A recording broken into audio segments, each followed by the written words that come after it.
Start streaming. Okay, let's do this again. Right. All right, so let me make the notes on Twitter.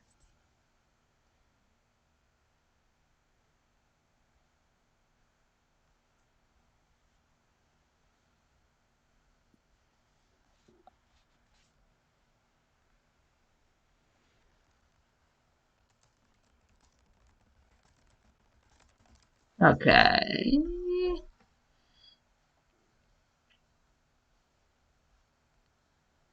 I'm trying to think. Can one of you send the link?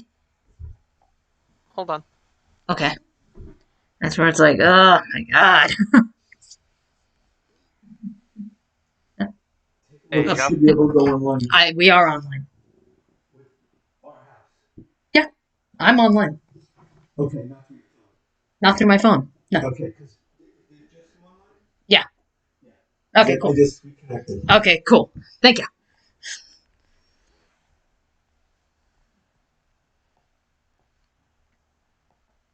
Alrighty, let's send this in.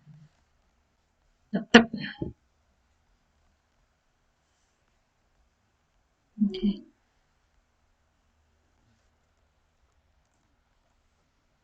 Okay. All right, there we go. Again, I'm gonna give people time to get back in here. Alrighty. Yeah. Yeah, So, welcome back, guys. in the meantime, though, to kind of make up for the fact that we were down for some time, I actually just went on ahead and finished the boss battle. I literally have it paused where I just killed him. So it's like, Alright. yeah, it's like, nope, I'm not gonna have you guys sit through all of that and such. I mean, because it was like what, like an extra 5-10 minutes or something. But that's where I'm just like, nope, fuck it, we're moving on. Yeah.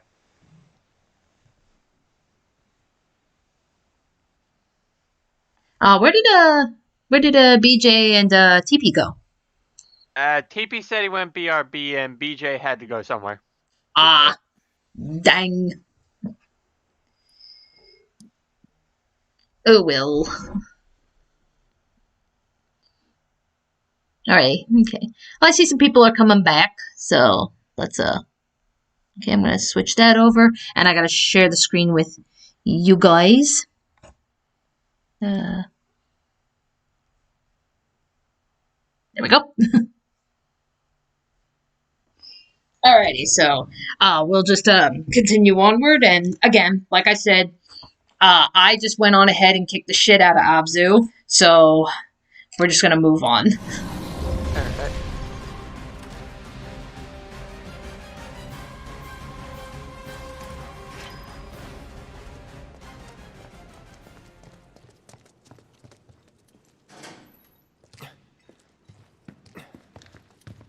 You okay? Where's Corneo? Sorry, bastard got away. It's fine. I'll track him down eventually. Not like I have anything better to do. You know, I wouldn't be so sure about that.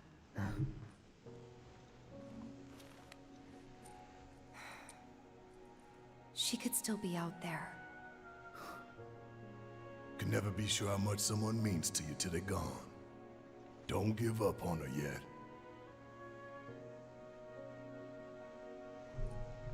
Was it a message? What was she trying to tell me?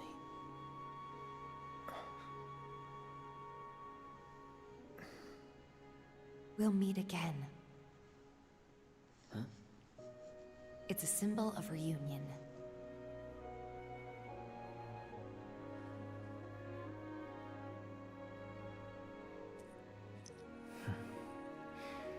Then I guess I've got no choice but to find her first. Thanks. Hold up. I think you might be forgetting something. I haven't. Found it. Let's get out of here. And then I'll give you what you need. Alrighty, so I had mentioned before about the novel. So, you know, because BJ had also answered, well, not answered, but he had asked, like, you know, can we expect to see Leslie in future episodes where he's looking for his fiancée? Entirely possible. I will say, though, that at least in the novel that he was introduced in, it is confirmed that, yes, he does end up finding her, and they do, you know, they reunite, they get back together, and he, you know, he will get his happy ever after. So the book does confirm this. It's just now it's a question of, you know, maybe in future episodes we'll see him popping up like, you know, hey, I picked up a clue or something, and maybe we got to help him out or something. So who knows?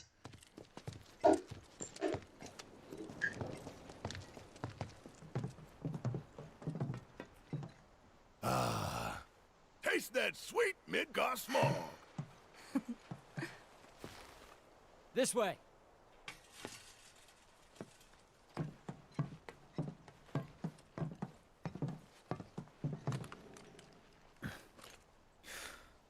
Grappling guns. You can practically fly with the souped-up motors on these babies. Sector 7 is on the other side of that wall. The guns will get you over and past it, along with any number of other obstacles. But they're one-way tickets. So once you start up, there's no coming back. You should probably get your affairs in order, just in case. Thank you. Didn't tell you before, but we're looking for someone too. That right?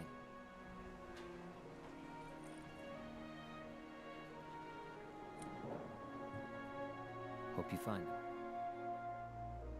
You too.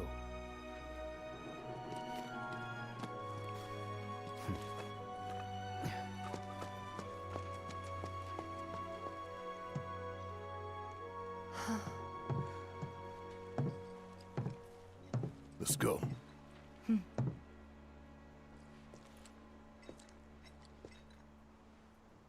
Alright, so as I said, so if we continue onward and use those grappling guns, then yes, we begin climbing up the plate. But we'll get there in like a couple of minutes because I'm going to turn in this last quest.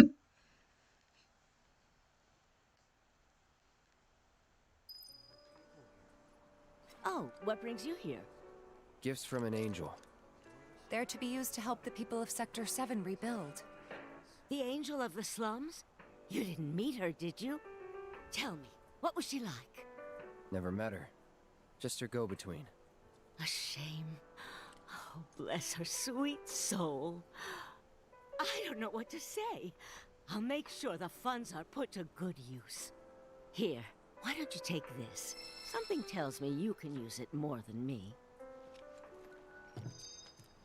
Alrighty, so I believe, yep, so now we can actually move forward with the damn plot.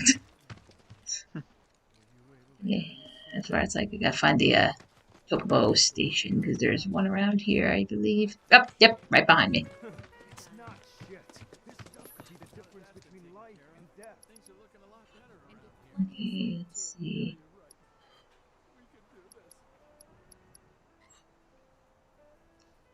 If I recall correctly, it's pretty much by Walmart, if I recall. So, yeah. So, pretty much, so, if you remember in the original game, you know, like, you go to Walmart, there was, like, a whole area or something where it's like, this is where you're climbing up wires and pieces of metal, and we are literally climbing our way up onto the plate. So, yeah, this is what we're about to do, but now we've got the grappling guns and shit, so that's gonna make, things a little easier, but, you know, that's kind of the gimmick of this next section, is just, oh, we're literally just Yeah, we're gonna Batman our way up. Let me see.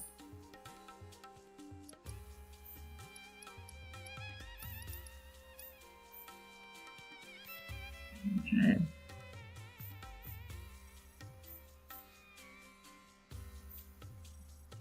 Hey, BJ's back. Yay! Everything good? Okay, yeah, I literally just started like 10 minutes ago. Okay. Yeah, so don't worry. Like, we pretty much finished up the yeah, because I had brought up before, while my internet was down, I just went on ahead and just took the liberty of just going right on ahead and killing the boss. Right. So pretty much as soon as the stream started, it was like, okay, now we're actually just moving on with the story. Okay. Yeah, so I took care of that, turned in the quest, so yeah, now we can begin moving forward.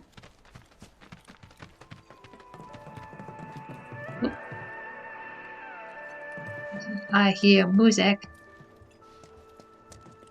This song helps me to unwind after a long day at work. You look a bit tired yourself.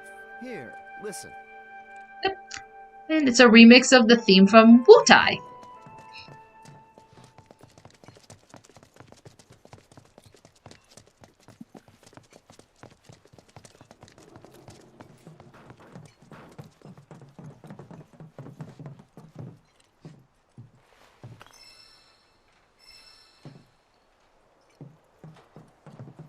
Alright. Ready to do this? Once we start up that wall, we won't be coming back here anytime soon. Alright, so like we said, this is pretty much the point of no return. We did the quests. I showed off what needed to be showed off. We got new limit breaks. So, yeah, I think we are pretty much set. So, You turned in the tiaras? yes. Yeah, literally right before you came in, I turned in the tiaras. Cool. Yep, so pretty much from here on out, it is just a straight run to the end of the game. That's the plan.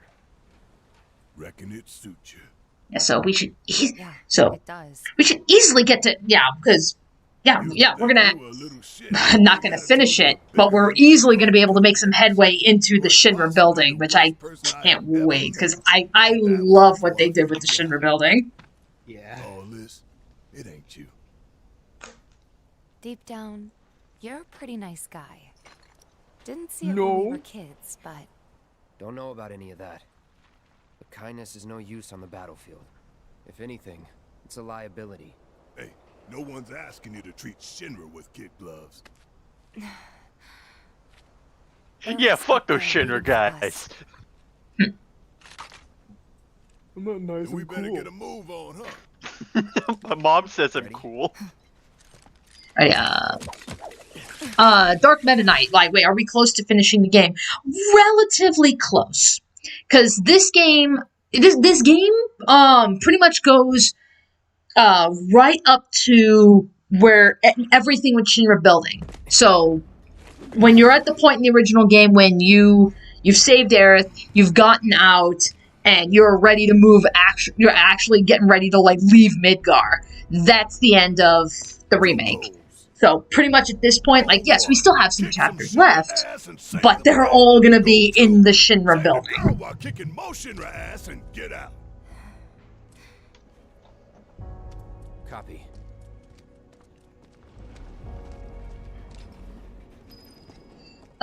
Shock Blast said that the audio is desynced. Gotta be careful. Does anybody, like, can you confirm that, BJ, Brian, Devin? So what's up? Hold on. Yeah, they were talking about.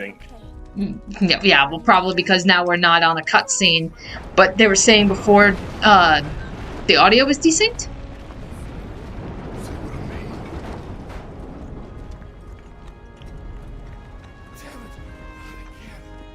Why did this have to happen?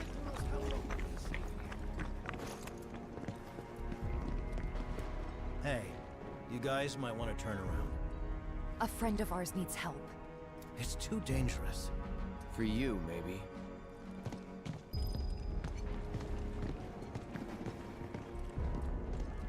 Audio seems fine. Yeah, Okay. Yeah, it seems fine now. Okay. It probably could just be that because there are just some instances in the game where the lip sync is shoddy. Yeah, Mm. there are a lot of instances like that. Okay. Yeah, that's true. And I'm just like, Square, don't skip on that. But I know at the same time, for 2 languages, it's hard. Right. Wait, they did it for 13. Did they? Yeah. And look Oh. what look where that got them. Alright. Yeah, true. Ah, so that's where the budget went to. Okay. Let's make sure.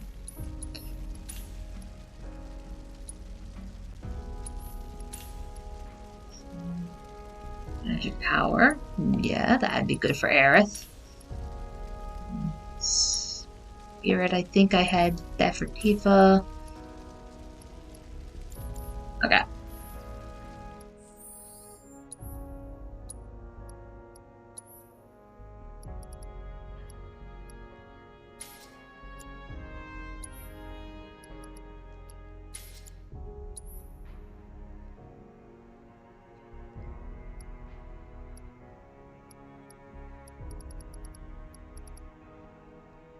Spirit, yeah. There we go. Okay.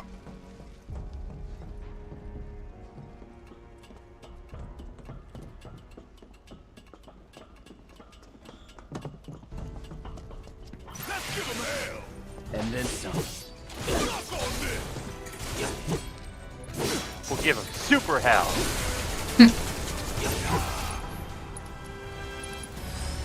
that. Alright. Then they'll meet with the robot devil. On you.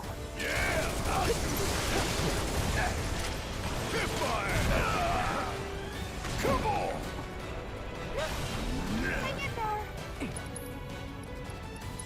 Hope you don't mind if I fill you full of holes. Hey Dani, I was just chilling playing Animal Crossing on the Switch. How are you feeling today? Save for the random internet outage that I had earlier, yeah, I'm doing pretty good. Like was that because of your father? Yeah, that was my dad had to turn power off to work on some stuff. Yeah, so that wasn't like, oh, internet provider was being crappy. It was just, no, dad was doing work.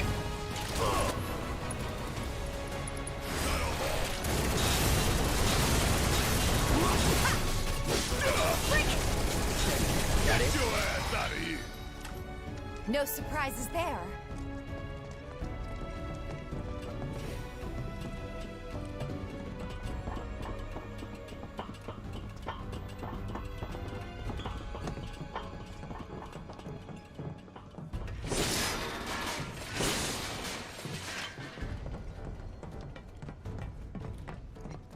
Here, BJ, I'ma send you a thing.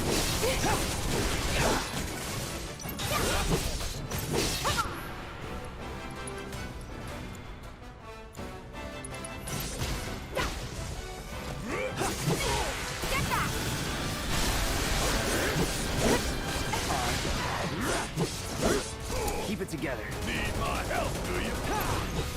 See ya! Hell yeah! Maybe dial it back a little? No! Yeah, dial. It's like, dial it back.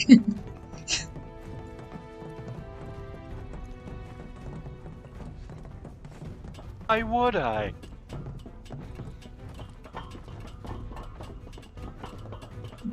Crystal Stargirl says, at least your internet works, mine isn't going too well, huh?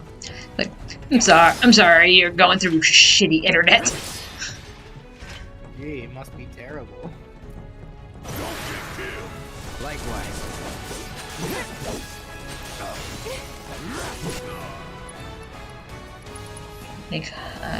These guys are probably Wind. Yeah, figures.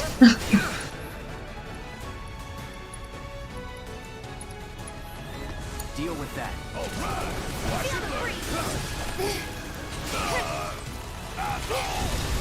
Those things really do look like some weird Knights OCs.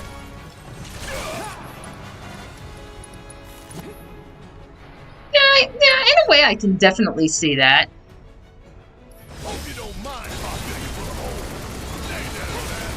Yeah, like I think like earlier, like what was it? Like the weird like purple things that we were fighting that were kind of like hovering in the air. I think like yeah, like Maniac. I think he was saying like, "Oh my God, it's Knights."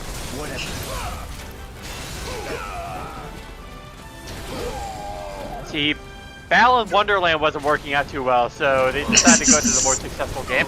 Oh my God.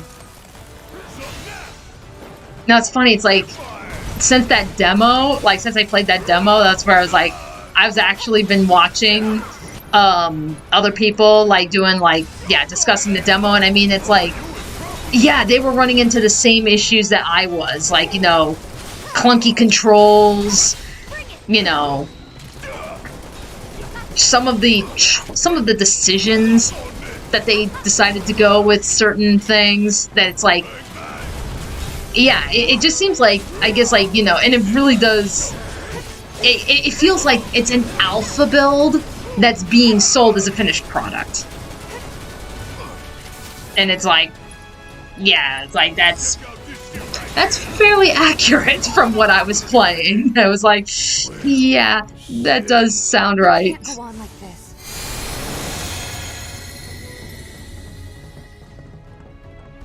Well, let's see if they'll be willing to take the feedback and push the game back to try to improve it.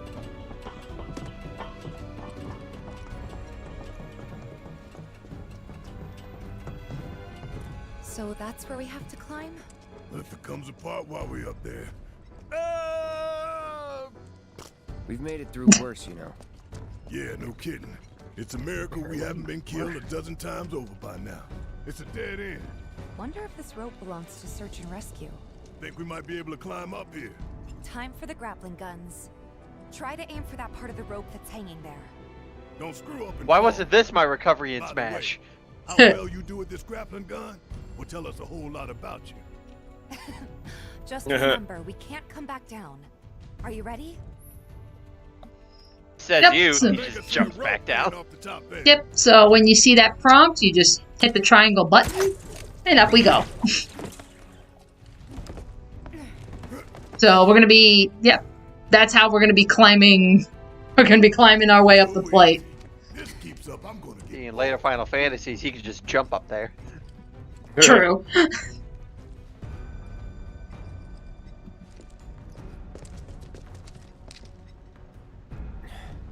In time for Cloud to be a phantom thief. Kill team. Looking cool, Cloud. We can take them. We need to stay on mission.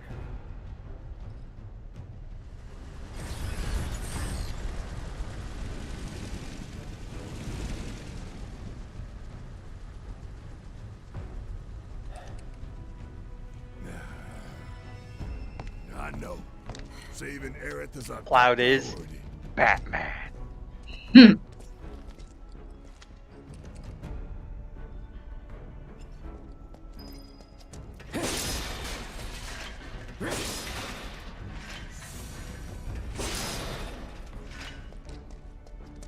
See that Barrett? They just carried away Master Chief.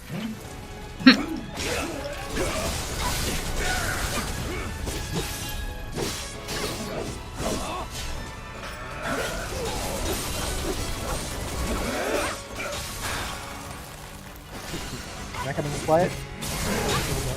I'm like semi-distracted. I'm working on it. I'm like, Also, Mr. Maniac asks, so whose palace is this?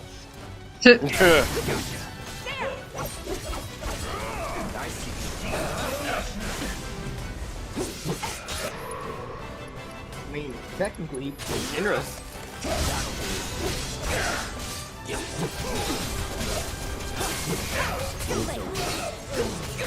And when do we get to the Shadow Don Cornero fight?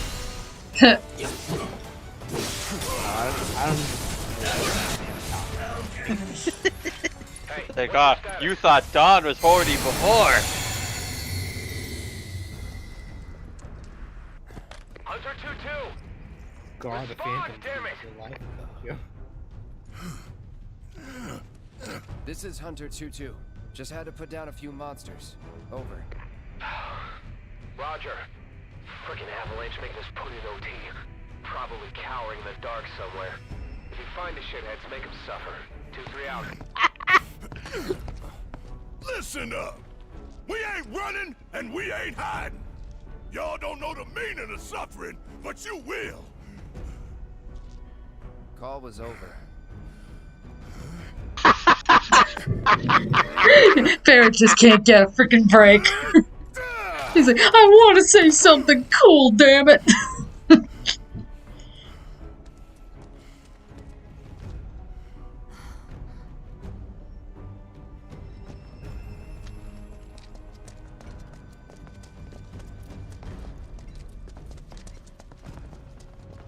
Not this guy again. It's like, ah man, those avalanche punks.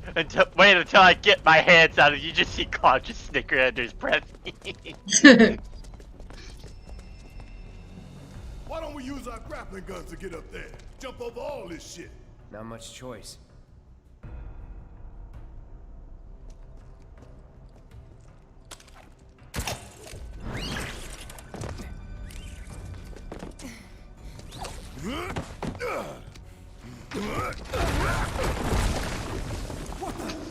It's them! Damn it. Avalanche!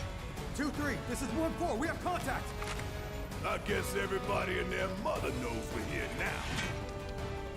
Yeah, thanks, Barrett.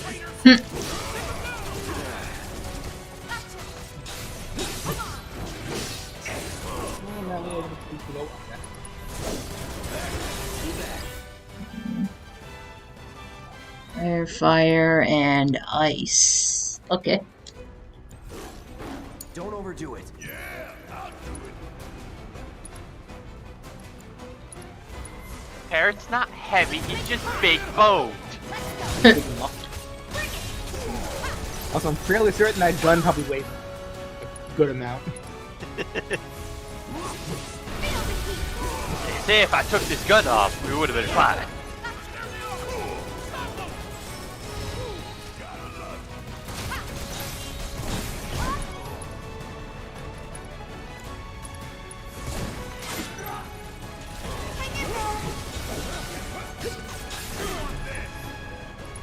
But again, you know what? You're probably right. Actually, Barrett probably is pretty big boned. Like, even if he is mostly just muscle, like he's a pretty hulking guy. Like, even without the muscle, I feel like he'd be towering over most people.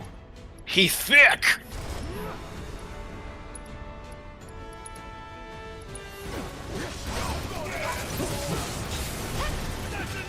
Ah, calcium as a kid.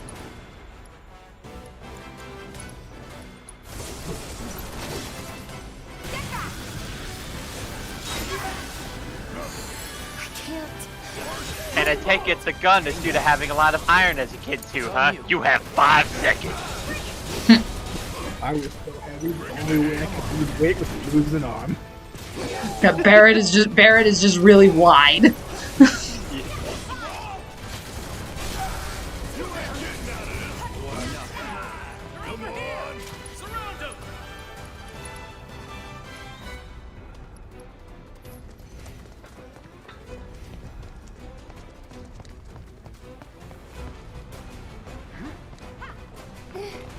Have any of you played Dragon Quest VI? If so, what did you think about it? 6? I think it. That's an X, so that's 11. Oh, 11. Never mind. Yeah. I've got Dragon Quest 11 on the Switch, and I friggin' loved it. I do love it, but I need to actually finish it. I have not had a chance to finish it. Yeah, that's like... What's everyone's opinion about Sonic Prime? There's not much to go about it. I know, it's like we literally know nothing about it other than it's a thing that's happening, and they are changing voice actors. I think with the exception of Mike Pollock, because I think he confirmed. He confirmed that on Twitter yesterday that he's still going to be Eggman. So everybody else seems to be changing out except for him.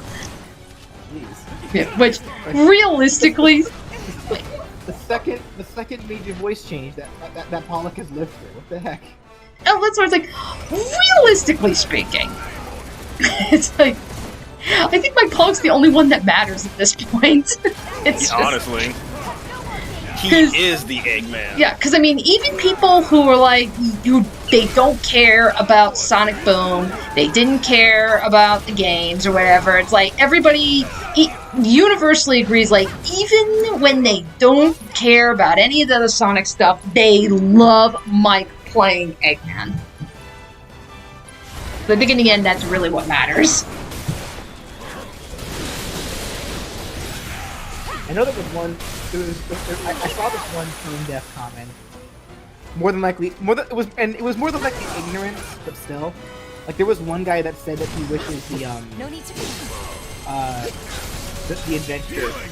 adventure Eggman voice actor would come back, and it was talking about how pissed he was when he left. He was like, "He didn't leave, my guy. Well, he left in a matter of speaking."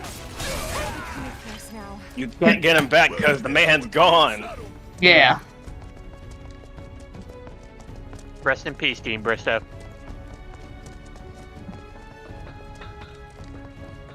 Yeah, people forget that he passed away. Like, What do you think? Can we climb it? I just hope that this time it holds. More music.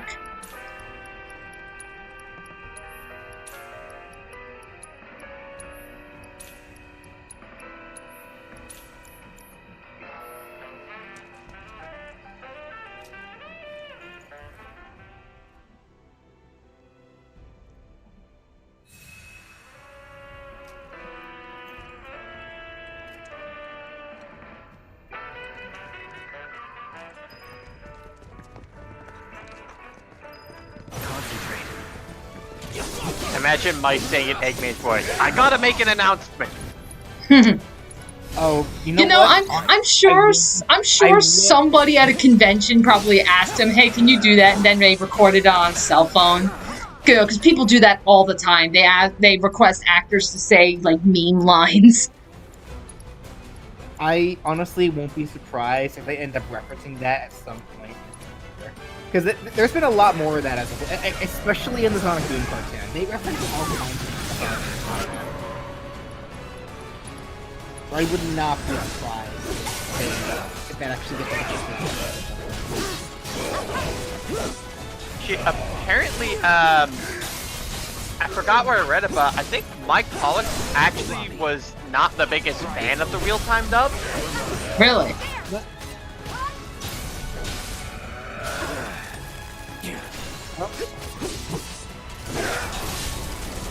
Hold on, I gotta see if I can try to find it again, but like I remember, like I think I remember reading somewhere where it's like, you know, he's not the biggest fan of it, but you know, he does support the actors in question.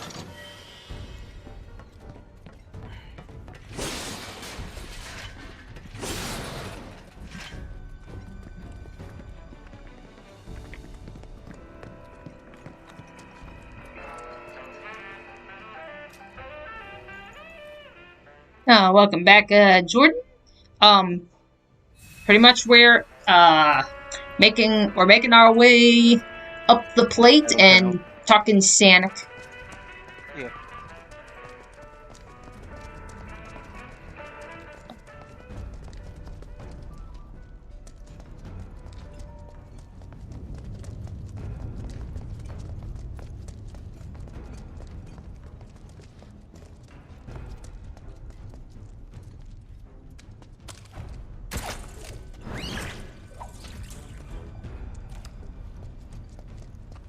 Tough, but doable.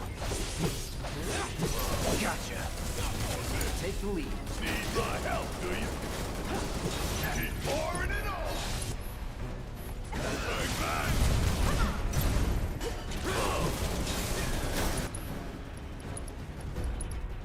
Jump on it, asshole!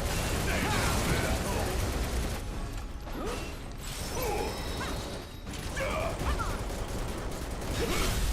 Catch you sleeping? Has anyone read/watched Jujutsu Kaisen?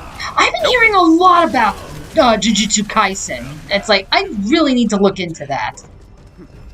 I guess. I've never heard of that. Yeah, that's like that's like the big Shonen Jump thing that's come out now. Like, really, like, that and Demon Slayer. Like, actually, just recently, I think today, actually, Super Eye Patch Wolf, I love that guy's stuff. So every year he puts out a video called, like, the current state of Shonen Jump. And that's where he, like, breaks down, like, you know, new titles, any that had been canceled, and what are, like, considered the top 10 series in the magazine for the year. So he just put out the current state of Shonen Jump, like, as of what happened in 2020. And, like, a massive takeaway from it was that, you know, for the longest time, I mean, really, like, One Piece is considered, like, the king of Shonen Jump. And that right now looks like One Piece, you know, admittedly, One Piece is still, there's still massive sales and shit, of course. But it's very possible that One Piece is gonna end up getting usurped by possibly Jujutsu Kaisen. I mean, Demon Slayer alone kicked its ass this past year. Like, Demon Slayer was, like, was making total bank. I know there was a movie or something, I think, that came out that people were like, oh my god, this thing's amazing. But the thing with Demon Slayer, at least from what I recall him saying, was I think that manga finished. Yes. So the story is done for Demon Slayer. So it's possible now. So it's like, okay, well, Demon Slayer, which was the runaway hit, that now everybody's like, you know, okay, if that's over and done with, what's gonna be the next one? And it really looks like it's gonna be Jujutsu Kaisen. Like, that's gonna be the next runaway hit. And if things stay the course as it is, it's very possible that One Piece is gonna have a rival.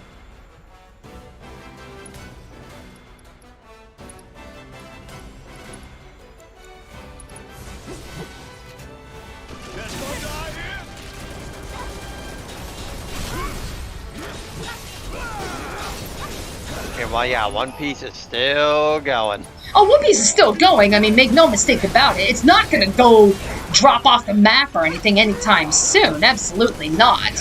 But, you know, for years, and I mean, when I'm talking years, I'm talking like, you know, like a decade practically. When you look at, like, oh, what are the top 10 titles in the magazine, One Piece was always number one. And, like, it was like 2020 and 2019 was like the first time that, like, something else was actually selling more than One Piece. And it was like, and it was like in 2019, I believe it was Demon Slayer. Now it's Demon Slayer when it was finishing up, and Jujutsu Kaisen's catching up fast. So it's like, oh shit. Damn it. If any of this crumbles, we're all going down.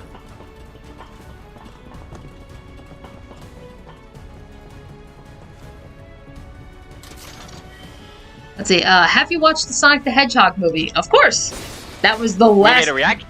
We made a video about it. Yeah, we did a whole discussion video talking about that.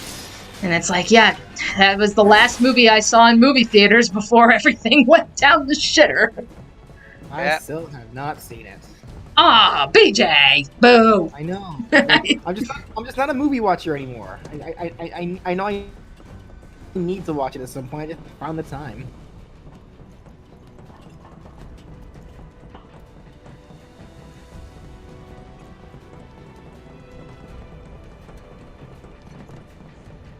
You know, I'm a stain on the SpiffyNeedleGeeks name. Ow! Jesus. Okay, and Oh, Dark Midnight, I have a D&D session coming soon, so I gotta go. Bye. It's like, have fun in your session. Yo, get all the nat 20s. Yeah, get the nat 20s. Or the nat 1s. I don't know how your campaign functions. Don't you ever forget this view. Yeah, today's D&D session is opposite days, so a nat 1 is actually a nat 20. I think again, it's like, just take in the frickin' scenery, guys. See, we were seeing Sector 7 at the bottom. This is Sector 7 from the top. Like, the top of the plate. Like, just from the top view. Yeah. And I can't believe it got demoted to JPEG. Yeah, but still. I mean, yeah, it's an obvious JPEG, but at the same time, you know, nevertheless, you know, the gravity of the situation. SpiffyNeedleGeeks. Just thinking about busting into Shinra HQ's got me fired up. Save some for later. No need, son. I've got more than enough to keep me going for days.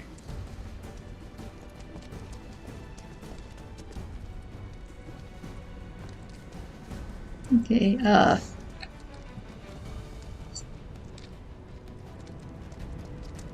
This the only way? The first time I played D&D, I got into a pact to cut off a man's dick. Damn. That must have been one hell of a session. Roll to circumcise. Jesus.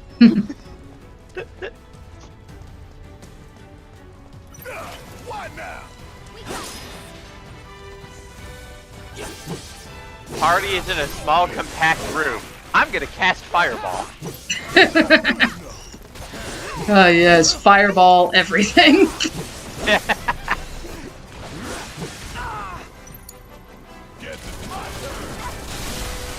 ain't getting out of this one.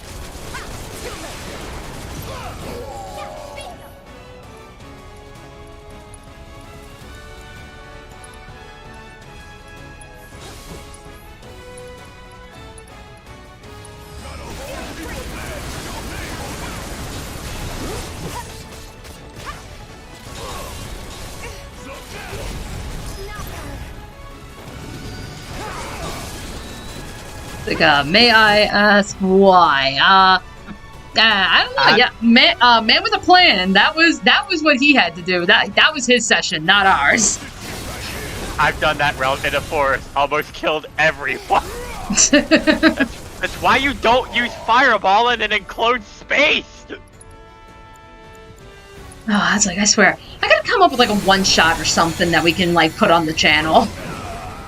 Just like get into some of the shenanigans that we go into. Yeah.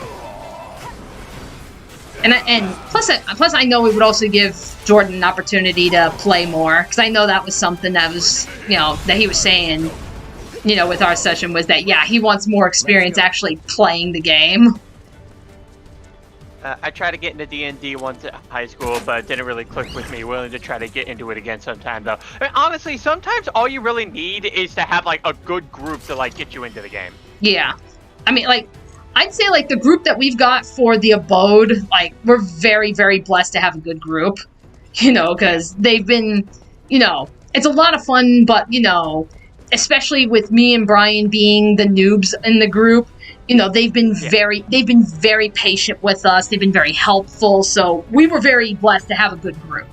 But, you know, unfortunately, that's not the case for everybody. You know, you say you and me are the newbies, and yeah, I'm the one with the highest body count. Well, that's because you just happen to make a really damn good character. Yeah. That and the dice rolls really like me. Ain't nothing we can't handle. I point to the one session where I got 3 nat 20s. Yeah, really. It was like, what the hell?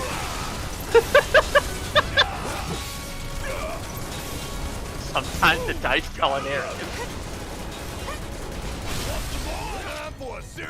I only know about the D&D memes. Hey, you know, that's fine too. Not so fast. You know, it's like, I'm actually debating, because the day is gonna come, like, once we're done with the abode, that's when I plan on, starting my campaign. And, I was thinking, like, once we get closer and closer to that, I was actually thinking, like, if people are interested, what if I did, like, a video or even, like, a live stream and just, like, kind of showcasing, how to get started with playing D&D, like how to build a character sheet, that kind of shit. And be interesting. Okay. And I am being called down to dinner. So we're just gonna go on a quick little break, guys. So just get your snacks and shit. This should hopefully be no more than like 15-20 minutes. But I will be back from dinner and we will continue we'll continue onward. Alright, so so I leave the chat in your hands. Don't fuck it up.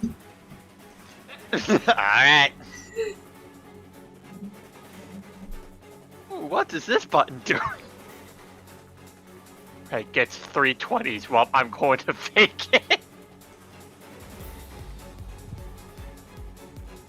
See, combined with my D&D luck, my shiny luck in Pokemon, it's like, yeah, let's go to Vegas. Fuck, I'm broke.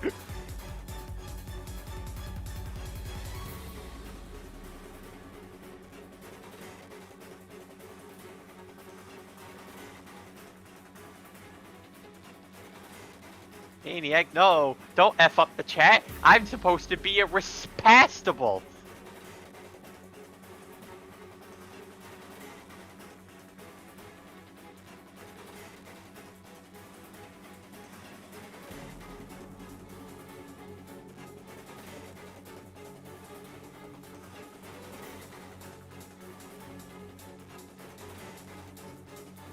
We got the beer and the cocaine.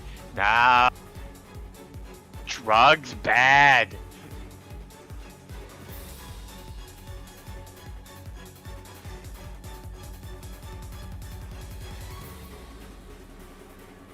I confiscate your beer and cocaine.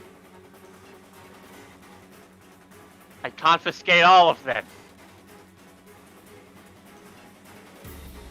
Hey, do you guys like cheese? I like cheese. I like cheese. Cheese is good keto.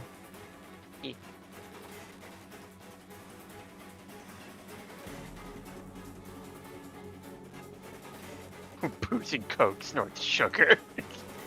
No! Don't get on a sugar high! I can't control that!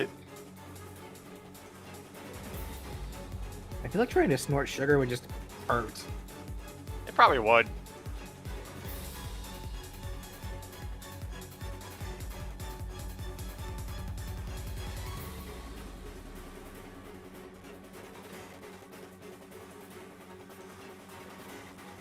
Then again, I feel like anything going up your nose that isn't just air should just hurt. Like, I don't know how people can just I don't know how people would want to be able to do that. I mean, considering how people got extremely squeamish when it came to realizing what people had to do in order to do COVID testing.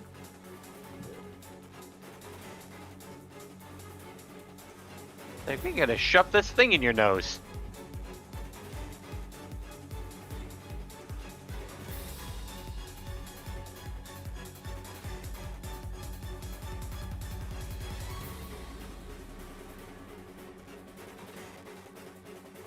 Actually, all that reminds me of now is this one video where I saw a tortoise that had a straw shoved up in its nostril, and it made me sad. Mm-hmm. Luckily, they got it out. Happy ending. Don't pollute your oceans. It hurts the turtles. Don't you dare hurt the turtles. You'll immediately be on BJ's ban list.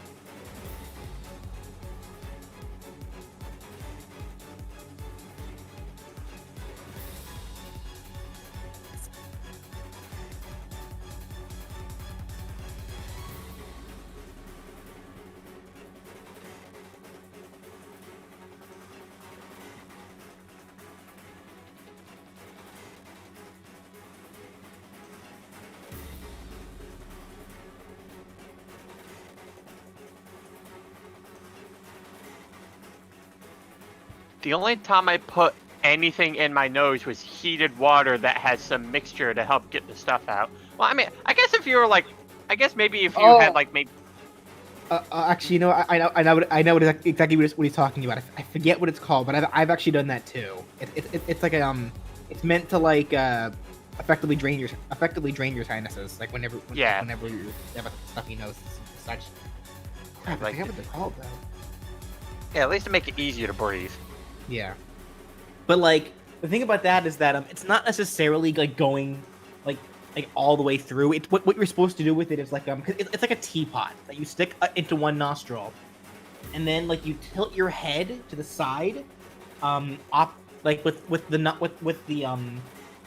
nostril that you're sticking the teapot into like above the other nostril, and the water literally like goes through one nostril, up and then out the other nostril. Yeah, the nasal rinse. Yeah.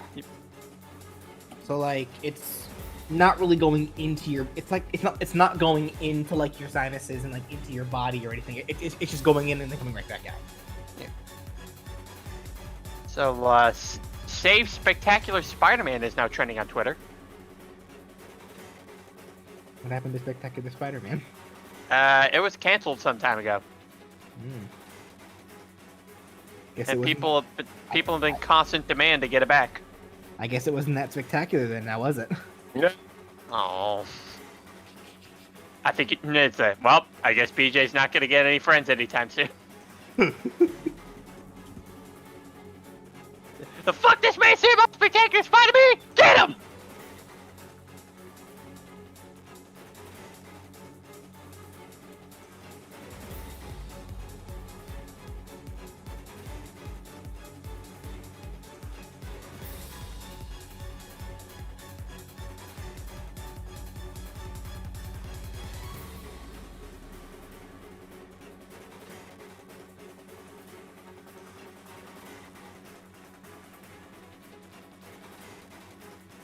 Yes, Sora says you're going to jail, BJ.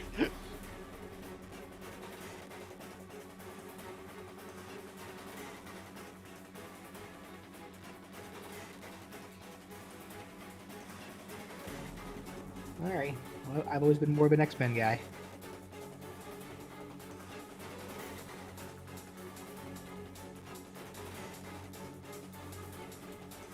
The Spider-Man.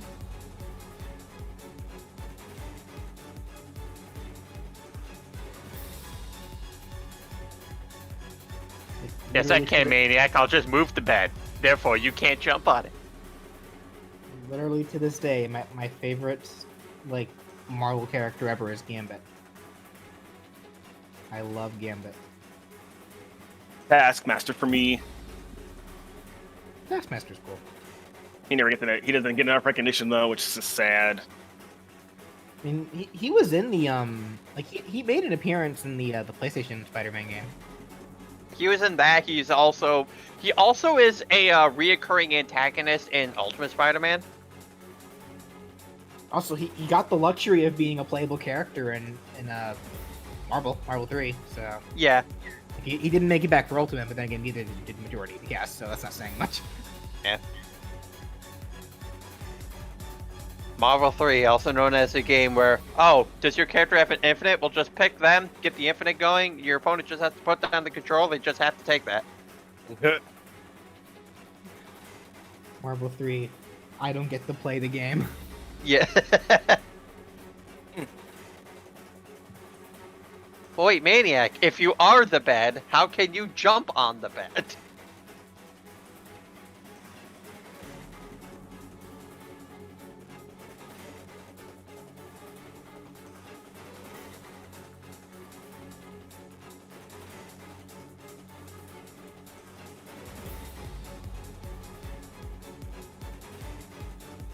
I think Taskmaster is going to be the main villain in the upcoming Black Widow movie. That'd be cool.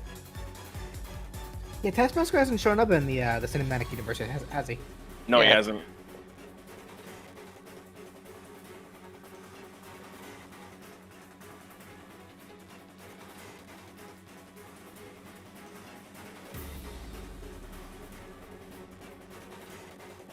Interesting though that it's the Black Widow movie. Like, what was the Taskmaster's original what was he like? Was he always just a generic like Marvel villain for every character, or was there a time where? I think his first appearance was an Avengers comic. Okay. Because I know like majority of the villains like had like a hero that they antagonized primarily before it reached the point where they kind of just mess with whoever they feel like. Yeah, I just see. First appearance, the Avengers issue 195.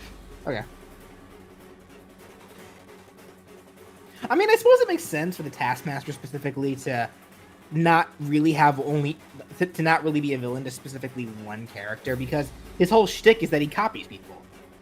So the big threat that he's mainly a threat because he has the abilities of multiple different characters. Also, that's why they want to bring Deadpool into the MCU. They need someone to counter Taskmaster. You're right. Forgot about that.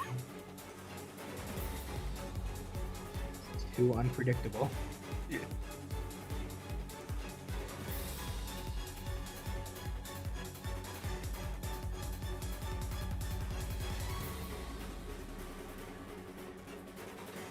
Again, like, they bring him in, but it's like, at the same time, like, everyone wants to talk about how, like, oh, cool, they're gonna try to keep him R-rated, but at the same time, I'm just sitting here thinking, guys, the best joke they can make with Deadpool, the PG-13 movie, is him trying to find the one specific moment where he can drop the one F-bomb. That's the rule of a PG-13 movie. Yeah, you're allowed at least one F-bomb. And if something happens, he's like, nope, can't use it yet. Not the right time. I still think one of my favorite Deadpool censor jokes isn't even official. It's actually from the Deadpool versus what was her name? Pinkie Pie death battle. The one where Deadpool's trying to curse, but then he leans back to look at the ratings and like stops himself and just goes heck.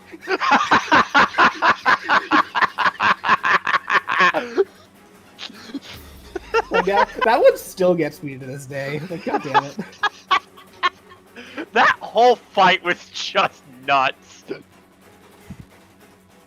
Yeah, like, even at the end, they're just like, what just happened? Like, I feel like that episode should already be like a big, because so many people take death battles so seriously as like. So many people take death battles so serious as like the definitive, like, for sure this is correct.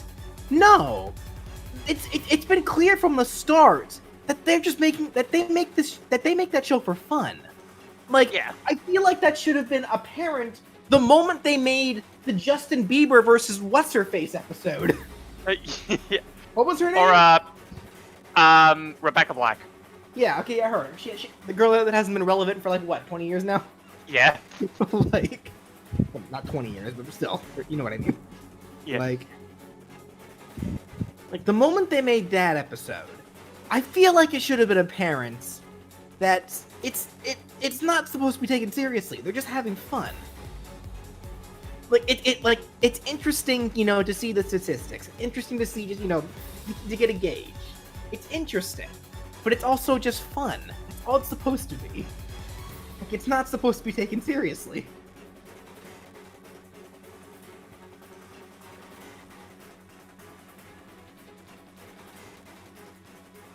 Though, I will say, I'm not gonna lie, that I did smile a tiny bit when they made the Flash versus Archie comic episode in Flash 1.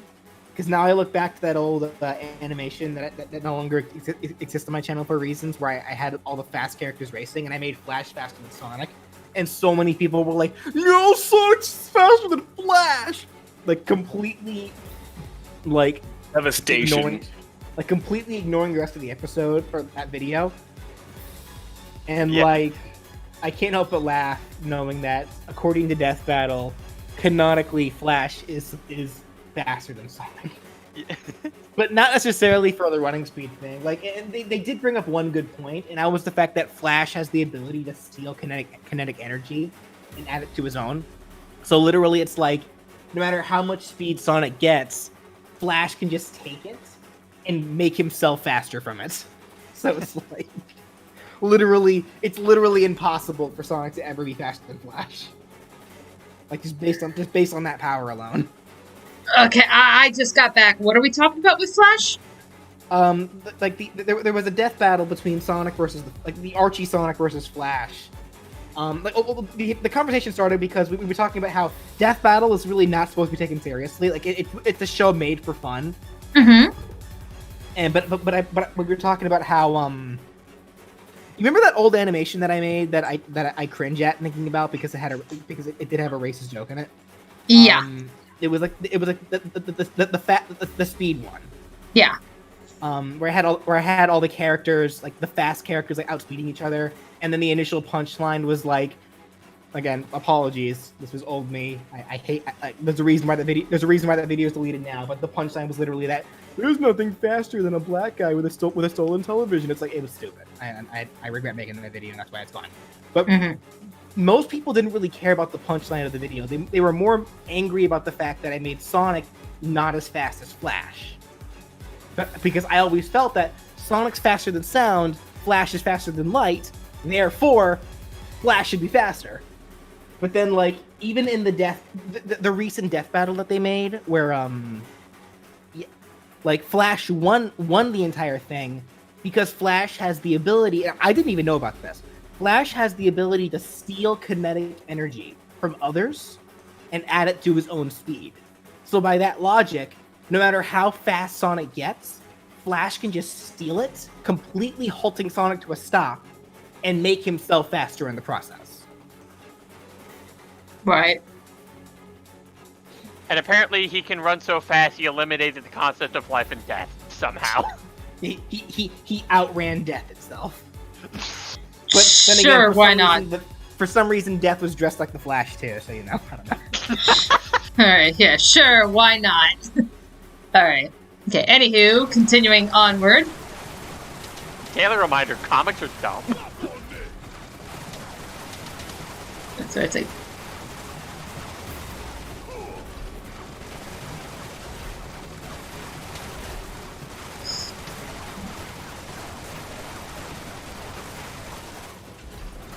That's like, God damn it! Ow, ow, stop using your face to block the bullet!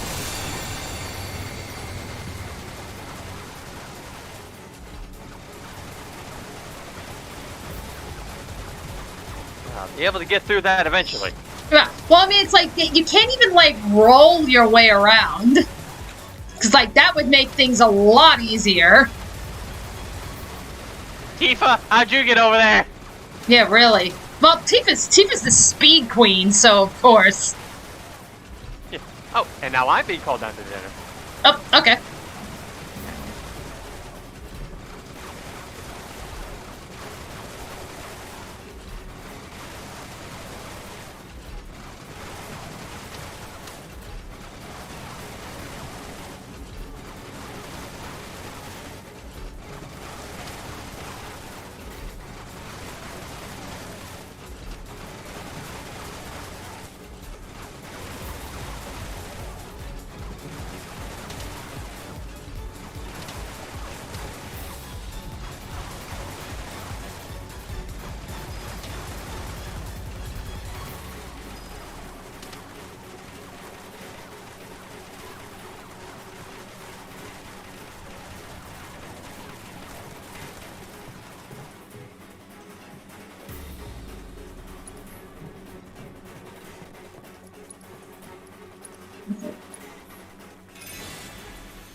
Alrighty.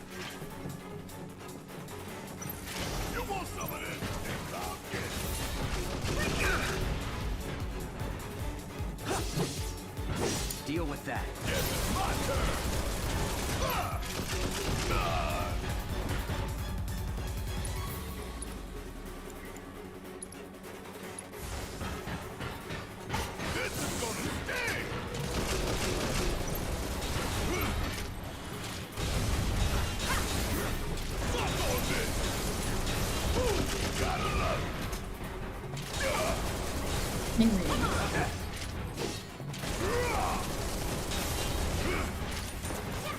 Hey, BJ, somebody asks, is the Flash faster than Speedy Gonzalez or the Roadrunner?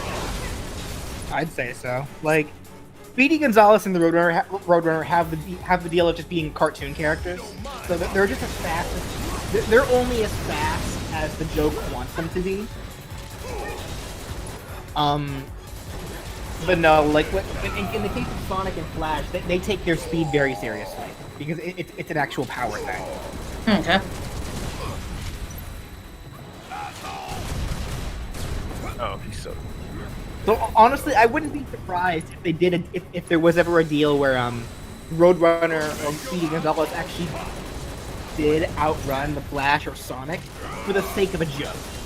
Like, okay, remember that I remember there was a joke in Who Framed Roger Rabbit where Roger Rabbit and what's his face, the detective, they were handcuffed together, and while the detective was trying to unlock the handcuff, Roger was moving too much, so when he asked him to stop moving, Roger just slipped out of the handcuffs. Right. He's like, you're telling me you could have gotten out of these the whole time, and he's like, no, yeah. Only when it's funny.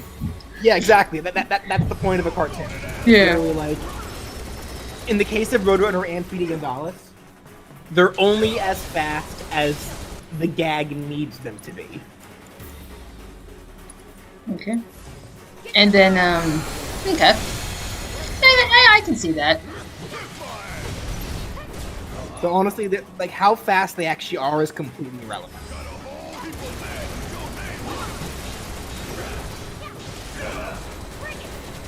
Okay.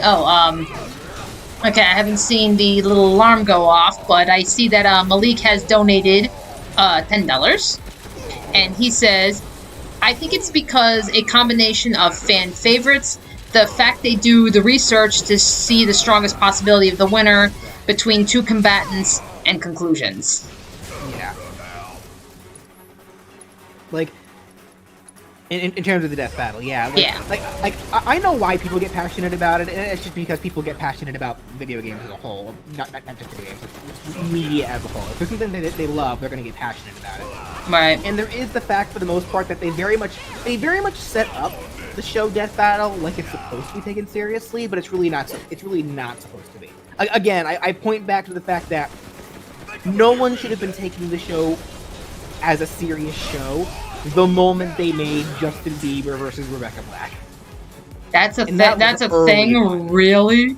Yeah, that was one of their earliest episodes. Oh God, I do not remember that one. Yeah, I feel like that should have been the point where people should have realized, okay, they're just making this for fun. It's not supposed to be taken seriously.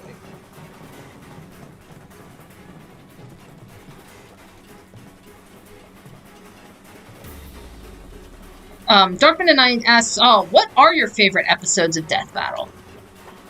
My personal favorites? Let me think on that one. Ain't no Shinra punk taking me down. It's on you. I really enjoyed Ganondorf versus Dracula, because that was just a really fun fight. Like, I loved watching Dracula on that one. Okay. I don't know why, I also really enjoyed Carnage versus, what was her name? The girl from, like, the German cartoon that had, like, the invisible hands on her back. I don't... forgot her name, but, like, I really enjoyed that episode.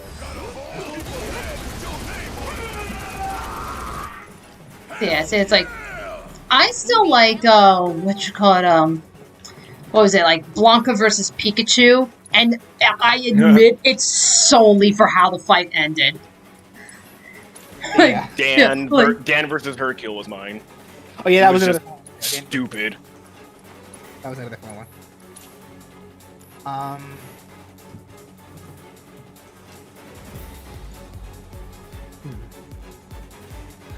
You know what, like, personal bias, I enjoyed both death battles where Shadow was involved, like between Vegeta versus Shadow and then Mewtwo versus Shadow, and the only reason I enjoyed them was because Shadow lost both of them. Malik now with the $5 donation. These are the same people that accuse Ben Singer, aka Wiz, that he hates anime characters because they lose most often. May I remind Goku versus Superman? You know what, actually? God. know what's hilarious? Actually, they actually lampshaded that because I think it was in the episode between Toph versus Gaara. Toph won that one, and technically Toph is not anime because Avatar is an American cartoon. Mm-hmm. So when Gaara lost, like the character Boomstick in the episode, he started cussing out because he was like, "God damn it, another anime character just lost." Why does that got to be the anime characters? So they actually did lampshade that. Like, again, they're not taking it seriously. And whenever people do try to like call them out for shit, they just make fun of it. That's all they do. Right. Like, people have to remember that these are adults. Like, these are adults that I'm sure enjoy this media. Like, I'm sure they would not be doing this if they didn't enjoy it. But like, they know how to have fun with it too.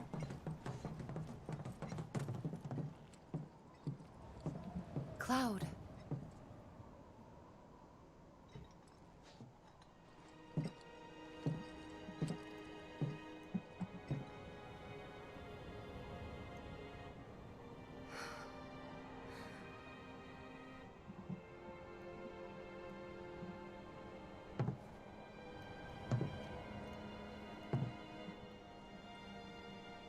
I guess we'll build another bar.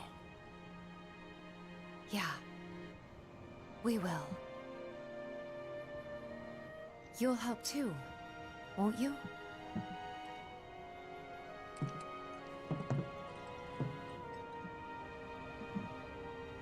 For a price.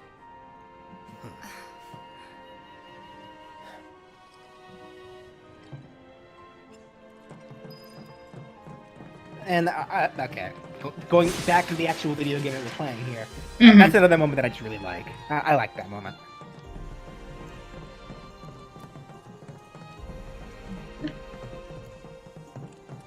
Yeah, I just came up here. Derp. Derp!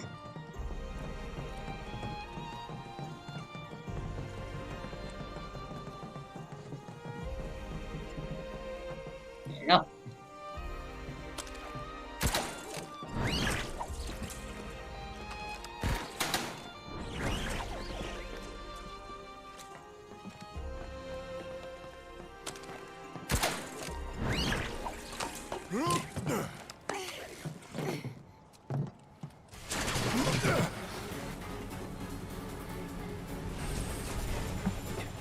Run!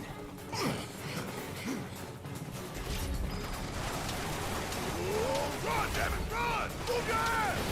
Shit, look out! I actually remember they did that with Doctor Strange, calling out that Strange fans would tell them how he could have won. Well, that's the thing too. It's like one thing that they always try to like. It's getting tired of playing I can tag. tell this is mostly a comic to kind of help lessen the blow a little bit, because one thing I'm sure they knew going into this, when you make an entire series about the idea of someone's favorite character being better than someone else's favorite character, there's going to be clashes. Like, it's called Death Battle, but the Death Battles don't only happen between the two characters. So it's like, they always try to bring up the fact that these are never supposed to be like concrete for sure this is what will happen. It's always like, this is just our estimates based on our educated guesses based on the research that we've done. Who is more likely to win? Like, if you have them fight like 100 times, who is more likely to come out on top most of the time? Right. But again, I can tell they mostly say that, like, and that's a fair way to look at it too, but I can tell that they do mostly say that because they're trying to lessen the blow.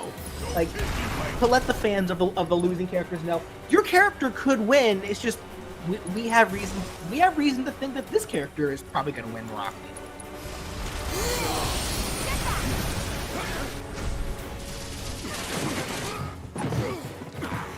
You okay?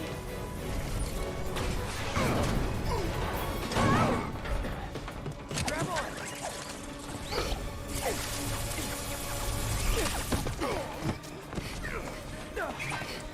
That was close. Not done with us yet. Yeah, I hear you. Let's blow the put Ben versus Green Lantern, for example. No, you know why? Because Ben 10 is a that one really was messed popular up. character. People were just upset about the fact that Ben 10 was not necessarily that Green Lantern.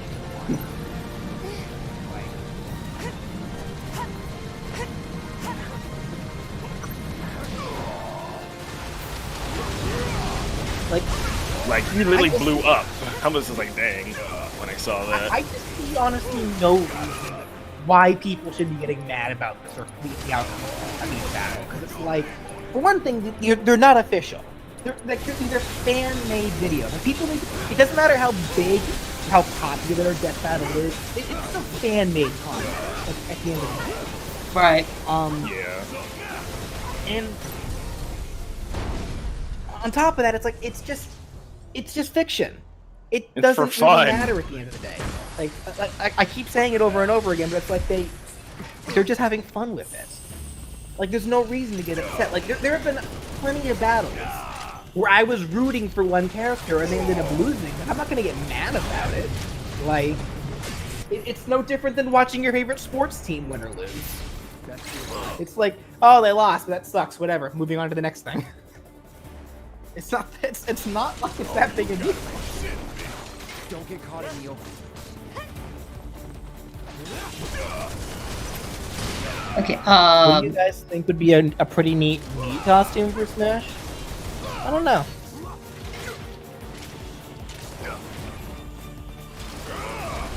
I don't know about that one. I feel like pretty much any character could be a good Wii costume. right.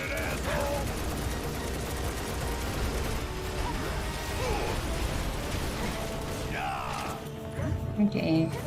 Is this helicopter drone in the original? Technically, yes. If you remember in the original, you had Aerith, Barrett, and Red 13. They were trying to make their escape, and they're going down an elevator. They fight this weird, like, tank-looking boss. As soon as they kill that boss, this is when this helicopter drone came in afterwards. So yeah, this is where it's like, yeah, technically this was in the original game, and they're just bringing them in early, and they're doing more with it. You know, and but again, you'll see, because they do something quite different at that part of the game, so kind of makes sense to bring this guy in now.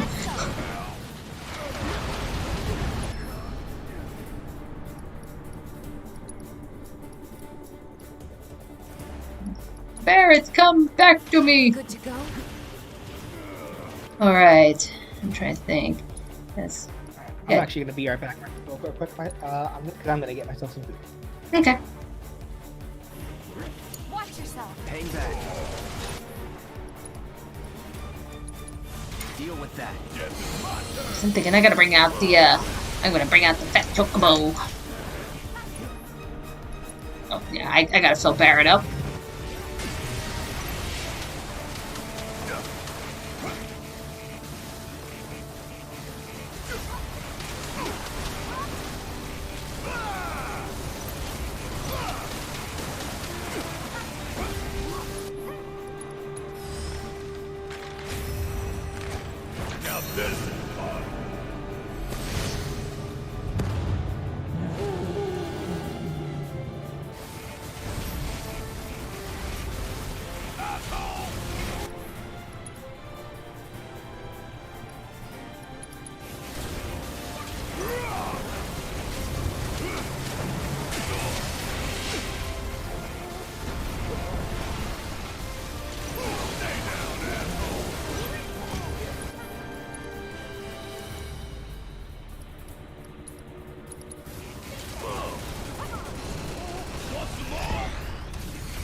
I returned from steak.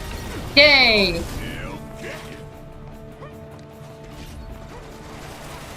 Right. You know, Danny, I bet if Ori was there, he'd bash off of all those bullets.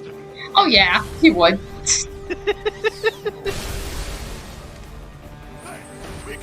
What do you mean our fleets are being taken down by a white rat? Y'all about to see one hell of a light show.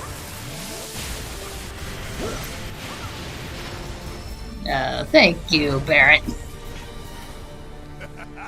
We win again.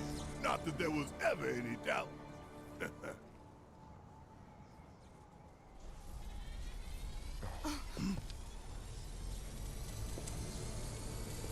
Now what? Shit!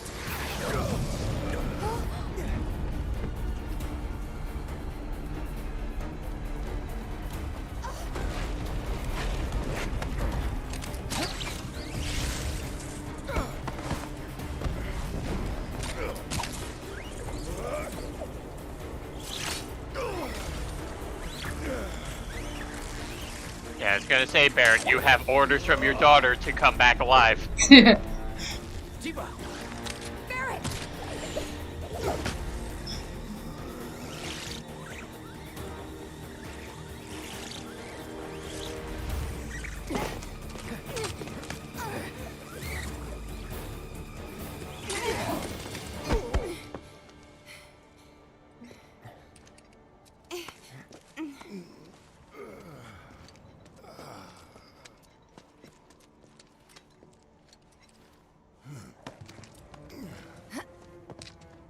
There's such a thing as too much excitement. Yeah.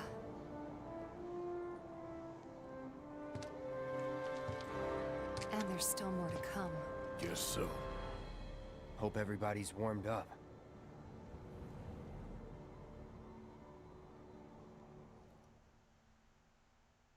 Nerves are still shaking, soldier boy.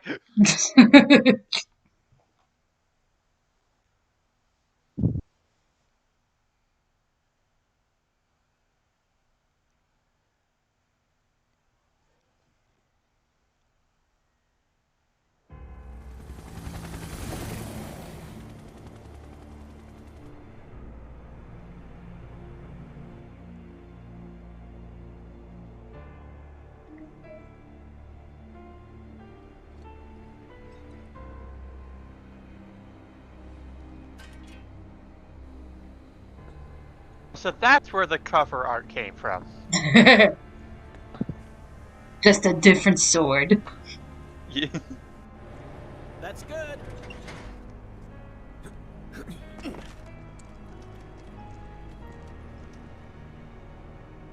Rolled out the welcome wagon. Gotta say, I can't help but wonder if this is a lost cause. Well, you know, some lost causes are worth fighting for. Let's just think this through. So, I got an idea. Frontal assault, guns blazing. Make for a good story. Ryan? Why'd we bring you along again? Yes? Hey! Heyo. Just in time. Get inside via the parking Just in time garage. for what? We are about to go into the Shinra building. Oh, Yo, damn. just in time. The timing was perfect. Hello everybody in the chat. How are you guys doing? Hope you all have been enjoying yourselves. And how about you lovely people in the call? How have you guys been? Feels like it's been a little while. I've been good. It certainly has. Yeah. Oh, man. Yeah, things have only just become more crazy and crazy, especially with the Super Bowl being tomorrow. Maybe even Wu-Tai. Yeah. Be for Wu-Tai. What about the ceasefire? That only put the war on pause. I only say that because I have to work during it. Chad, you guys are crazy. I love it. Maniac, when did you even have kids? I think Sora would like to have a word with you, good sir. Yeah, I hear you. But my soul's screaming for payback, you know? I'm a ticking time bomb. And sooner or later, I'm gonna It's also screaming from the falling I almost had. Oh god.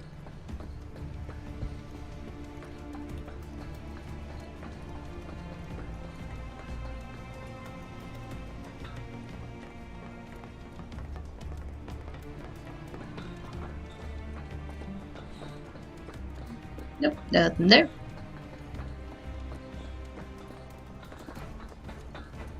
8 of them? Jesus!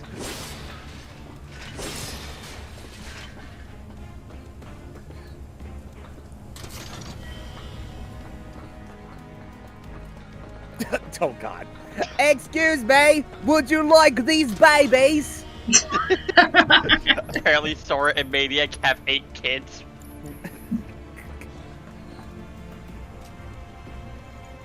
Did she just give Apu a run for his money? It's like, we don't want them. Why'd you have them? We really want to sell them to you. We didn't want them in the first place. Then why'd you have them? They might be good coasters for our drinks. God damn. Wow. Well, fuck that. Forget being coasters, they're just cup holders. Oh god. Say here, hold my coffee. That one there. Oh god. Isn't it? Come on. Yeah, this one's to hold my coffee. This one's to hold my water. This one's to hold my booze. I mean, in case if it flew over your head, guys, I didn't really mean that. There was just an opportunity for another joke. I had to take it. Please understand. Don't use your kids as coasters. Yeah, seriously, that's really fucked up. Yep. I'll call Child Protective Services, and then I'll steal your wallet.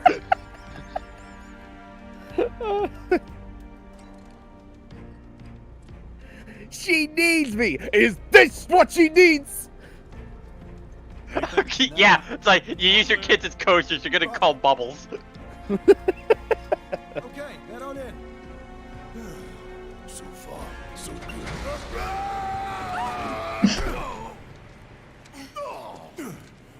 So I'm trying to recall, like before a lot of you like entered the Shinra building, like what has transpired before? Okay, so we pretty much, I finished up all the other side quests and such, so we managed to cover all of them. And then we had another run-in, believe it or not, with Don Corneo. So, where we last left off in the stream, we were going back into the sewers because Leslie was looking for a favor from us. You know, he said, you help, yeah, I can get you to the surface, but you gotta help me, basically get revenge. And he wanted to take out Don Corneo. Unsuccessfully, of course. So, he'll be showing up again, when we get to Wutai. But, we got a little bit of backstory behind Leslie, and that was pretty much it. So, we helped him out, and yeah, then we began grappling hooking our way up the pillar. So now we're getting into the Shinra building. Gotcha. Yeah. Now, okay. Now that's like I said, like we're not going to be able to finish Shinra building because Shinra building alone has a bunch of chapters, but.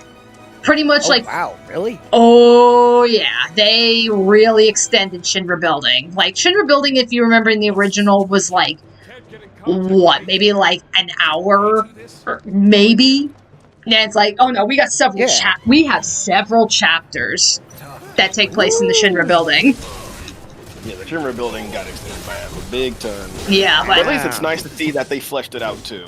I know, that's why I was like, yeah, we won't be able to finish Shinra Building, but then again, you know, if we finish Shinra Building, we're damn near done with the game. But, you know, so hopefully we'll make at least some good progress into Shinra Building so that possibly in the next week's session, we might be able to finish it. Like, not just Shinra Building, but finish the remake entirely. Oh, okay. Shinra Building Director's Cut. Yeah, I was about to say, it's like, that's the vibe that I'm getting at just from what you're telling me. So it's like, I don't know. It's like, I feel like this is where they're really going to throw out some FF7 Remake exclusive content. Oh yeah. That's a good sizable chunk of Shinra Building. If not the majority of it, it's like brand new stuff or very much reimagined stuff. Ryan! BJ! How be you? A little bit drained, but other than that, I'm doing alright. Not too bad. How about you, BJ?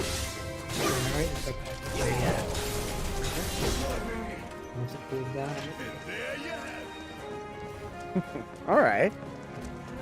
Yeah, I see you did a what if Bomberman was in Smash.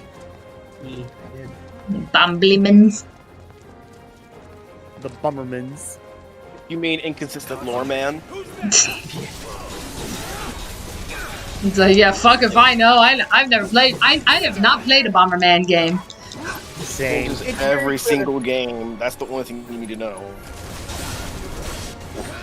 They make Bomberman games really to play them, not really, you know, get to until the lore. Until the most recent Bomberman, where you just get the Resident Evil voice actors, and you're just all like, "Where's the Jill sandwich joke?" Oh wait, it's Konami.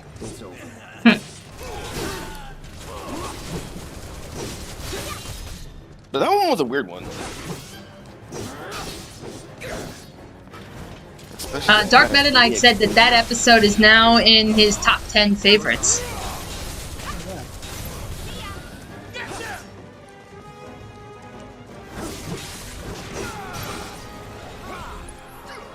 It's one that I'm very, very happy with how it turned out. Like, I am getting some people that are concerned about me changing up the order of the explanation, like how I started with the specials before the main attack.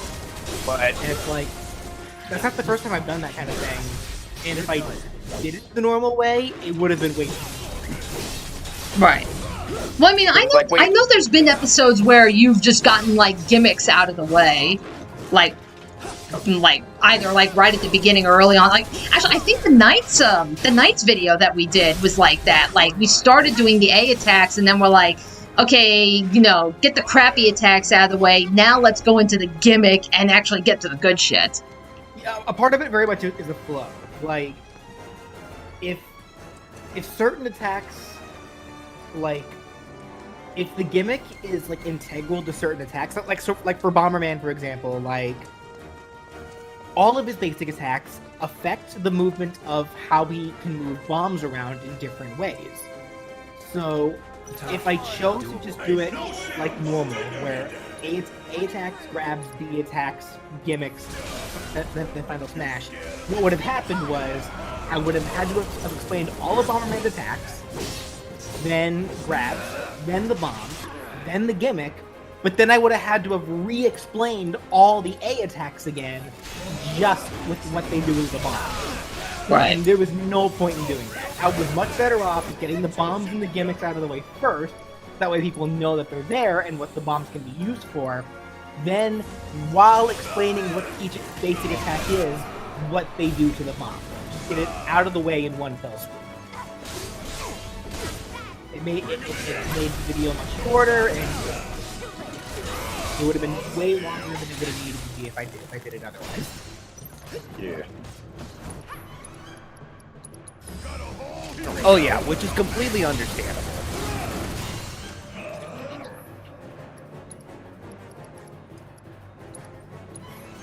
I mean, hey, it's like, hey, the fact that, the order of explanation had to be changed around a little bit, it's like, that correlates to how we initially handled what if Master Chief was in Smash.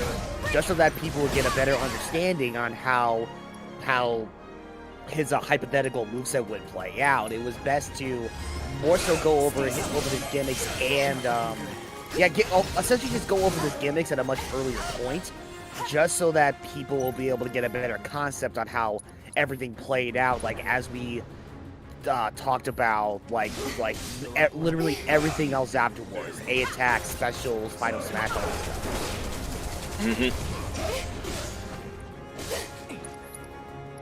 I guess not so much the Final Smash, because that's its own thing. Yeah. It's generally the Final Smash is never an integral part to any moveset. It's only because it can be turned off. Yeah, exactly. Like, there was only one time in Smash history where a Final Smash was integral to a moveset, and that was for Samus. Because you needed to use her Final Smash in order to use Zero's with Samus. Or to change between them, I should say. Because there was a way to be able to start matches with Zero's and it was just really convoluted and kind of unnecessary. So needless to say, come the next game, they got rid of that feature entirely. It just made them two separate characters. So I guess that was also mainly because that was for the 3DS thing, and they couldn't really do transformations anyway. But regardless of the fact, like, that was the only time in Smash history where they've done something like that. It was a neat idea, but because of the fact that Final Smashes can be turned off, didn't really work well in execution. Yeah, pretty much. Speaking of Smash, BJ, Ryan, enjoy this jank.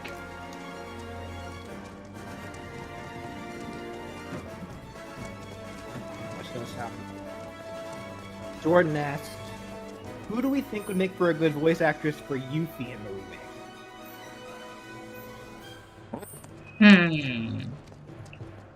That's a good question. I mean, currently the only person that's voiced Yuffie that I know of was Kim Possible, right? Christy Carlson Romano? I guess. I believe so. She wasn't a bad voice actress, but no. If they do what they did with everybody else and just got new people, I don't know. We'll see.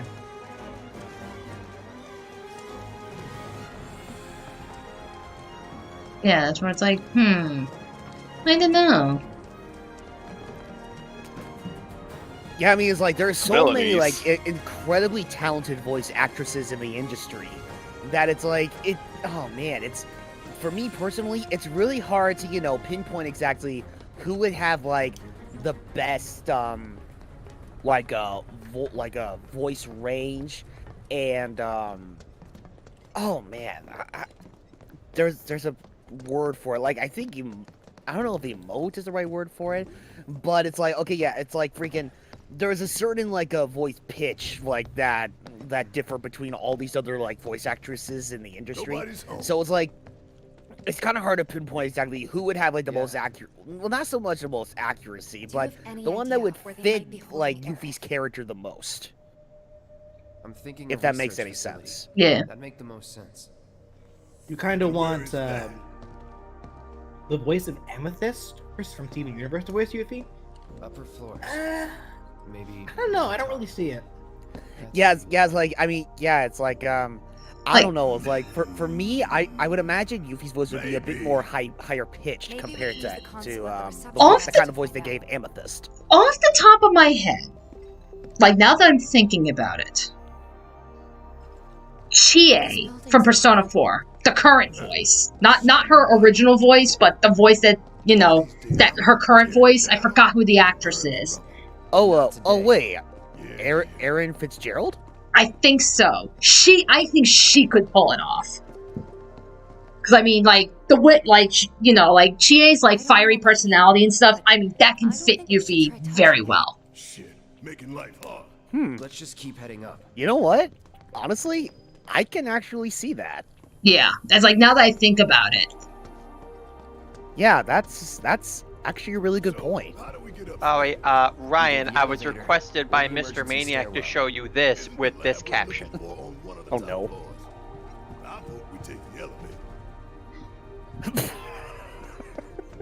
oh no. Hello, motorcycle. Barrett, I want one. Barrett, can I have it? Not until you get your motorcycle license, soldier boy. Yeah, that's it. Barrett, can I have the motorcycle? We have a motorcycle at home. The motorcycle at home. Yeah, that's it. Oh man, I can't believe Ridley.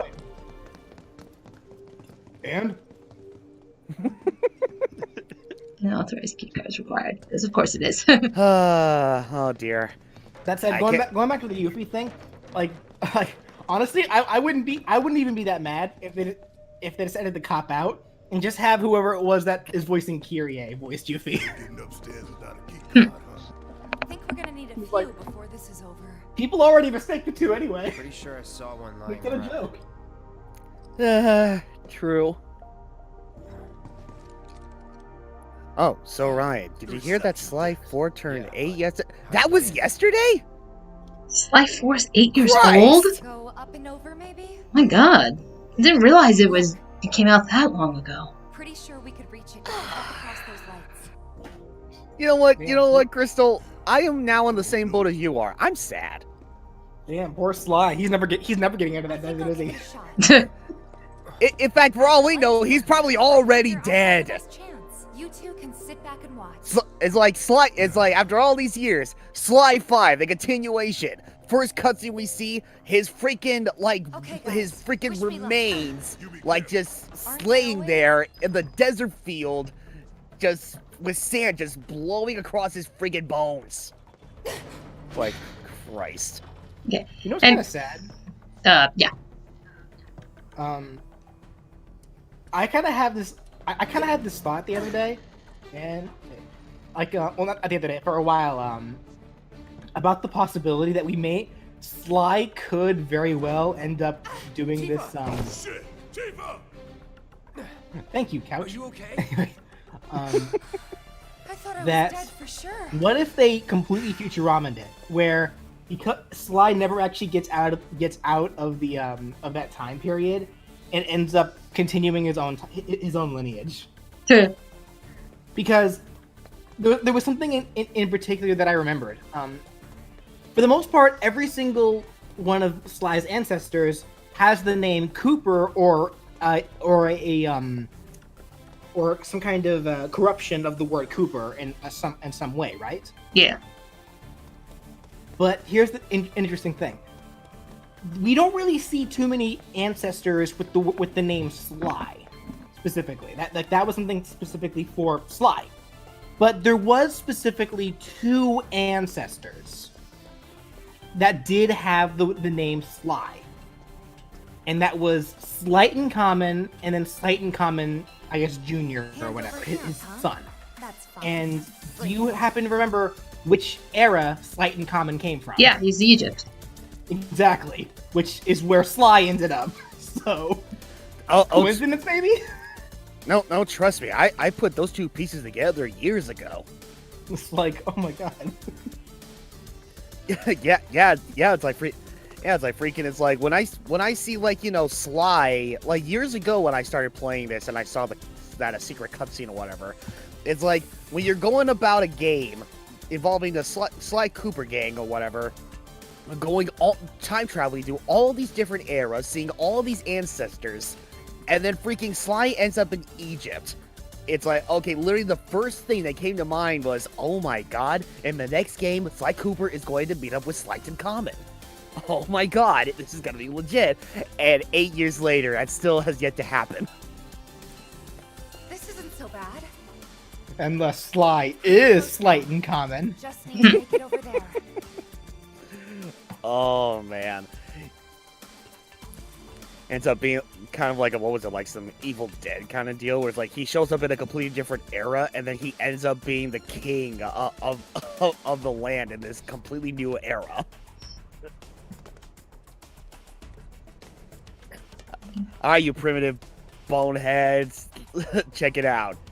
This is my cane, which I turned into my boomstick. No. Sly just has a gun. Just need to get across those No, that's platforms. that's Tennessee Kid Cooper. That's Tennessee Kid Cooper. He's the gun-slinging ancestor. Okay. I did actually Sly learned. love how in Sly 4, because originally Tennessee always had like a pistol with the cane shape, but I love how they changed it to a shotgun that he uses like a cane. That was such a smart idea. It was.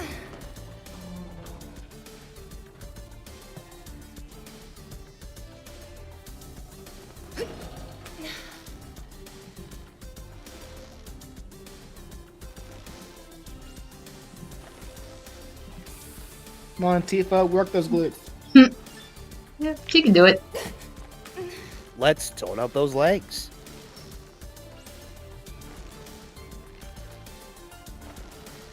You know, I will say, it's like, I think out of, like, all the moments in Sly 4, Decent Time, that I find to be, like, my most favorite, is, the section when you're in the prehistoric era, and you run into, Bob. Hot damn, girl. And you end up like going to the mission where you're essentially like, trying to get Bob into good shape again so that he can climb, and it ends up being is like a massive like montage, like a classic like 80s montage. It's like, okay, that tune that plays as you're playing through that minigame, that is sick. It's so good. You've been We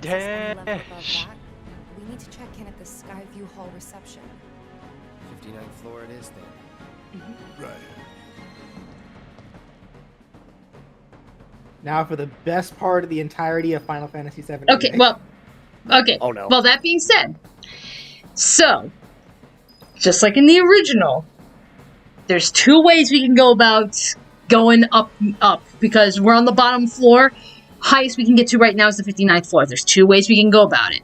We can either the quote-unquote bust through option in the original, which is we take the elevator, or we can sneak our way and climb up all those flights of stairs. Audience, where do you want, what road should we take? Do you want us to take the elevator, or shall we take the stairs? I am going to leave this in your guys' hands. Choose your own adventure. Stairs. Option 3, walk out the door. Just leave. Don't be a bitch. Told It's you, like- boy, we walked all this way, you're just gonna walk out the door. Yep. 2 stairs. Bitch. It's like, Three. it's like, come Not on. the It's like, stairs. Not the stairs. go for the stairs. You're not gonna let Tifa one up you when she used those Yeah, I think glutes. everyone wants the stairs. Everybody, Stairs. really? Okay, that's like, wow, like, wow, that's like, yeah, no fucks Everybody given. wants the characters to suffer and die. Fine by us though. Plus, we have to let Ryan see this cutscene. Like, come on, well, cutscene, quote unquote. It may as well be a cutscene. Right. Insert the lowest rating from Sonic Unleashed while going up the stairs. Oh, I remember the stage where you put Sly 4 music in that part. Oh wait, are you talking about Wait, part 4?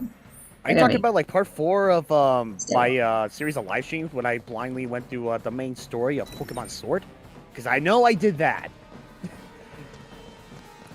Because I was trying so hard to get a Charizard ranking for the first time on stream. Boy, here we go.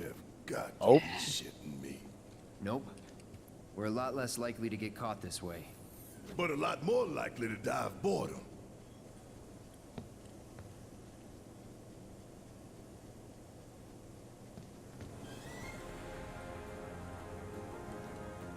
It's only 59 floors. Nothing to it. Well, at least it ain't a race. Okay. Small blessing. Not a race. Oh god, yes. Okay. It's like, you know, Okay, well, since we're taking the stairs, you know, Wonder what it's like up so there. if you would take the elevator, so it kind of mimics, like, you know, what happens in the original game. So you would go up a certain amount of stairs, not stairs, you go up certain levels, and the elevator will open a couple of times. I think, like, one time you actually do have to fight something along the way. And then the other 2 times, like, you actually run into Shinra employees. Oh, that's enough from both of you. Stupid arguments aren't gonna get us there faster. Plan C! Plan C! Not now. Yeah!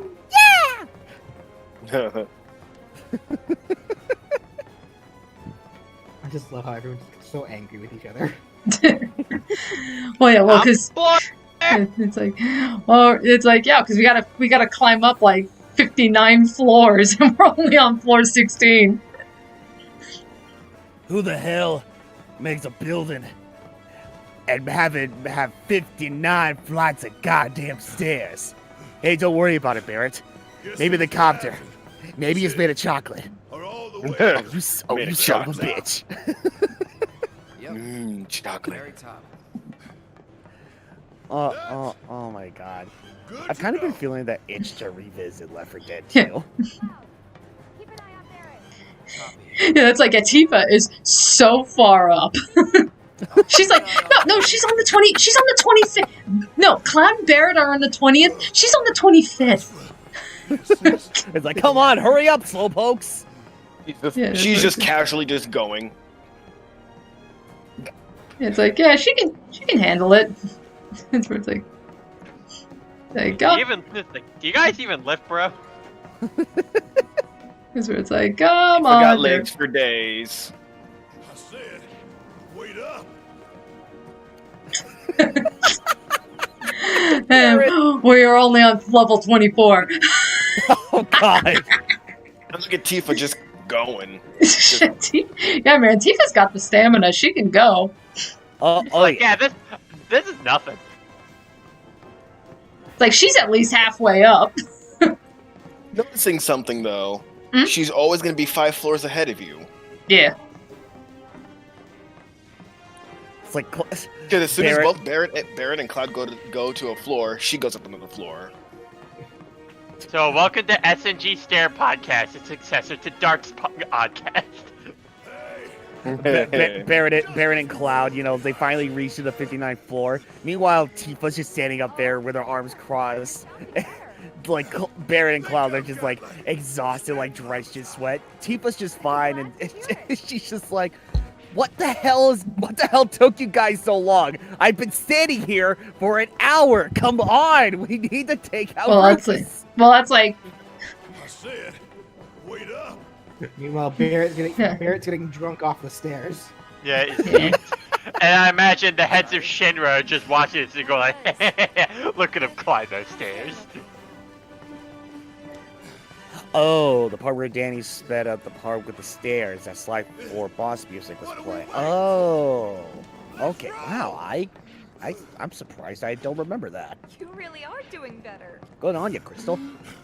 We gotta keep moving. To keep moving. Barrett is going insane. Hard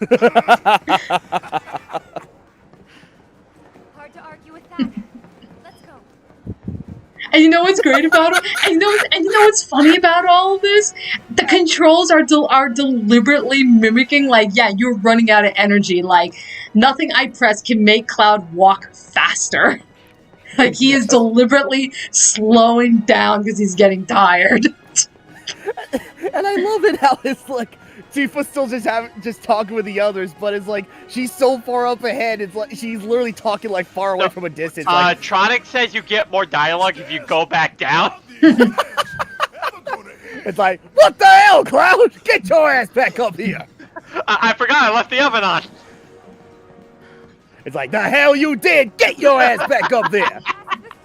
We're gonna do this together! I also forgot to walk the chocobo. You don't have a chocobo! Not yet! I was joking. Enough The Super Bowl's gonna be on soon. That's tomorrow, dipshit.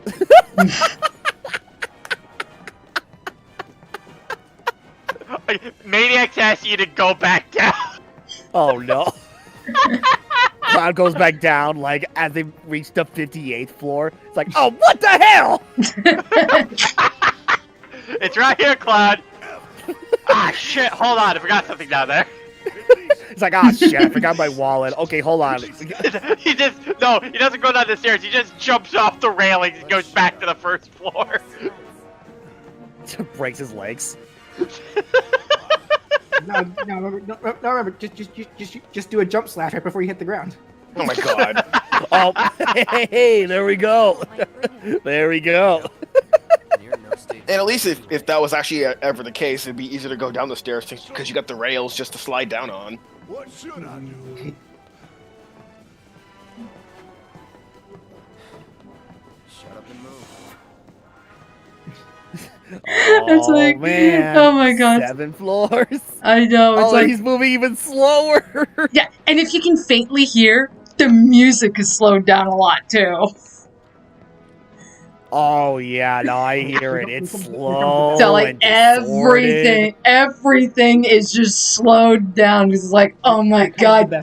Like, oh my god, kill me. just listen, here comes the best line. Any minute now. This sucks. I want to go back. And then that's Cloud's cue to go back down. Go back down the stairs? Okay. No! No! Damn it, Cloud, I didn't mean that!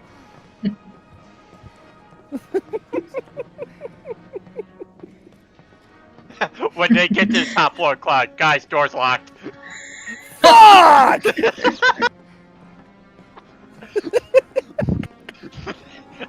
They just tumble down the stairs. Another struggle. Climbing stairs. So much trouble. Sing it, Barrett! Oh, god damn it, Barrett. The song of my people. Yeah, sing it, Barrett. This is why Barrett became like the breakout star of the game. Up the stairs again. I can't wait to go back up the stairs again. Even Tifa's exhausted. Oh, what, Tifa? Oh, okay, no. I refuse to believe Tifa is just as exhausted. Oh, look at her. She went up those stairs like a champ. Yeah, that Tifa's an imposter. Eject him. Barrett plays a harmonica he somehow got. No, there's a built-in harmonica in his gun arm. That's the rapid fire. Okay. Let's go. Oh my god. 70. That was great. 80, 90. 100%. 110. Mako supersaturation confirmed. I can't believe they walked up all those stairs. Those idiots. Engaging interior cooling to reduce temperature. Like we had an elevator. Like the elevator wasn't broken or anything, so you could have used it. Ma'am, if we had an elevator, why would we bother even putting stairs? Alright, men. We are all exhausted, depleted of energy. Now's our chance to strike. Kill those terrorists. Mako density and materia integrity are both holding steady. Registering mass increase in core materia.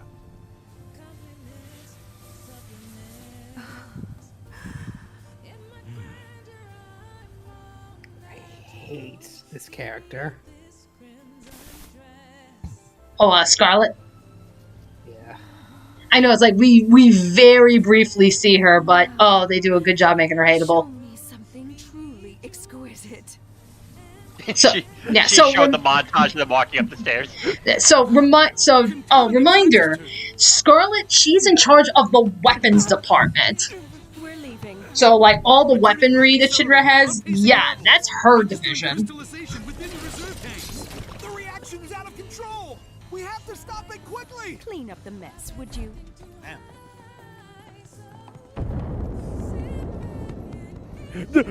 Poor guy.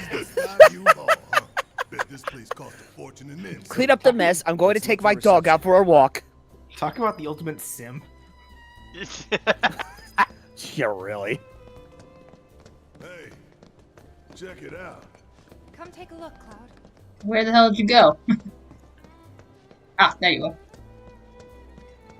Hey, Cloud, check it out. Somebody recorded our entire stair montage and put it on the internet. I swear to God, if they make a stream highlight out of that, I'm gonna be so pissed. I'm gonna press charges. Oh, you know what? Actually, that reminds me. Ryan, did you hear the news about something that YouTube's going to be updating pretty soon? I did actually. They're essentially going to be doing something similar to that at Twitch, and that you're able to make like up to 60-second clips from live streams. That ought to make things a little easier for you now. I mean, oh man, yes, it makes it easier it makes it convenient to make stream highlights or whatever. But it's like, come on now, at 60 seconds, it's like there have been loads of occasions where there are some moments throughout like our streams and such where it's like, oh, trust me, to me, it takes much longer than 60 seconds to get, you know, like the whole moment like spliced and then put out there. Right. Well, if there ever does come a point where you only need something less than 60 seconds, you know, now you have the option. Yeah. I mean, yeah. Other than that, it's like that's probably like the one criticism that I have with that new feature.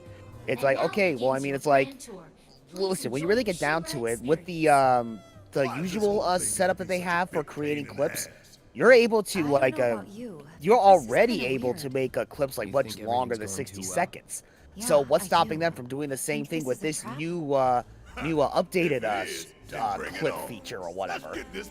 But again, that's the only criticism that I have. Everything else, it's like, oh yeah, I'm all on board with how they're trying to make it more convenient in that case. So I'm all for that. Man, why we gotta get all these damn key cards just to get anywhere? This is Shinra HQ. The hell did you expect? Says the former company man himself. Guess you'd know about all the rules, regulations, and red tape. It's like coming home, huh? At least I have a home to come back to.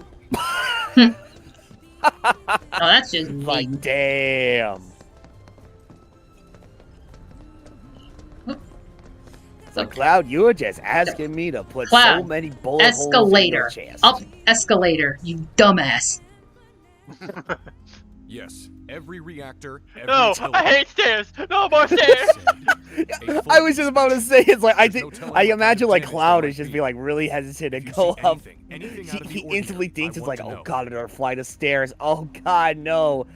Wow, these are stairs that move by themselves. They look like stairs. They're enemies. It's like, Cloud, this is an escalator. The stairs move on their own. You don't have to take a step. It does the work for you. Oh, thank God. No. And then the escalator shuts down. Mother! And it breaks. And it breaks in the middle too. So they have to.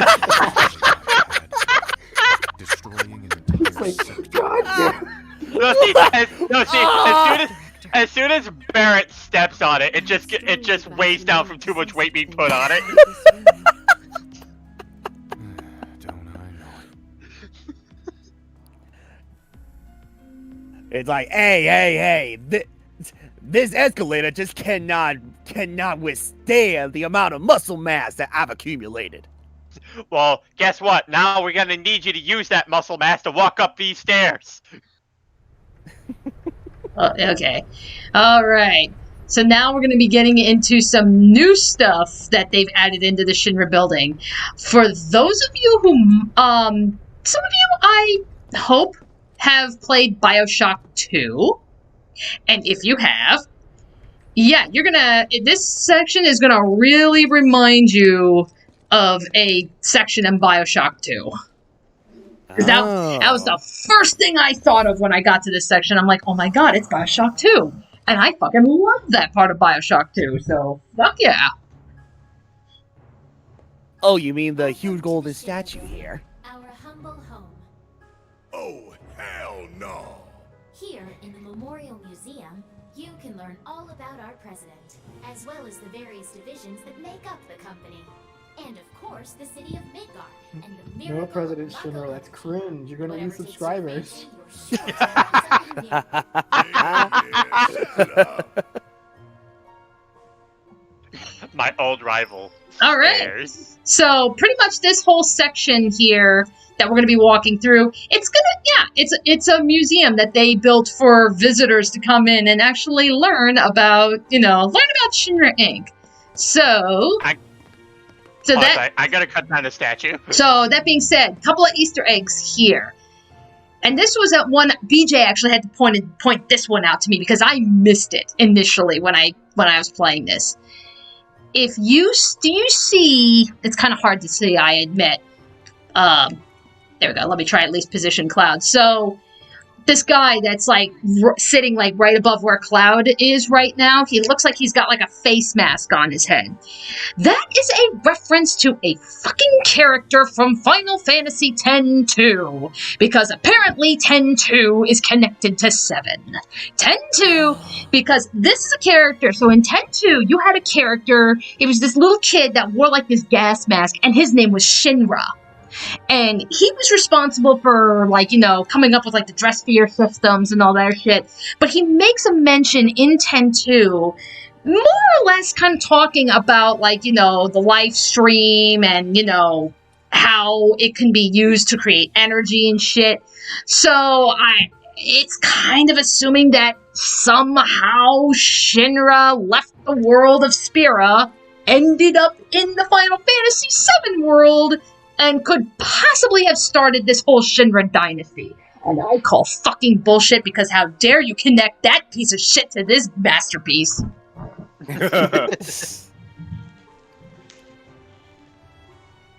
So yeah, that's where I was just like, BJ had to point that out to me, and I was just like, oh my god, you gotta be fucking kidding me. Man, this game. Okay. I doubt very highly that it's actually the same character. More than likely, it's just an Easter egg. It's still bullshit. Anyway. Okay, so this photo that you see here? Yeah, this is President Shinra. So I guess back in the day he was like an engineer or something.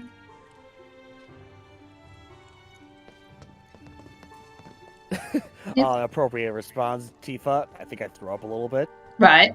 Then there's, just more photos. President and the guy sitting next to him. We're going to be meeting him very briefly. But if you remember in the original game, Midgar actually has a mayor, Mayor Domino.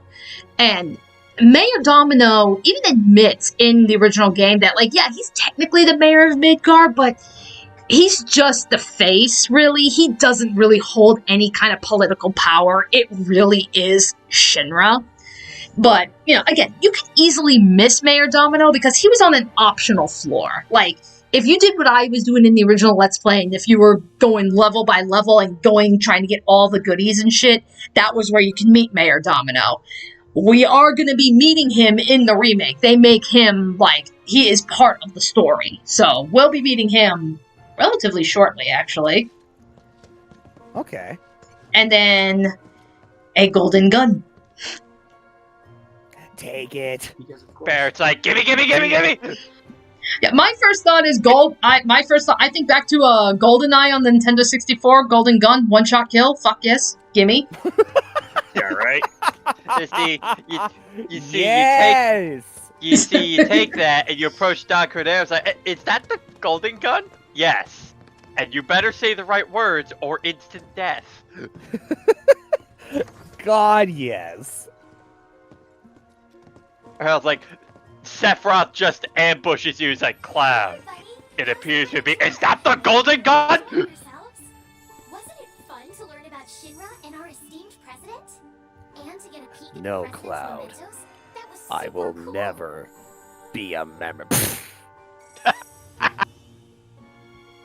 I just love how this whole section like effectively just makes fun of like the cringy like museum narrations. Yeah.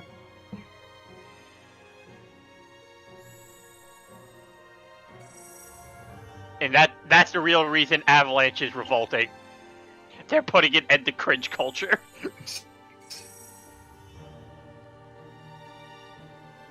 Oh my god, it's the spaceman! Now, I have to admit, I thought this was freaking cool. It was like, they actually found ways, like, you know, all the symbols for each of the divisions make up the Shinra logo. I have to admit, that was really, really creative. These all look so familiar. Because we've destroyed a bunch of them already. Yep, so now we get to see, advanced weaponry. So, you get to see some of the things we've already fought. And then it's like, okay, so this is supposed to be Scarlet. We go to interact. The advanced weaponry exhibit is currently undergoing maintenance. We apologize for the inconvenience. Except, no we don't. Your money is ours. To Space and Aeronautics. Research and We all Development. apologize, ladies and gentlemen, but our giant Pokemon are out of order. Alright, so that being said... Yeah. Welcome to Shinra headquarters. My duties as Director of Research and Development are, in all likelihood, far beyond your ability to comprehend. So Yeah, well, fuck you too, man. as it would be a waste of my time and yours. That's just Hojo in a nutshell. Yeah. Fuck you. It's like, fuck you, give me my research. Because I'm filming this rubbish instead. I believe I've wasted enough of my precious time as it is. Science waits for no one, after all. So, good day. I was like, Hojo does not give a shit. I do not give a flying crap about all of this nonsense. Science calls for me. I must attend to my breeding.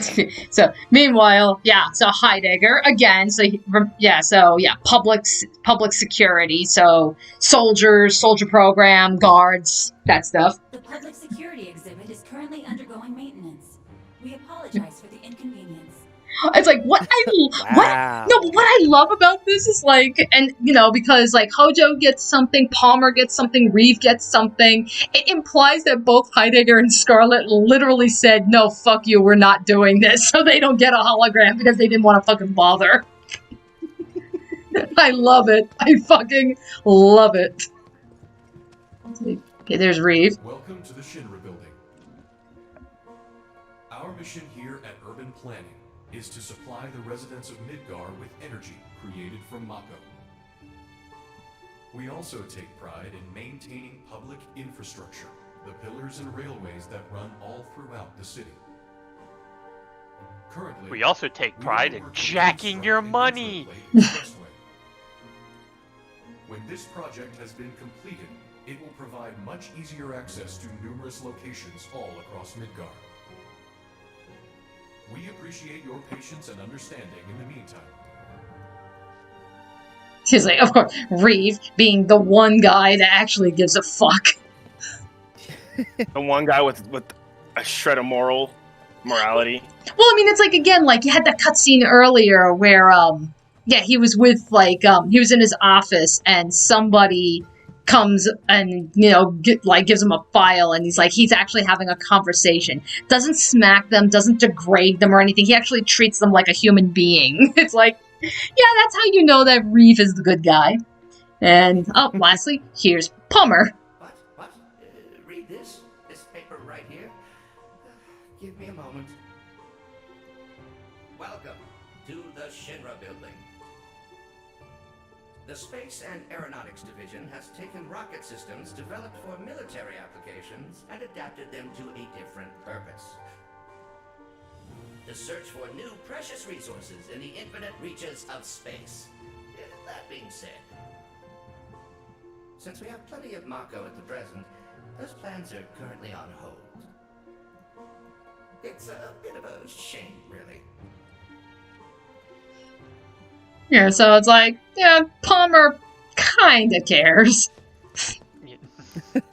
Though I got a feeling in Palmer's case. I really have a feeling in Palmer's case, though, it's he cares for selfish reasons. Yeah.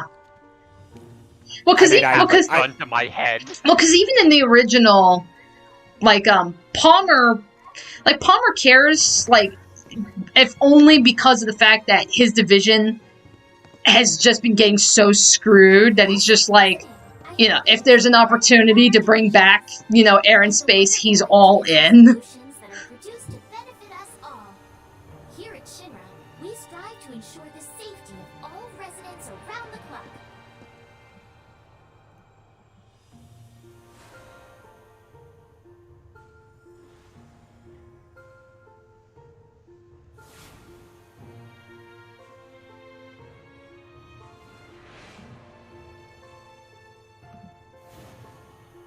And with our newly advanced transport system, we're able to transport goods from the Shinra building over to Fico Depot and many other establishments. Now, moving along, the next Can we get those goods? No. miracle of Mako energy and Oh, you don't want those. Midgar itself. So If it's for Fico Depot, it's like I wouldn't mess around with those. This is Midgar. If they're made by Gluckins, it's probably bad for you. In 1/10,000th scale.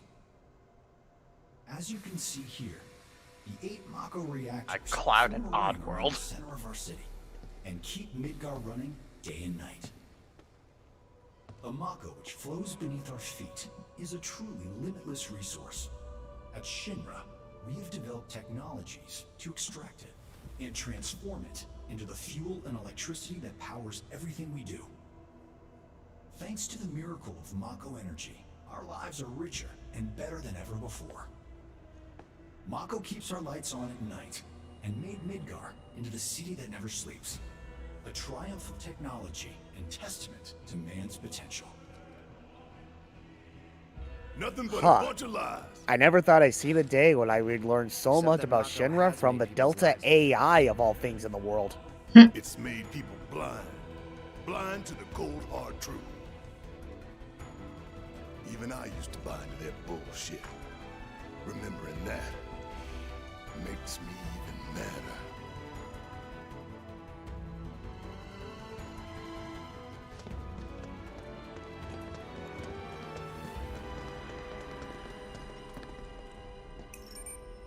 Congratulations! You can call yourself a Huh. proud Shinra scholar. And I also never thought I'd see the day when the voice actor for Rigby was also the same person who voiced Palmer in this remake. Really? 61st floor, the visual entertainment. That's what I'm hearing from the chat. Or seeing from the chat, I mean. Welcome to the Visual Entertainment Hall, where we showcase Shinra's cutting-edge technology. Through an Cue immersive Mordecai visual crossing his arms in audio disappointment. experience. Please relax and enjoy the show.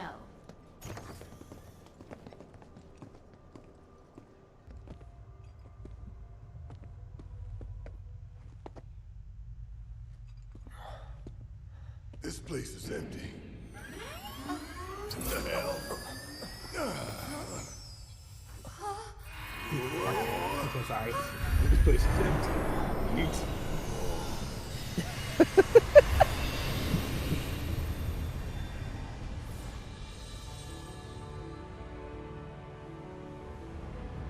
They get to a set of holograms where they have to go back another flight of stairs. Guys. In the distant past, Behold, was home to a people we behold the power of IMAX 3D. many millennia before we discovered 3D's a stupid fucking gimmick and everyone knows it. were already Yeah, well, suffice it to say, this is a first for all of the Final Fantasy VII stuff. Is we're actually getting a glimpse of what Sector culture was like. Or at the very least, an interpretation of it. Right. Yeah, but we've never gotten that in any of the sequels or the prequels. We've never gotten any kind of like an interpretation or a flashback or anything about Sector culture. So that's like, holy shit, the remake is actually giving us this. And it's like something like I didn't even realize I really wanted until I saw this. And I was like, hey, that's a good point. It's like, why wasn't there a game where it was all about the Cetra and how they fell? Why not? By her loving grace and providence, may we take our place in paradise. Alas, the ancients themselves are long gone. 2,000 years ago, a meteor brought an end to their civilization. But before their fiery end, did the ancients find their promised land? Even now, we have only to wonder. Times have changed, and the Shinra Electric Power Company is committed to changing and evolving with them. Like the ancients, we've harnessed the power of Mako.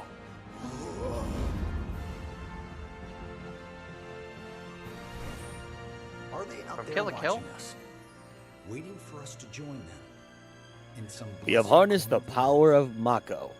A green inverted Clean, land dependable where boundless energy. Mako energy. Every time you turn something on, Shinra is Shinra there. is working for you to fulfill the hope of the ancients and lead us to that promised land. We shall not rest until our dream is realized.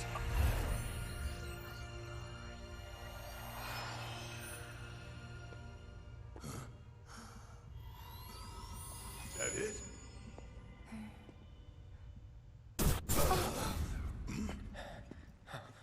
No, there's more.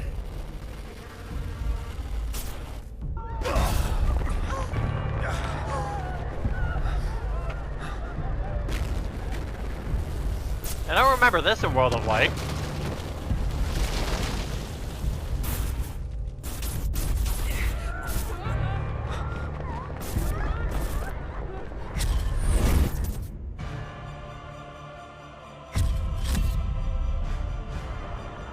No!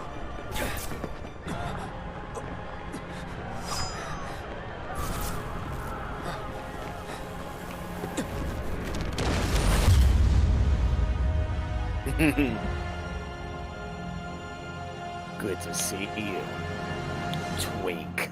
Sephiroth. Oh God, Brian. Oh dear. Oh dear. A man of my refined taste. Running out of Can you believe it? You called him a twink. I can't wait to see how. I can't wait to see how dramatic the fight with him will be. With Palmer will be. Oh man, I can't wait. You're right. I actually can't wait for that. I can't believe he was a boss at all. Possibly have been. Crazy ass thing made me want to puke. And not just because of the presentation, but the content too. Ought to come with a warning. That ain't for kids. That wasn't just a movie. Barrett is a YouTube commentator. What was that about? Like I said, nothing you should show a kid.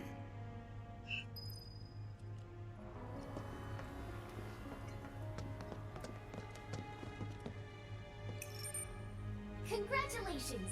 You can call yourself a proud Shinra expert. Your mission is to go out and tell everyone about Proudly is not the word I'd use. Next, you'll be visiting the repository for Shinra's expertise and know-how. Please make your way to the 62nd floor, the corporate archive. What the? No, not more stairs. Greetings and welcome. Avalanche, I presume. My name is Hart, and it's a pleasure to meet you. I've come to escort you to Mayor Domino, per his request. The mayor of Midgar? The empty suit that's just a mouthpiece for Shinra? Yes. The mayor of our dear Midgar. The most magnificent city ever built. That Mayor Domino. The visual entertainment hall has been experiencing technical difficulties of late, and he's... Oh, okay, Yanni. We'll see you in a little bit. Progress. So what does the mayor want with us? I'm afraid you'll have to ask him that yourself. Guess we're supposed to follow.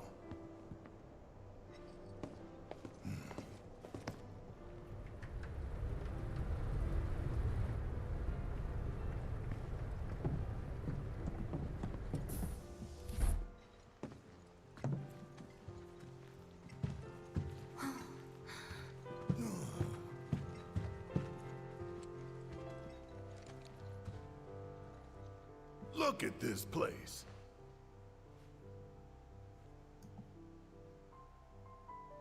So what? You telling me the mayor's some kind of crazy bookworm? So you're telling me that the mayor's a nerd? That's pretty much what it is. Oh man, I'd love to see him go up some stairs.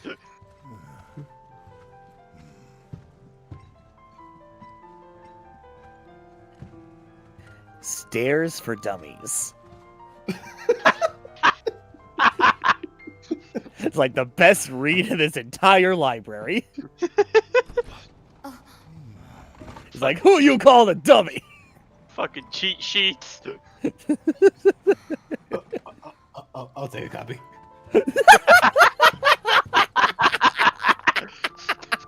Tifa just looks at him with her arms crossed. Really, Barrett?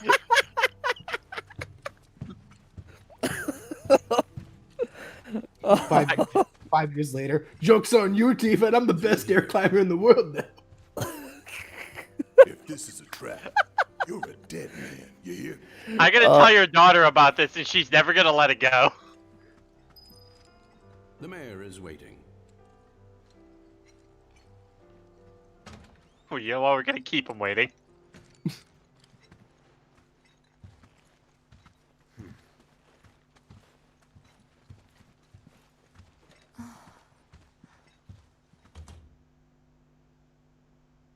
This can't be right.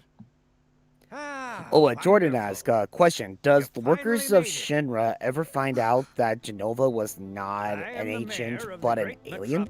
In the original, they did not. Who knows? That could maybe change in this remake. Oh, okay. Oh, and welcome back, Yari.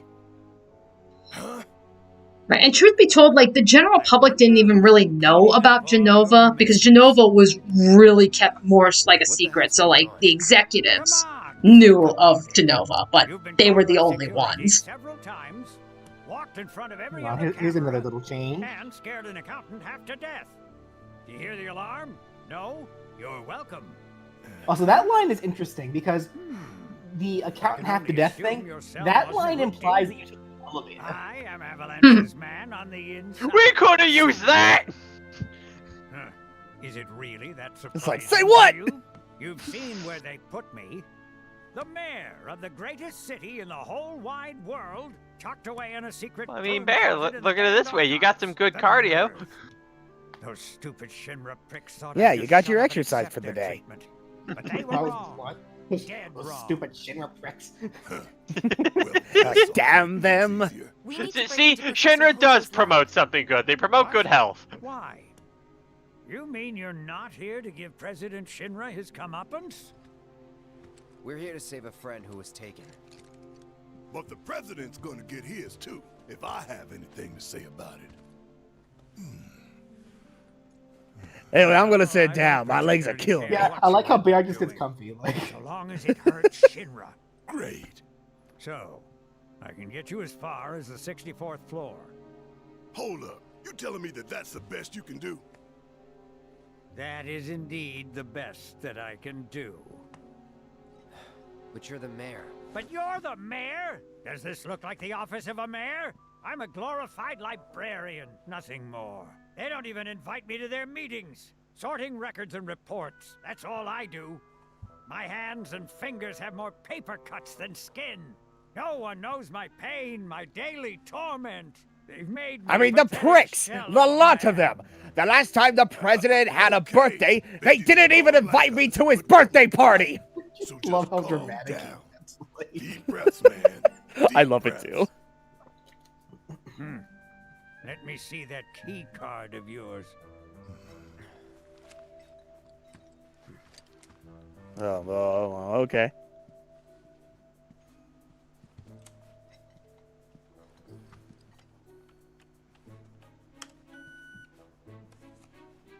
Here you are.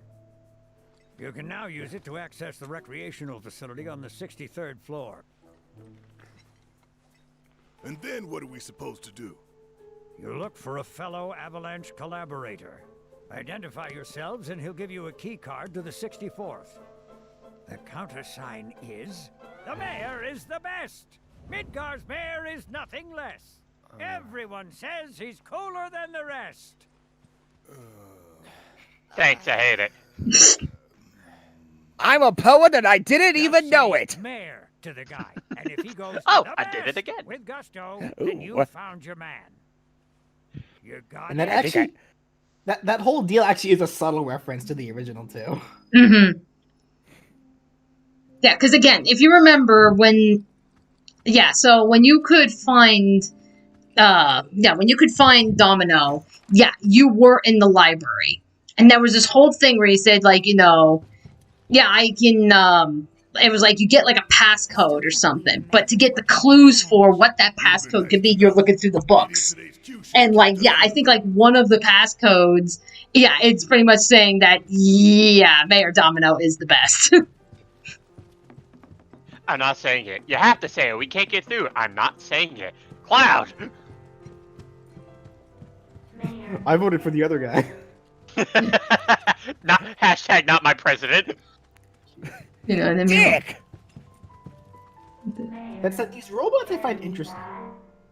It's like, these robots look nothing at all like any of the other robots. Like, these actually look like robots like they would probably, like Japan would probably have these right now.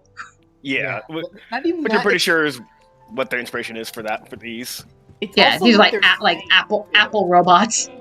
It's also the things that they're saying, because I feel like I might just be thinking too far into it, but like I'm wondering if they're actually giving a subtle foreshadow, because some of them are saying like, you know, like mayor very bad, mayor explosive. I like that one, but like, Mako explosive. Considering the true nature of Shinra, do you think this might be a foreshadow? Probably not. Because I mean, they're just saying, you know, mayor best, Mako explosives. It's like it's not really a foreshadow if they're telling us shit we already know. But they're also saying mayor very bad, mayor explosive. Precious promised land of yours. I think they were saying it was Shinra was bad. No, there's one that says mayor very bad, mayor explosive.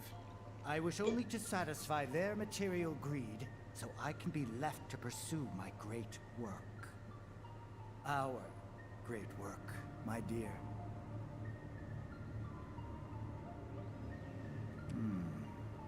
You're the spitting image of her now.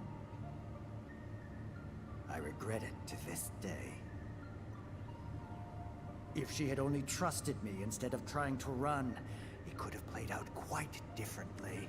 What a terrible tragedy to lose the last of the pure-blooded ancients. Though not completely, would you like to see your mother? Albeit through the lens of one of my microscopes. Did you really think we'd leave such a precious specimen to rot in the gutter? We collected and cataloged every last bit of her. Hair, skin, organs, every fragment of every bone. As breathtaking in death as in life. As you, my dear. Ifalna was elegance, right down to her cellular structure. And there it is, that same elegance. Oh, yes. Time for yet another meeting. Sit tight. I won't be long.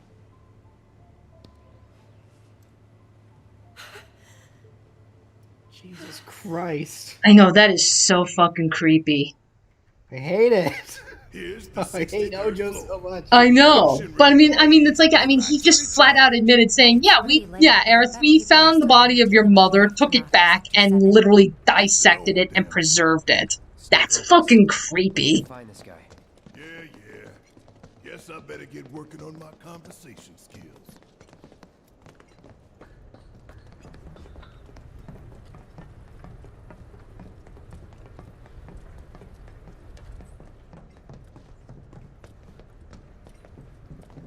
I'm going up the wrong one.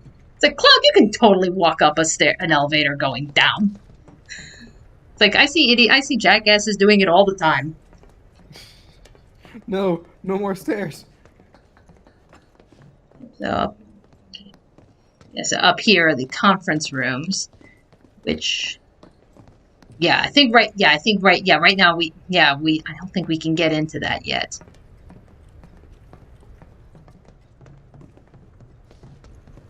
There we go. Recreational facility. That's where we gotta go.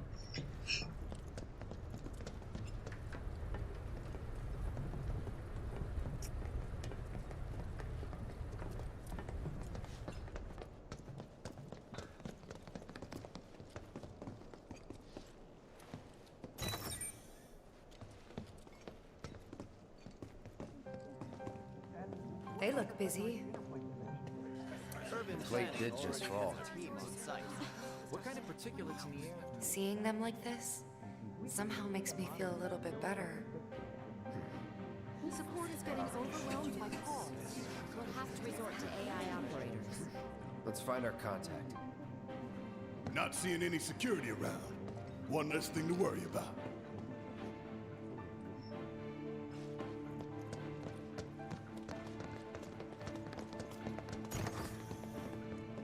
Where are you, Mr. Collaborator? I think we just need to start talking to people who look the part. Remember, say mayor. If they say the best, then we have a winner. Yeah, so it's like, so there's a couple of people that we can talk to, so I'll just go on ahead and go through all of them just so you hear all the results. Hello there. So, what'll it be for you today? The mayor. Mayo? Sorry, we don't have any here. It's like, you're a fucking... I know, it's like, dude, you're a fucking cafeteria. How do you not have mayonnaise? Although I will admit, those look really damn good. That looks a bit like a dessert, like for desserts and coffee and stuff. Right. Yeah, but still, that's where it's like. I don't think That's why it's like, I wonder what some of this stuff actually is. Because I mean, like that one with the red on top there, that looks like a kind of mousse cake with like a raspberry glaze. That looks like a tart, some other kind of cake. Not sure what those little ball things are. That's where it's like more mousse cake underneath. It's like, how sad is it that I can actually identify what that shit is just by looking? That's just your profession. Yeah. Today we welcome a special guest, Shinra's Director of Public Security, who has an important message to share with us. Everyone here at Shinra is deeply saddened and outraged by this unconscionable act of terrorism. But at the same time, we will not be cowed by threats or violence. To the people of Midgar, I make this vow. We will find the villains responsible and bring them to justice. Are you listening, Avalanche? You cowardly dogs! Run all you like. Shinra is coming. Do you think the other plates are in danger? Is it true that Wutai is gonna attack us again? We should be safe first, right? Wonder how the rest of Are you military? Cool. I guess things have been keeping you pretty busy around here. Have you found the guys who did this yet? The mayor. Huh? What about the mayor? Never mind. No, I'm gonna be here a while longer.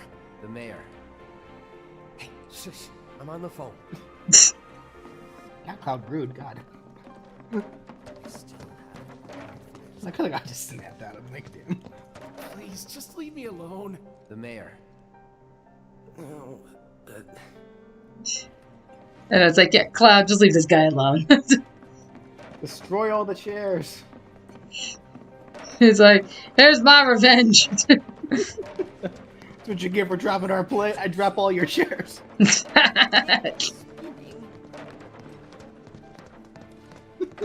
Oh yeah, this guy. The mayor. Cloud. I love it. It's like he tries asking a guy that's fast asleep about the mayor. Blood. The hell's that? Combat sim. You can use it to train for battle in a virtual space. Does training in that thing really make you better?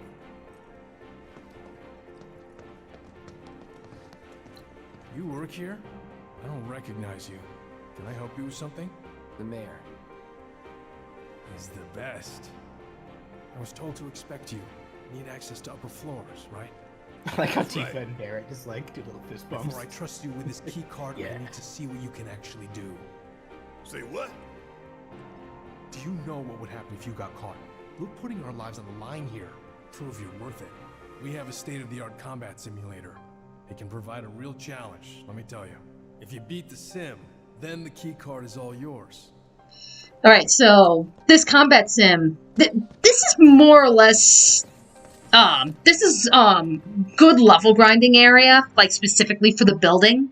Because again, we're in the building, there's no getting out. So if you ever feel like, I feel like, just running through, I need to level grind, AP grind or something. In the Shinra building, this is where you're gonna do it, is this combat simulator.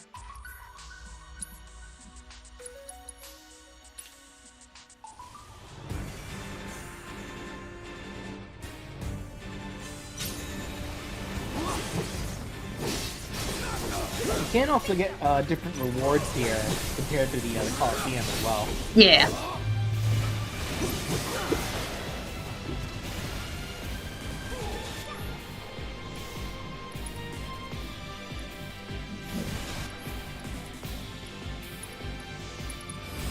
I got your number.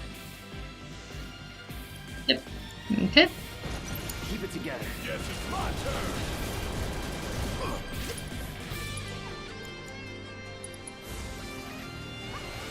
Time to fry.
But I guess, what the mayor looks like as well.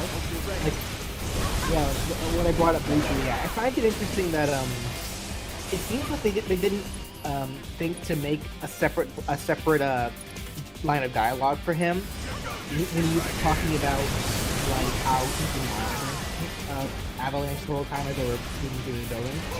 Because, based on what he says, he talks as if you took the elevator as opposed to the stairs. Because he mentioned how you stared at the counter. Right. And that's something that's very specifically that happens when you take the elevator.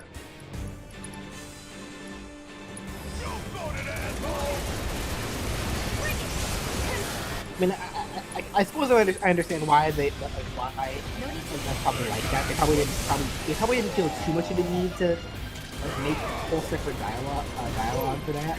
Either way, it's just right.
Not to spoil anything, but what Final Fantasy class could Kate Sith be classified as? No, that's actually a good question. Like, whatever Setzer was. Yeah, because like limit break wise, like yeah, probably like yeah, it's like gambling, like a gambler or something. But that's limit break wise. Other than that, he, Kate's strengths really came with magic. So he was like a good secondary. He was a good black mage to have if you weren't going to be using Aerith for a primary mage. Like he was a really good option. So take your pick on that one. Either more on the black mage end, or like more on the gambling end.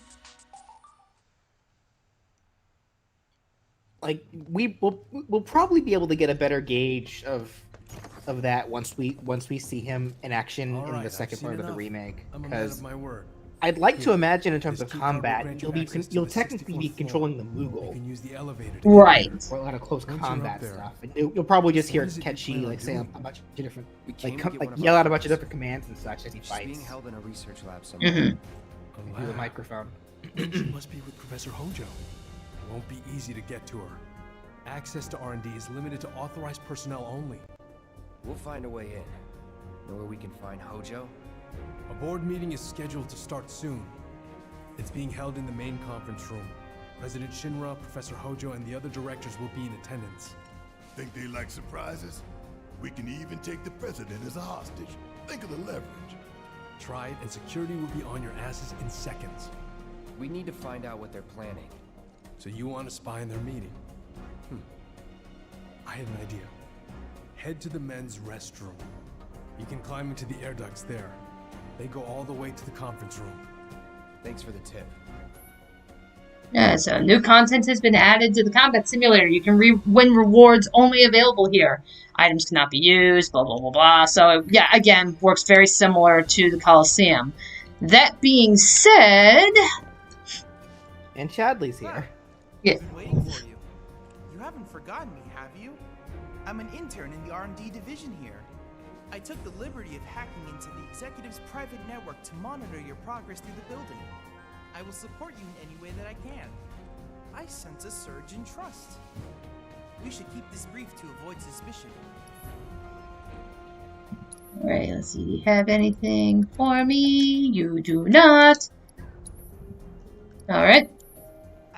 You know what Chadley's general speech pattern remind me of? He talks kind of like an RPG dialogue box. Yeah, he kind of does. Okay, and I'm back. Oh, for God's sake, Hope! Buzz off.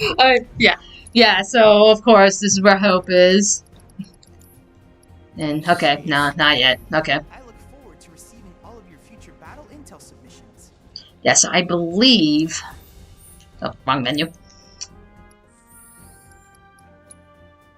Yeah, because we're down to 2 left, which I...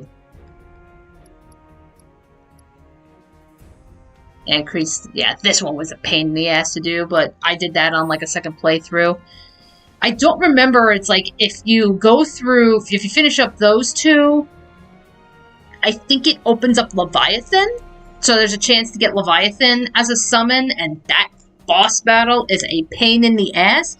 That being said, once you beat the game, and if you've gotten all the battle intels and such, in the chapter select, you come back here to talk to him, and I believe that opens up the ability to get Bahamut as a summon. So, sadly, we're not going to be seeing Bahamut action, because we're not doing, we're playing this as if we're playing this for the first time.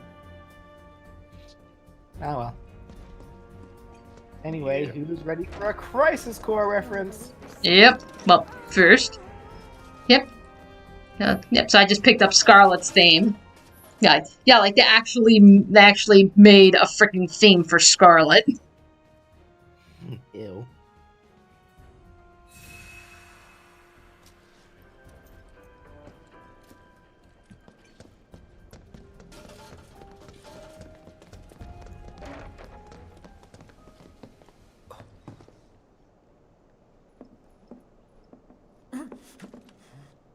Cloud? Huh? You're Cloud, right? Holy shit! It's cool, bro. We went through training together. Damn. So you're still alive and kicking, huh? Some of the guys heard you got smoked, but I told them it was all bullshit. Hey, sit tight, man. I'm gonna go get Kunsel. I'll be right back. And they just so casually just let that happen. Wait, no, wait. While you're back there, please give me some Tylenol. You okay? Yeah, But you were just... I'm good. Let's keep moving. Oh, Yari, when's my birthday? October 23rd. All right. Kunsel. Yeah, Kunsel. That is a Crisis Core reference. You know, he was a very minor character, but showed up nonetheless. Ah.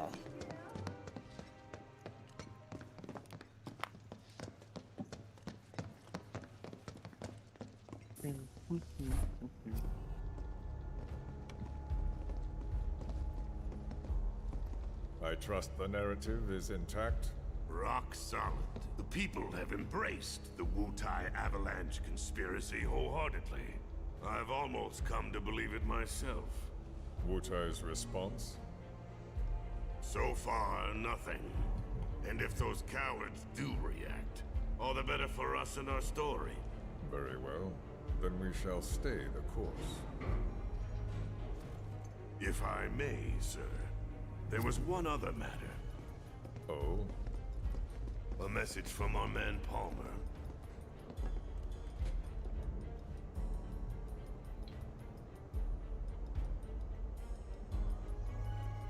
Damn it. Barrett. Yeah, I know. We came here to save Barrett. That's our first priority. That's right.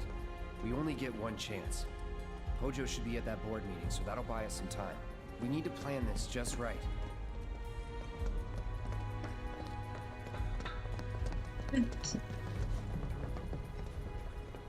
Alright, so... Yeah, so, again, so we're going to make our way up to the air duct, so we have that. So that being said, I don't know if this got fixed, but I remembered when this game came out, there actually was, there was a bug that happens at this part.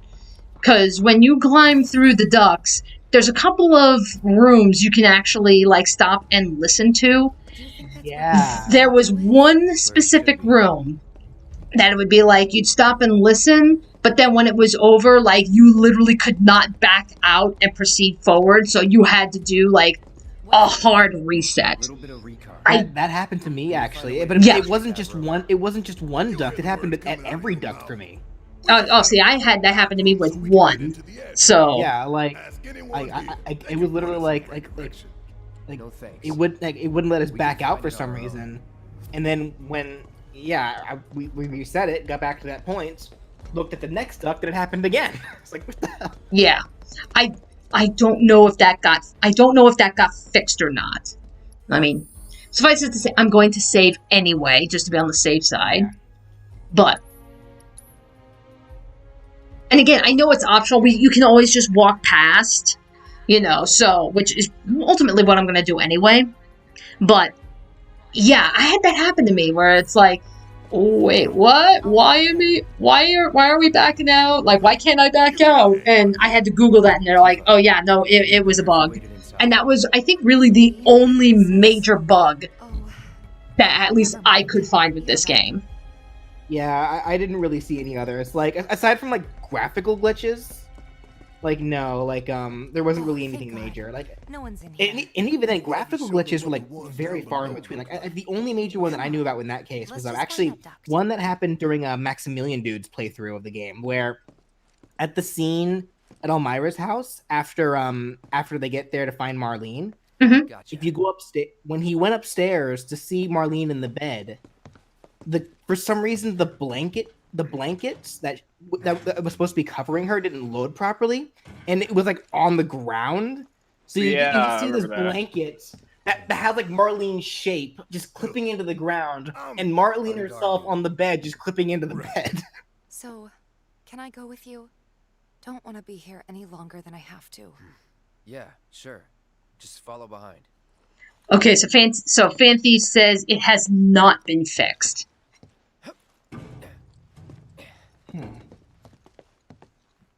I'm probably just better off to not look at the duck stuff. Yeah. So it's pretty much like just to give a quick summary of what happens. It's pretty much just like some Shinra workers talking about stuff in consequence to the plate falling. Like there's this one couple that's worried about like their I guess like their daughter or something like because they live very close to Sector 7. Like not at Sector 7, but very close to it, and like the phones aren't working, so they're just worried about their safety. And then the other one I believe is actually a Reeves division getting ready to plan for the reconstruction of Sector 7. Like it's literally all the people that work directly under Reeve, like talking about like getting plans set up for that, even though unfortunately that doesn't seem to be a priority for Shinra. Gotcha. Boy's a dill hole. And so it's like, nope, we are not going to interact with the ducks. Oh yeah, Fan Thieves. He replayed the game around the time that we started the live streaming for this, and the bug has not been fixed. Good to know. Don't know what. It's like at the very least, it's for something completely optional. You can skip it. So. I know, but still, it's a shame that it's there at all. But like, at the very least, like it doesn't make the game unplayable. Right. I mean, that's where it's just like, okay, I'm not a game programmer or anything by any means, but I mean, that's where I'm just like, is it really that difficult? Is it? Is it really that difficult to patch that? If it's less a difficulty, more of an it feels more like an oversight that for some reason just hasn't been fixed yet. With my own eyes, sauntering down the corridor. Because the thing is, well, is like it seems to be random when it happens. Because like I've seen plenty of playthroughs of this, and I think every playthrough that I've watched, it hasn't happened for the person. If there are intruders in the building, my men will deal with them. Mr. President, sir, I swear to you. Reeve. Sir, I have the damage assessment for Sector 7, and I'm afraid the figures are catastrophic. Spare us the doom and gloom. Was there anything else? Well, sir, I've also drafted a reconstruction plan for... Not with the Ancient in our custody once more.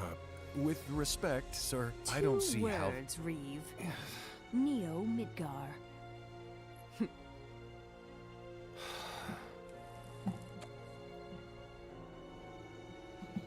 In their promised land, we 2 words, Scarlet. Go die. Mr. President, we still don't know for sure that the promised land even...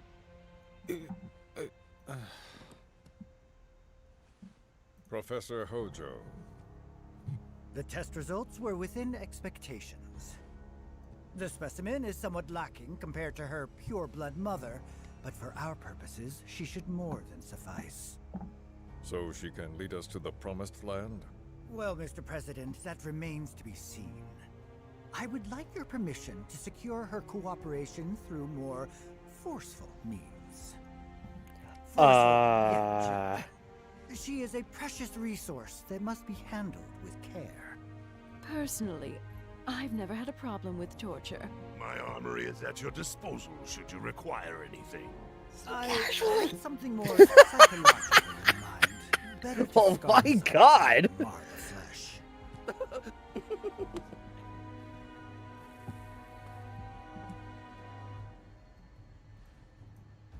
Proceed as you see fit. However, you will not make the same mistake twice. Is that clear? If I may, Mr. President, I have an idea how we might mitigate the risks. Simply put, we could have the Ancient reproduce. In the absence of a second specimen, we would need to identify an alternative mate. I would start with candidates from Soldier. These would, of course, include S and G types. Quite frankly, there's no telling what kind of properties a crossbred specimen might possess. So, what say you all? I'm so uncomfortable. It's like, That I don't said, think. Plan B also involves a lion dog. Care to hear? If All right, there's Crystal, we'll nothing see you in a else, little bit. Mr. President! Meeting adjourned. Please, I'm sir! so uncomfortable. The president was just like, okay, we're done. It's like, okay. It's like, all right, no, that's it. We're not going any further. We'll discuss this later. Meeting's adjourned. But, am I the only one here who appreciates the beauty of crossbreeding? Right. Have the So fictions written down and everything. yeah, so disturbing as that was, that whole thing where Hojo mentioned, S and G type soldiers, that again is a reference to Crisis Core. Okay. And then Oh. we kill the son of a bitch. And then meanwhile, everyone's just like, oh my god, he's at SNG. SpiffyNeedleGeeks is a part of it all. Yeah, nah. So when so when he was talking about the S and G soldier types. So again, some spoilers for Crisis Core. So in Crisis Core, what we learned is when they were making the soldier programs, like they actually had several to try to create the ultimate soldier using the power of the Cetra, which they had at the time believed to be Genova. So there were two projects. One of those projects is the one that brought us Sephiroth, as we know, and that is the successful project. The other project that leads to two characters that were introduced in Crisis Core, Genesis and Angeal. And the biggest difference between the two of them versus Sephiroth was how the Genova cells were implanted within them. I believe the biggest difference was with Sephiroth, they implanted the Genova cells within his mother while she was pregnant. So the cells went into the fetus naturally. And they didn't do that for Genesis and Angeal. This is what would lead to what was known as degradation. Like, their bodies were literally breaking down, their hair turned white, their skin turned ghastly, and, a big part of Genesis's whole motivation as the villain in Crisis Core was he wanted to find some way to stop degradation, so that he can live. So, and that spins off into its own thing, because again, going further into Genesis, where we then go into shit from Dirge of Cerberus. But ultimately, that's the biggest difference. So, yeah, so that's what Hojo meant when he was talking about, we can use candidates from Soldier, and this would include anybody that was involved in either the old program that utilized Genesis, that came up with Genesis and Angeal, or the more modernized program, which was what led to Sephiroth. S and G. S for Sephiroth, G for Genesis. Yep.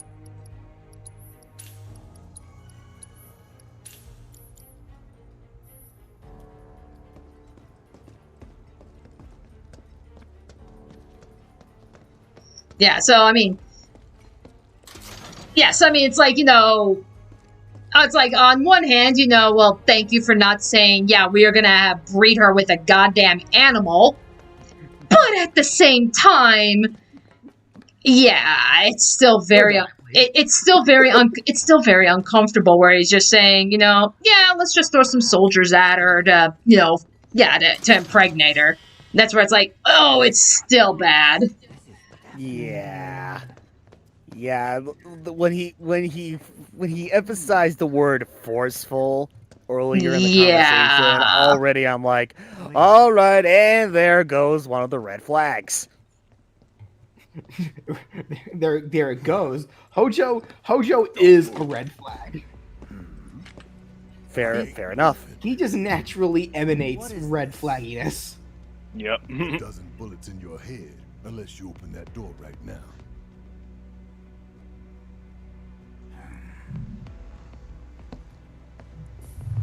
All right, well, if you insist, but I assure you, you may not like it.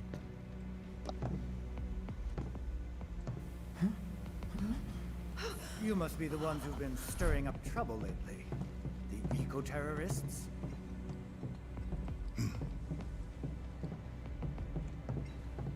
so, I can't imagine what business you have with me. The president's upstairs. Go on, shoot. Damn, under the bus. Shut up. Keep walking.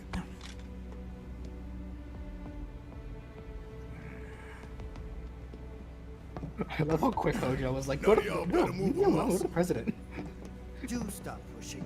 Unlike you, I am less accustomed to physical violence. You'll get used to it. What is it that you want? Our friend. She's in your lab. Really? Tell us where Aerith is. Oh, so she's your friend. Well. In that case, yes, that might do the trick. Mind speaking up, son? It's nothing. Just imagining how she might react if I were to present to her your fresh corpses.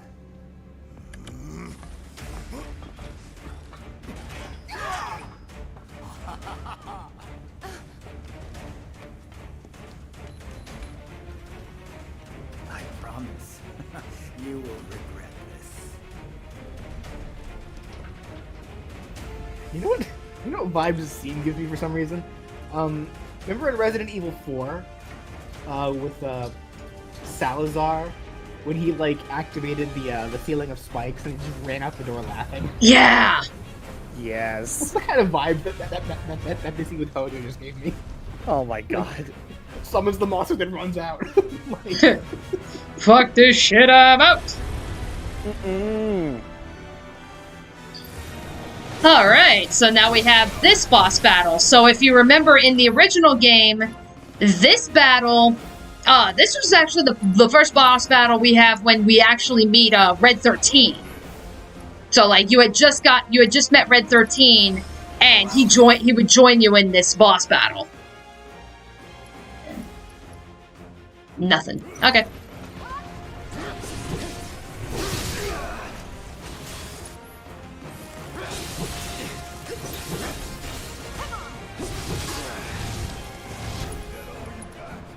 But it like I actually do like the touch about how you fight this guy now as opposed to like after you beat Red, because technically another major change just happened to get this scene, because in the original they never confronted Hojo. They just kept sneaking around until they found Aerith. Right, and that was when that was when they found Aerith, that was when they confronted Hojo. But no, this time around they didn't know it. They couldn't find her. They just straight up like they tried taking Hojo off. Yeah. So interesting.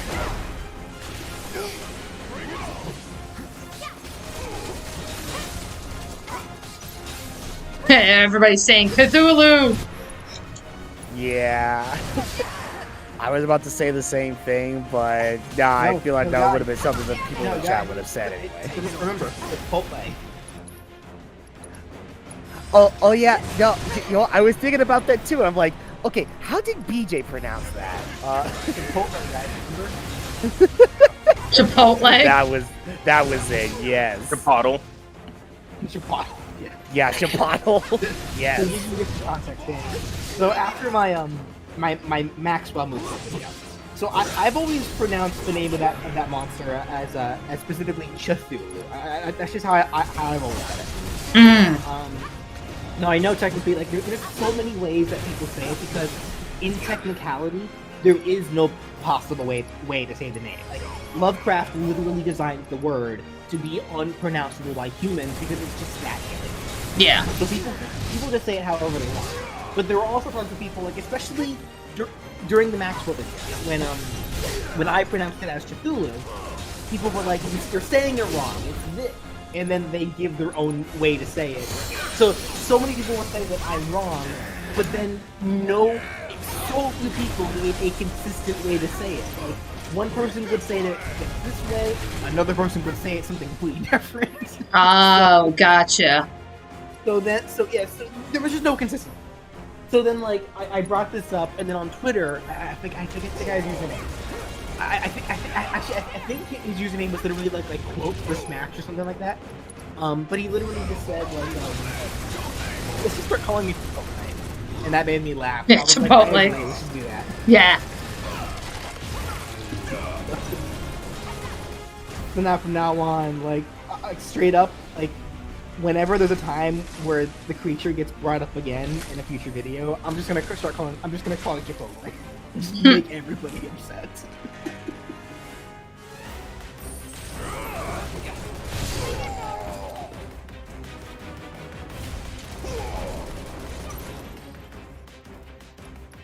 Yeah.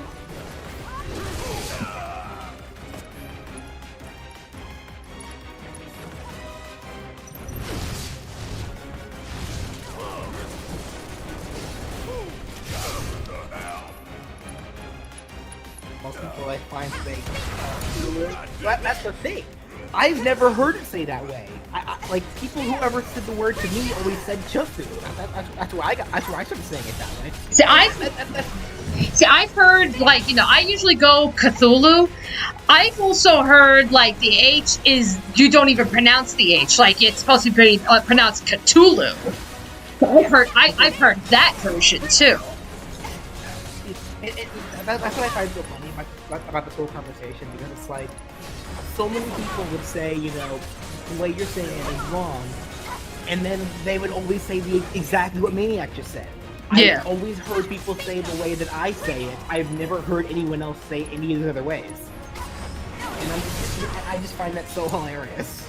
Like, so apparently there's just patches in the world that you say it differently, so that everyone in that patch only ever hears it the one way.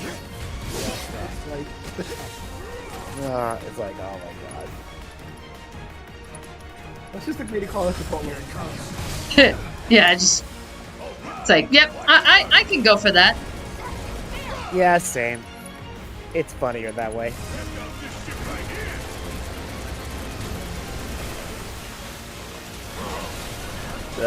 Would you like white or brown rice with your burrito?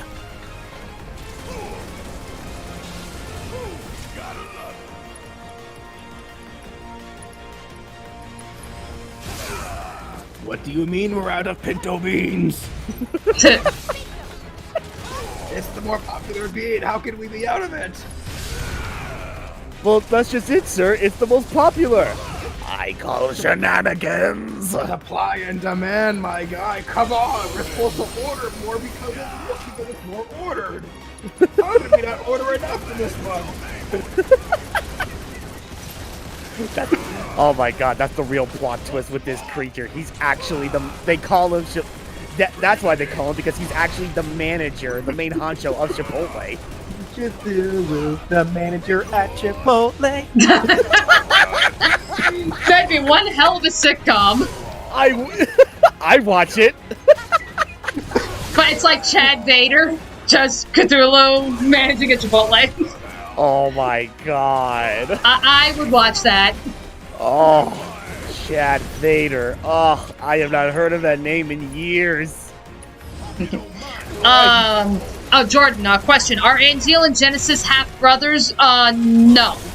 You know, unless you want to count, like, you know, oh, they're related on, like, the genetic level by Genova. No, if you want to make that argument, sure, I guess, but you know, realistically, no, they're not.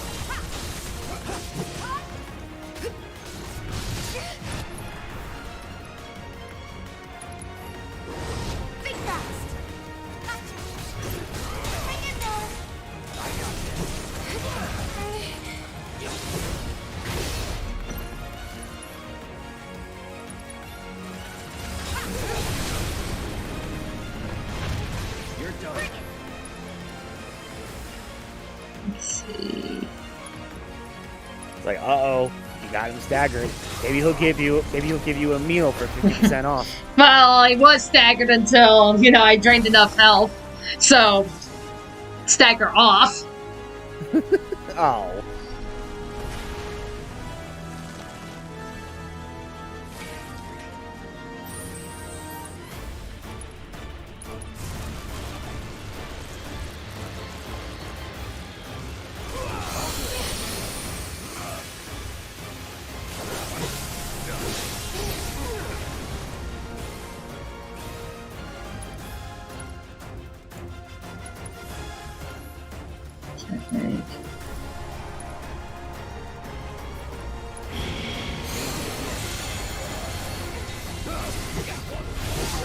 Alright. Okay, so I'm trying to think. So whom should we summon? Because right now we've got Ifrit, the Chocomog, and the Fat Chocobo. What's the difference? Nothing. So it ultimately, I don't think really matters. In that case, I swear that. Yeah, I was about to say that we have a big creature of sorts. Let's bring out the big Chocobo. Because Fat Chocobo, I think, is when you're fighting him that doesn't have any direct weaknesses. Fat Chocobo, I think, just has a better damage output. Okay. Alrighty, Fat Chocobo it is.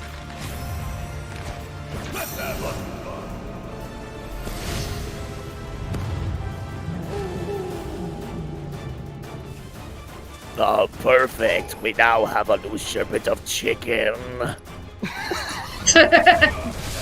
And plenty of it. Yes. This will last us months. Now if only only John can get those pinto beans. It's like I'm sorry, sir. It's like ordering more pinto beans is easier said than done. It's like excuses. But finding a new cashier is also easier.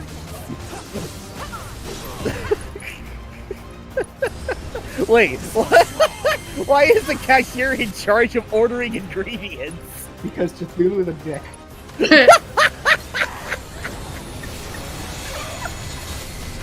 Oh my god. Fair enough. I'm gonna teach you a lesson.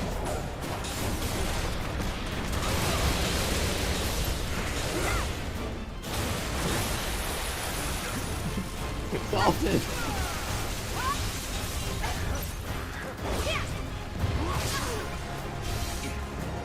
Wondering sliced of dolphin would be ideal for a fish. We can't have fish on the menu. Oh.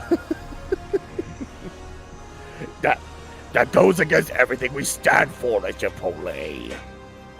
And then he died. And then I just imagine him doing the dramatic store manager from Dead Rising 1. You know what I'm talking Clean about. up! Register 6! Exactly. He's dying. My Chipotle! My burritos!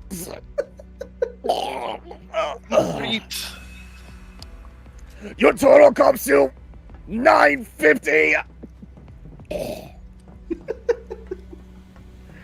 Would you like chips and a drink?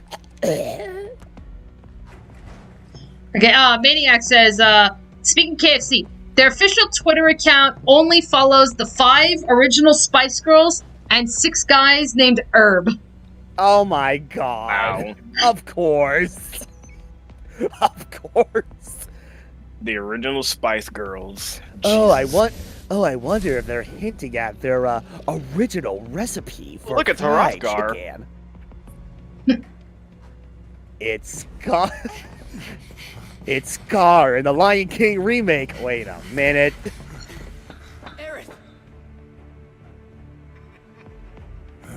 Very impressive. I really must thank you for providing me such invaluable combat data.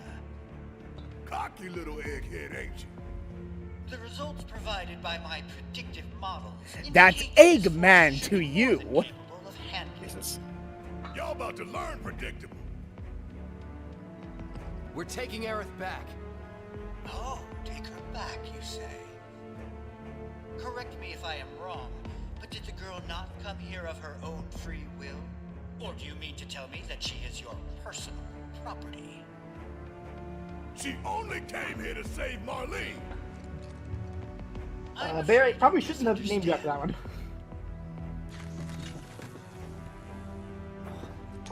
But I really can't be bothered to explain. This facility is home to extraordinary specimens that will change the world as we know it. Do try to be considerate.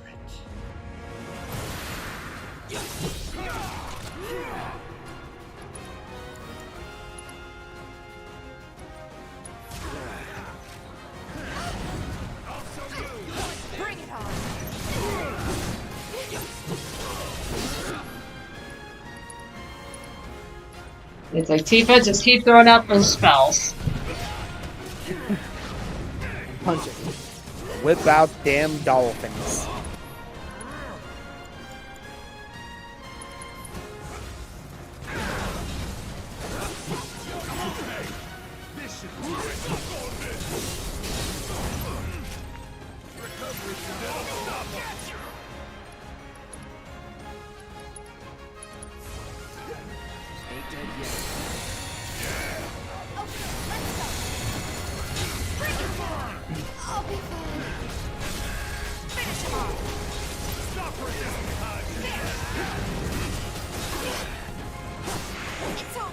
All right, eco-terrorists, stop resisting. Oh God! Oh, I'm staggered. I can't move.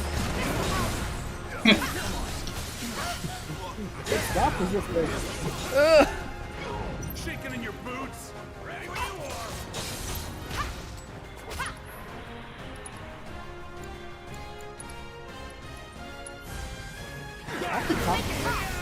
So the guy's about to lose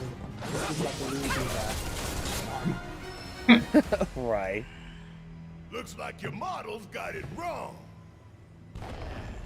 An unknown variable, perhaps. Well, no matter. It's like, ooh, fireworks. But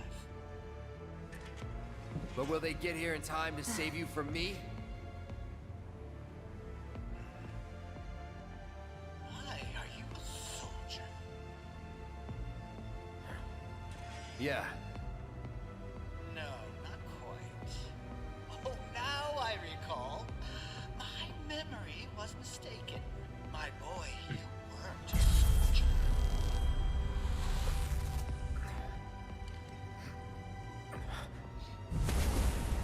Spoilers! It's like, the spirits of darts, they've come to aid us. It's like, oh, to play some darts with us.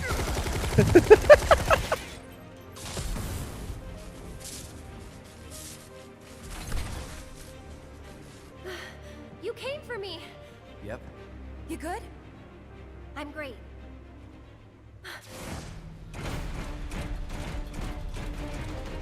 It's like, oh, come on! Save it for later. I like how the first thing Barrett feels bang Barrett. Yeah. But you know he was waiting the whole time to be able to do that. Take the lead. Watch and learn. Gotta love it. Come on.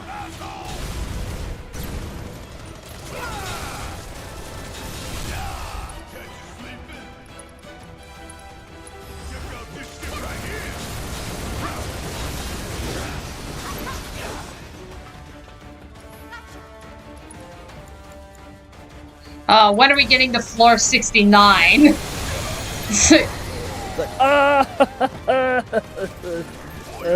Thanks, vertebrates.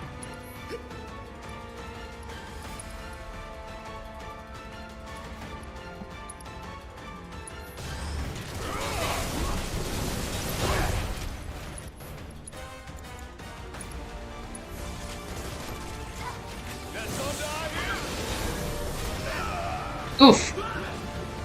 Oh. Maybe our robot number 1 just used self-destruct.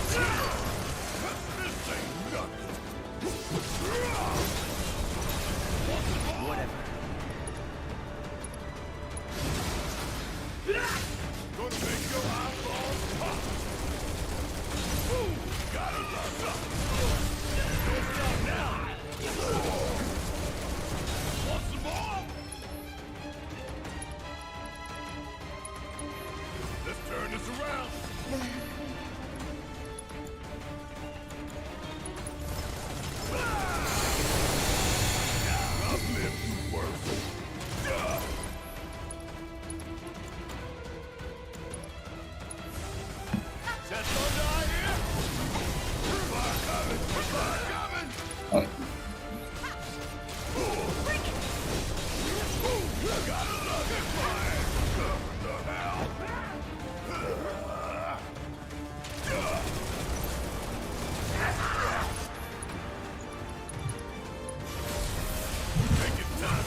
Oh, thank you, Barrett. Woof.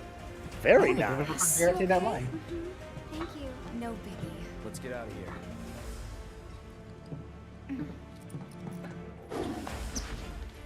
Alright, best character in the game.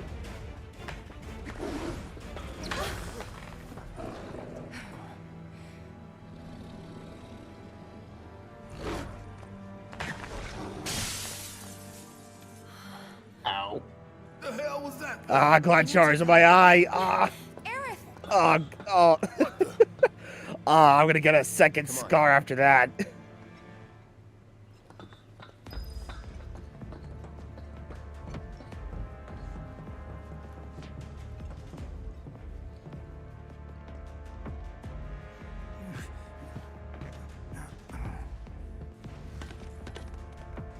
I will say though, I do miss being able to see Red 13 all the hell out of Mojo. Right. Oh, they don't show that in the remake? Oh, Nah. Damn. They got away. No, the Dark Ghost's fault. Yeah, I mean, he was going for him, but nah. What? You want to go? Stop. This child's a friend.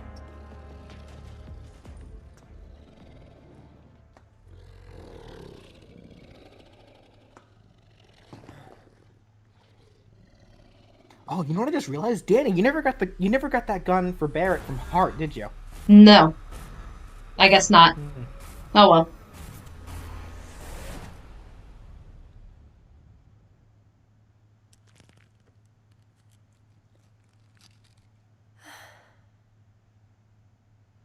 It's gone. The pain is gone. So what the hell My is tail's still on fire. Someone put that out, please. Ah! A fascinating question. Did it just talk? You asked what it is. I am that which you see before you. Nothing more. I'd appreciate it if we simply left it at that. Agreed?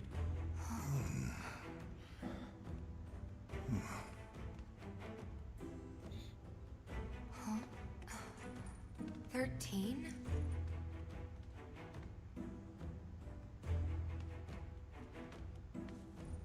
Red 13.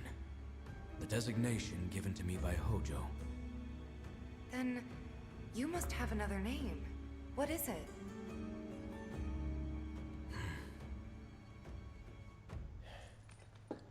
He got away. So, we're gonna go get the son of a bitch.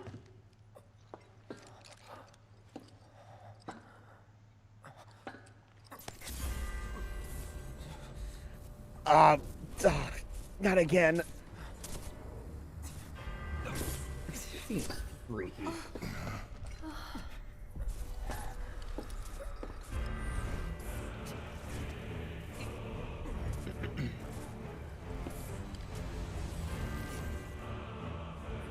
How can Red 13 talk again? He just can. Like, his species is able to talk.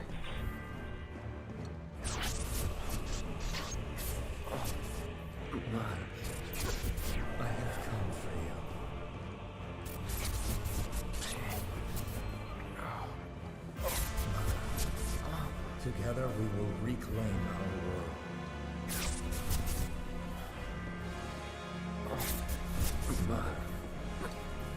They have come again.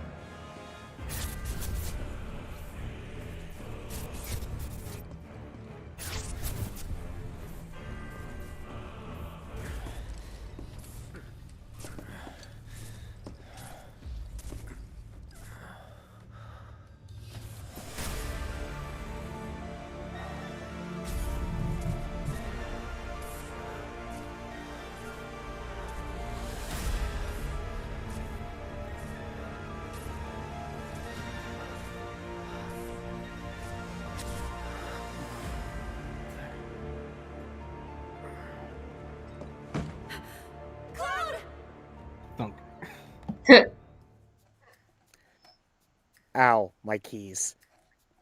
God damn it.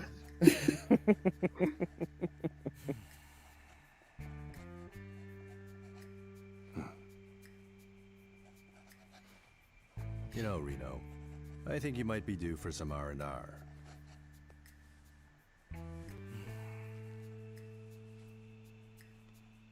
Nah, I'm good. What are we going to do about Sector 7? We are going to do nothing. Been thinking, was all that necessary? Had we refused, someone else would have completed the task. We have spared that someone the burden of a guilty conscience. Perhaps that will ease yours. Yeah, nope. Let's try another tack then. They were a sacrifice to balance the scales. Say what? After everything we'd taken from the planet, we were due to give something back. Do you actually believe that? Doesn't matter.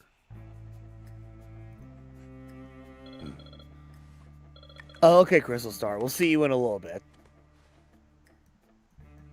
Yes. Understood.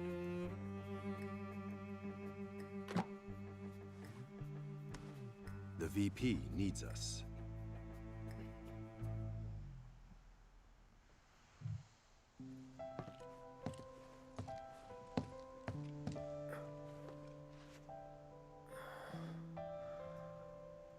Cloud. Oh, thank goodness. You're awake. You okay? Yeah. Where are we? Where I lived when I was still a child.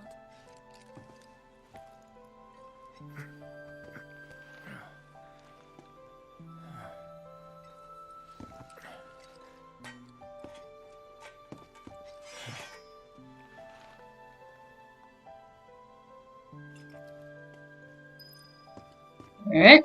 Are you okay? Maybe you should rest a little longer. Oh, cool. New weapon for Aerith. I don't want you to push yourself. We're all worried. My mom and I stayed here years ago when I was just a little girl. The room looks exactly the same. Yeah. Yeah, see, it's like, yeah, isn't this like the frickin' depressing? Because again, you have to remember. So, in the original game, if you were in Icicle Inn, you could actually hunt down some tapes that would show Ifalna with another professor, Professor Gast. And Professor Gast and Ifalna would end up falling in love, and they would end up having Aerith. But then Hojo caught wind that, Ifalna is really an ancient, and we have a baby. So he brought a bunch of Shinra soldiers to take them. They shot and killed Gast and brought Ifalna and Aerith here. So pretty much like this room for like the first years of Aerith's life, this was all she knew was this room. That's really fucking depressing. Jeez.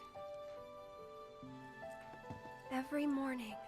This room or Hojo's lab. Lying here alone. Aerith, before we break out of here, talk to us. There's so much we don't know.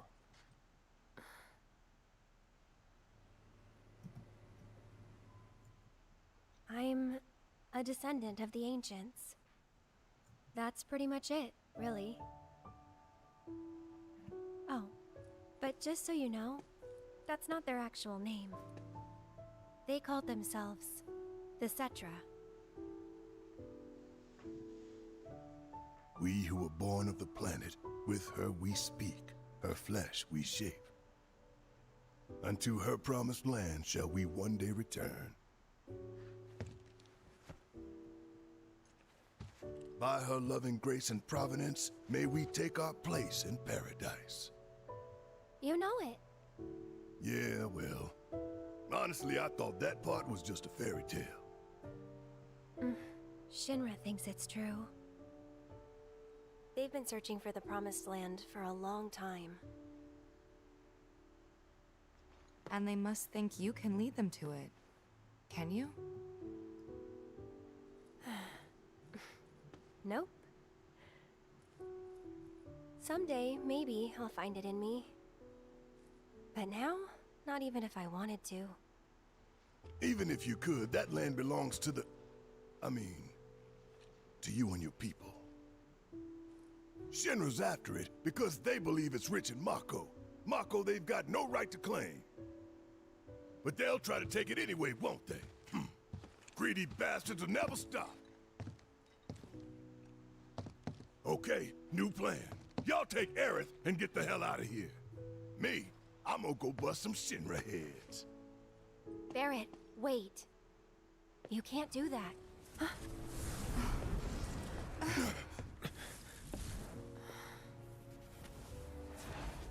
Oh, great. These assholes again. Probably some Shinra science experiment. Whispers. Perhaps best described as arbiters of fate. They are drawn to those who attempt to alter destiny's course and ensure they do not. Like capital D? Destiny?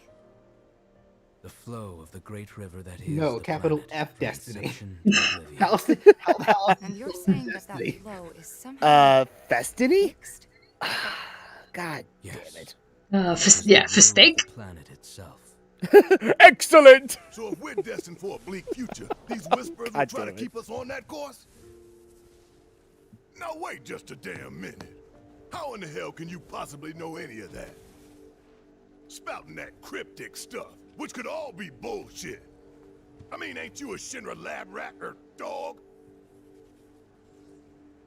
I'm not a rat dog. Yes. When Aerith reached out to me, I found this knowledge of the Whispers. Listen to me, Oh, welcome back, Crystal Star. please. Aerith. The Shinra Electric Power Company isn't the real enemy. It started with them, sure, but I promise you, there's a much bigger threat. I just want to do everything in my power to help. All of you. And the planet. Aerith, what are you not telling us? I'm lost in a maze, and every step is taking me further from the path. Every time the whispers touch me, I lose something, a part of myself.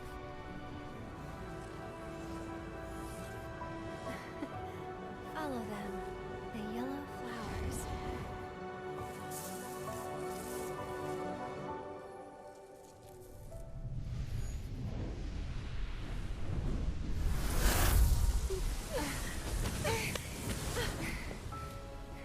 It's okay.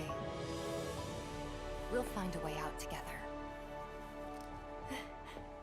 Okay.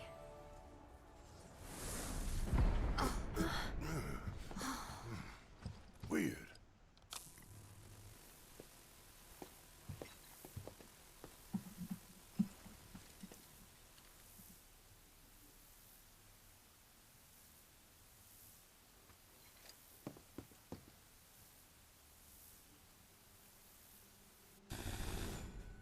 Aha! There you are. Rick, what are you doing, man? Hey guys, long time no see. Where's? But I like the hedgehog. You shouldn't be up and moving. I'm feeling much better thanks to Elmira's cooking. Ah, but that's not what I wanted to talk to you about. Listen, any moment now. What was that? An explosion? HQ's running the show this time. They're raising hell to try and flush out the president. This complicates matters. That explosion just now put the whole building on high alert. So now we're trapped in here? No need to panic, little lady. See? You can still move freely within Hojo's laboratory. Find a way to the roof. An avalanche chopper will come to extract you. HQ's bailing us out? I doubt it. Not after all the shit we've pulled. I asked them really nicely. Like super duper nicely. Thanks, Wedge. Just get to the Oh, they asked him super duper nicely. Okay, that looks like we're in the clear. Oh.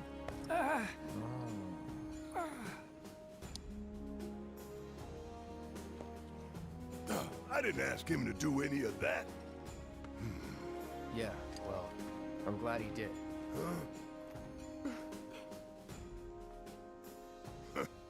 I'm gonna still chew him out for it later. Alrighty. All right, but so now we pretty much now know what these ghosts really are. Whispers. Yeah. So based on what Red 13 explained of them, these are effectively creations of the planet itself, trying to keep Destiny from being too altered from what it actually is. Like their whole purpose is to keep fate on a strict course. So what this means is, because of reasons, things are not. We already know throughout the entire game. The events of Final Fantasy VII Remake have not happened exactly the same way as in the original. There's a reason. There's actually a plot reason why this is happening, and the Whispers are trying their damnedest to make it go back to the original plan that happened from the original. So every time they appeared, they only ever appeared during moments when things were going off track. Like, the first time we saw them was because what was with Aerith. The reason behind that, I'm gonna hold off on that reasoning, but because for something else we'll find it a little bit later. But another example of this actually is when they appeared at Sector 7. Cloud, at that point, was not going to go on the second bombing run to Sector 5. He was going. Originally, in the original, he was just on the mission and that was it. But for some reason, something changed where Barrett didn't want him to come this time. So the Whispers decided to step in, and they purposefully hurt Jesse with the intent of knowing that because if Jesse's hurt, Barrett would get desperate and then rehire Cloud, setting things back on track. Yeah. So basically, it's more or less, it's counterintuitive to what the remake is trying to accomplish. So it's like, even through all the expansions and all the changes and shit, the Whisper's like, nope, gotta stick true to the original. Yeah, another major point when this happened at the pillar, apparently, I'm gonna guess that Cloud, Tifa, and Aerith got there way sooner than what happened originally for some reason. So because of that, the Whispers purposefully stalled them to make it much worse for those who were at the pillar, because in the original things were not that great. They literally effectively stopped them from being able to save Biggs and Jesse. And then at the top, they were this close to actually stopping the plate from falling. But because it fell in the original, the Whispers made sure that Rude and Reno got their job done. What happened here? They are literally doing everything they can to make sure that everything happens as it should have in the original. Yeah. Why is it changing? I'm not going to get into that part just yet. I'll explain that when we actually get to it. Well, Jordan. Well, to be fair, Jordan Carroll, you're actually right. Yeah, Sephiroth is trying to alter the story so he comes out the victor. Hence the title, Final Fantasy VII Remake. It's a double meaning. Yeah. It's not just because, it's a high-def remake. Sephiroth is trying to alter everything, so yeah, he comes out the victor this time. And the Wisp, and this is where, admittedly, this is where a lot of the division between the fan base starts coming into play. And you're especially going to be seeing this in, the last chapter, because it's because of the direction of where this is going, it's pretty much implying that this, in a way, yes, it is an HD remake, but at the same time, it's more like an AU type of thing. And this is where fans are getting very divided about this, because they're like, well, wait a minute, that's not at all that's not at all what we were promised and shit. So a lot of people were pulling that card, you know, saying like it's a bait and switch and that they lied to us, deceptive marketing, all that other shit, you know that kind of stuff. Isn't, because it still, for the most part, follows follows the same kind of narrative. Yeah, for the sound of it, it seems like just this one little part that they decided to add in there that makes it different from the original. It's like they're just not. It's like a lot of these people. It seems like they're just not exactly getting like the overall context of why they're doing this. Again, I think, we're gonna have to wait until we get to that last chapter with what the ending of this game implies, and it heavily implies some things that it could go either way, and this is where I keep saying we have to wait and see, you know. So when you guys are asking, you know, oh, what can we expect out of this? What can we expect out of this in future episodes? I can't say for certain, because it could really go either way, but we will get it. We will get to that when we do. There's still a couple of chapters that we have to get through. And we'll go more into that, because there's a lot to unpack at the end of the game. But getting into what we know now, so yeah, effectively, Jordan, yeah, like Dani said, what's going on is that Sephiroth, based on what's apparently been described, Sephiroth from, like, the Sephiroth that we've been seeing, like Cloud specifically has been seeing, that apparently is post-Advent Children Sephiroth.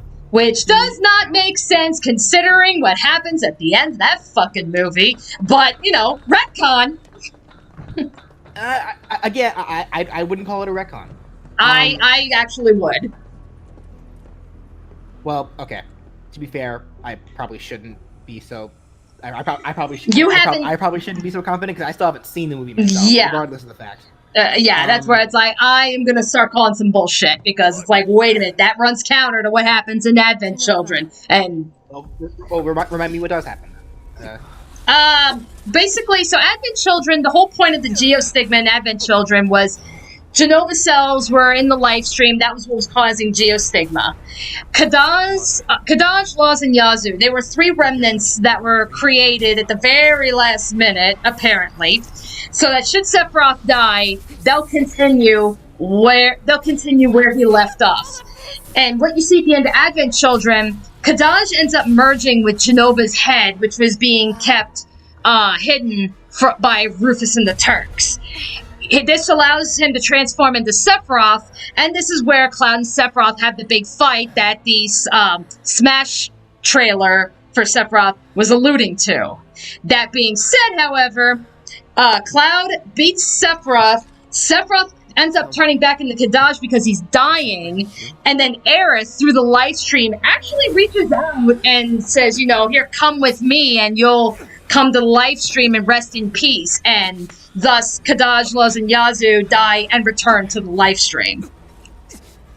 So, like, the threat is gone. Not to mention, she also uses her Great Gospel Limit Break to summon a rain that actually heals the geostigma. So, at basically the end of Advent Children, Aerith puts an end to everything.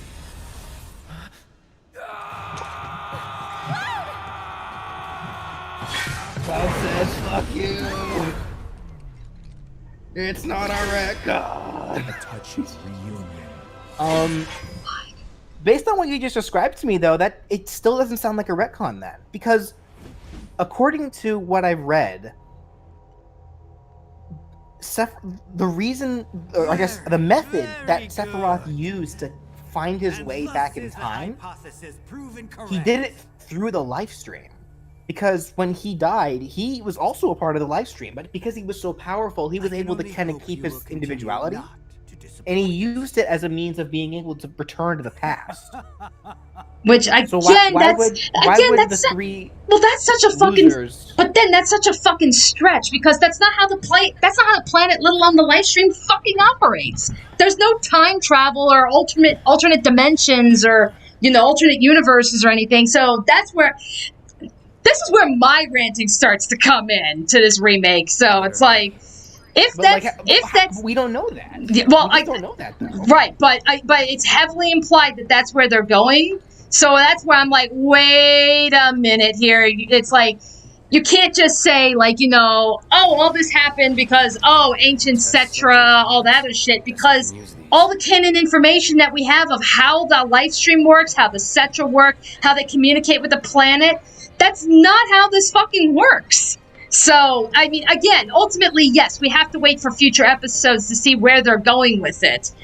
But, you know, that's where it's like, if, like, just from what some of the things that they're implying and what people are theorizing, that's where I have to sit and go, wait a minute. That's not how this works, because that was not how this was, that's not at all how, in the canon material, even in this remake, that's not how the planet fucking works. So I'm like, how do you make this work outside, how do you make it, like, other than it's just, oh, it's just blatant retcon? Well, I don't understand what you mean by it's that when you say, hey, that's not how it works. What makes you say that that's not how, what makes you think that? Because there's no time travel involved in this series. The entire point of the planet, like, again, Aerith apparently has all this knowledge about, you know, alternate, yeah, basically like multiverse theory shit. But that's not how the life stream works. It's like, you know, when she can communicate with the planet, it's like she can communicate with the planet, yes. But now we're basically saying, so the planet has knowledge of time travel in alternate universes? Since fucking when? Why can't it though? Thanks.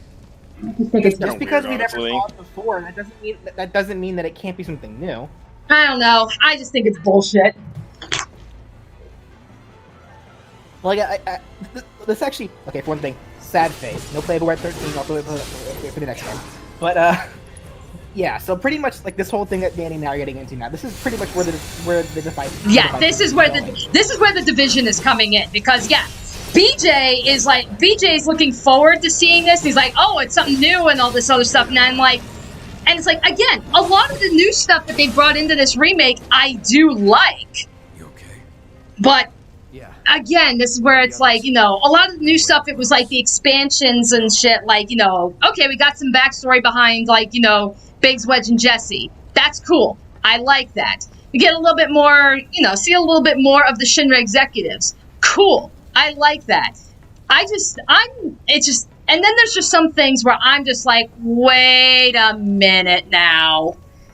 So, but it's like, again, a lot of this you're going to be seeing when we get towards the end of the game, and this is where I'm getting divided on it. So it's like, what is it? Again, it could go either way, but, you know, that's where it's like, we have to wait and see where they're going with it. But, you know, on the plus side, you know, I don't have to worry about it for another 5 years. Flip that switch. We can get to the Like, other side. in the end, like, this whole factor really does just boil down to opinion. And yeah, you're right. We just need to wait and see where they're actually going to take it, and whether or not it's actually if they actually are going to handle it well or not. Because they could either handle it very well or they're going to handle it very poorly. Yeah, and again, this is where, like, yeah, it could go either way. That being said, though, again, because I've been a Square fan for a long time, and this is where I'm just like, oh, their track record, you know, again, this is where my doubts start coming in, and it's like, you know, because all my bitching and moaning aside, like, ultimately, yes, I did really like this remake. I did think they're doing really good, but there's just times where I'm just like,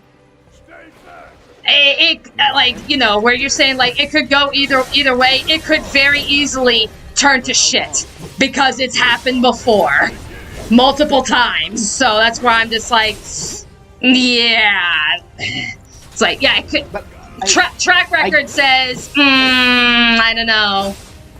I guess just going back to the idea of the planet in the Final Fantasy VII universe having the ability for its live stream to kind of, like, ignore the rules of time. That one, I guess, really is just a matter of I guess perspective, and I guess the willing. I guess the willing of the. the suspension of disbelief, I suppose. Because I'm used to the concept of the spirits and the spirit world ignoring time completely. That is not a new concept within media. Like, example of that actually is Yokai Watch.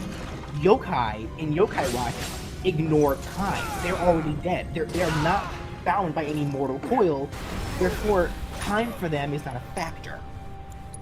And that's kind of what I'm seeing here. The live stream is something spiritual. It's not something tied to a mortal coil. So I personally see no reason why why the live stream can't exist within all of time.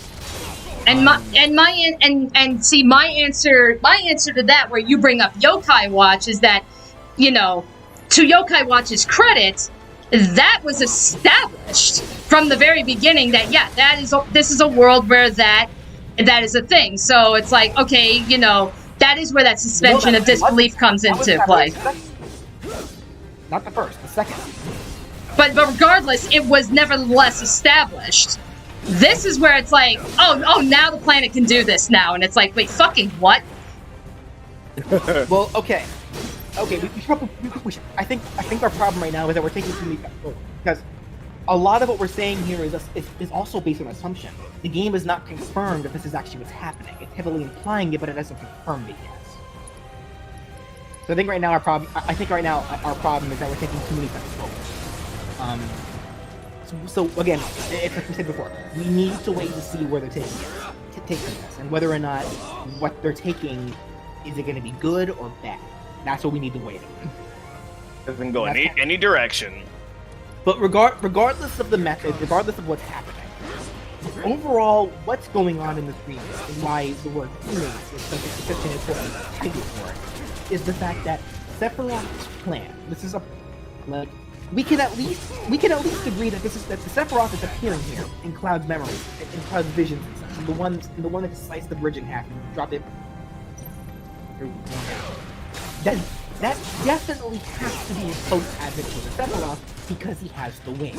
That wing was only established in Advent Children. We never saw it in the originals. So that's how people right now are deducing the fact that this is more than likely post-Advent Children Sephiroth.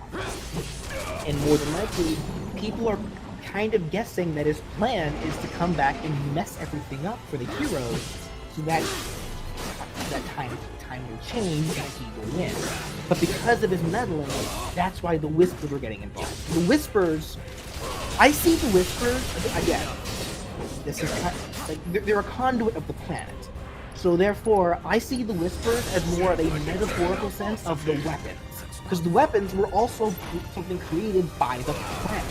So we know it has the aspect of being able to do something like this. But the weapons' specific goal is to defend the planet from physical threats, whereas it seems like the Whisper's job is to defend it from something a lot more spiritual, something that the weapons really can't directly take over. Regardless, though, because of Sephiroth's benevolence, they're getting a lot more involved, and that's the reason why they keep showing up at all the time. Like, the first time we see them is with Aerith. We can probably assume that the reason why they were bothering Aerith there is because Sephiroth, right before that happened, right before Cloud first saw Aerith getting bothered by the Whisper, Sephiroth made himself known to Cloud. When Cloud was getting away from the bombing, Cloud started seeing visions of Sephiroth. Sephiroth was telling him all this cryptic shit. The reason why Sephiroth was being so cryptic, more than likely, he was just trying to distract Cloud. He was trying to effectively keep him from moving forward. And more than likely, the reason why he was doing this, again, I keep saying more than likely, but this is all just theories. Don't take it as fact. Take it as possibility. He was trying to prevent Cloud from ever meeting Aerith. It's the only reason Aerith ever got as far as she did was because she met Cloud.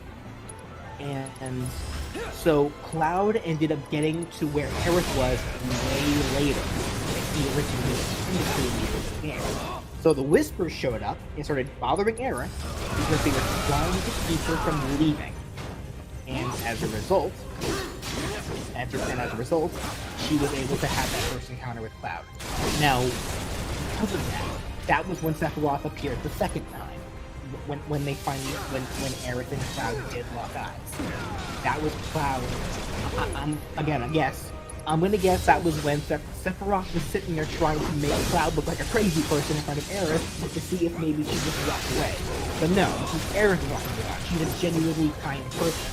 So instead of seeing Cloud as a crazy person, she saw him as a crazy person that she wanted to help. Okay? So they ended up having that first encounter anyway. Fine. If you say so. Guess we're out.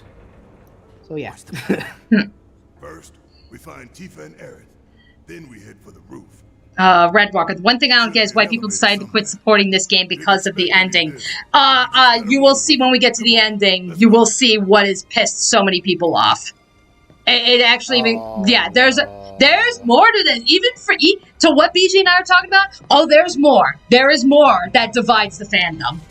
And I don't think it's a case of, I'm sure there probably is some cases, but I don't think it's really a case of people not supporting this game in particular, because universally, people pretty much agree that this game is phenomenal. It's more so that they're going forward. Yeah, going forward. Like probably going. Yeah. All right, we finally got a new weapon. Anyway, I will be right back real quick. All right. All right. Alright, so while you two were talking about like the how the fan base are being divided with the speculations of the live stream, like I guess somehow having the powers to manipulate time or just like have no effect on time or whatever. Mm-hmm.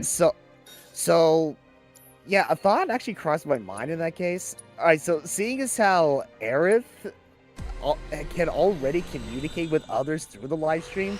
All right, let's say, hypothetically speaking, of course, if what they're trying to establish is true, and you are able to travel through time via the live stream, like how supposedly post-Advent Children Sephiroth is doing, couldn't technically Aerith be able to do the exact same thing? Wait till you get to the end. Oh, okay. Wait till we get to the end. Yeah, again, I know, it's like, I know BJ and I have been talking a lot and stuff, and we have been talking about some of the assumptions and shit, but as I said, there's still more. There's still more that's going on. There's still more that you see, that there's a lot more. There's a lot more to this that's dividing people.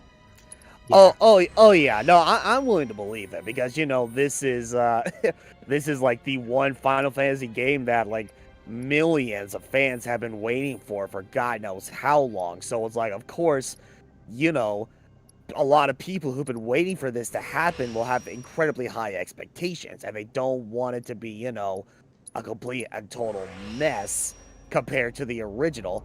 Even if it's only by just like one little moment of the game, or let alone like the ending, the thing that will make it like have the game end off with a bang, you know. So right. So yeah, no, that's understandable. Yeah. But it's like, no, it's like, I'm just thinking, like, again, hypothetically speaking, if they are actually able to time travel through the live stream, and if Aerith is able to do the same thing, I kind of like to imagine it's like, yeah, we have Sephiroth time traveling, you know, back to the timeline that we're seeing right now, you know, with everything that happened in Final Fantasy VII. But then I see Aerith, like, just doing the exact same thing to prevent herself from getting stabbed. Hold on to that thought, Ryan, because it'll be important. Yeah, and even then, that's still kind of a stretch, but because Sephiroth and Aerith, they're very different. You know, it's like, because remember, yeah, it's like, yeah, Aerith is a Cetra. Sephiroth is not. So that's where it's like, you know, that would just massively be assuming that, you know, what Sephiroth can do, Aerith can do the same just because she's a Cetra, even though they're completely different beings. So again, that's how I'm looking at this. Yeah, like one being is more powerful than the other. Well, that also said though, and you know what? I think that probably is another reason why personally, I find this whole idea about Sephiroth time traveling not as far fetched. And I think it mostly just because it is Sephiroth. Like he is a very powerful being. But he's also a very mysterious being. And the idea that he more than likely found ways to unlock secrets to have these kinds of abilities, I think that's why I'm willing to accept it a little easier. That might just be me, though.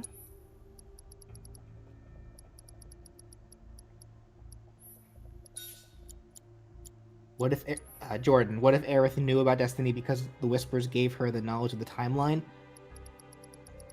Hold on to that thought, Jordan. But you're not quite there. Because remember what Aerith said specifically. She said in her room, every time the Whispers touch her, she's losing a part of herself. Keep that line in mind, because that's pretty important to what the game's probably trying to imply here.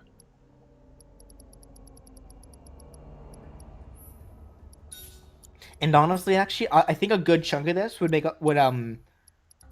get people thinking a lot more if we got the Aerith cutscene at Elmira's house instead of the Tifa one. Because all three of those cutscenes are important for the character development of each character, depending on who you spent more time with.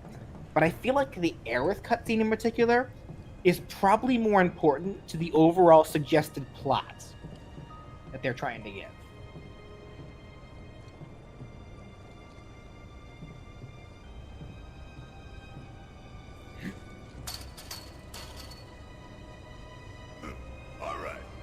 You're starting to impress me.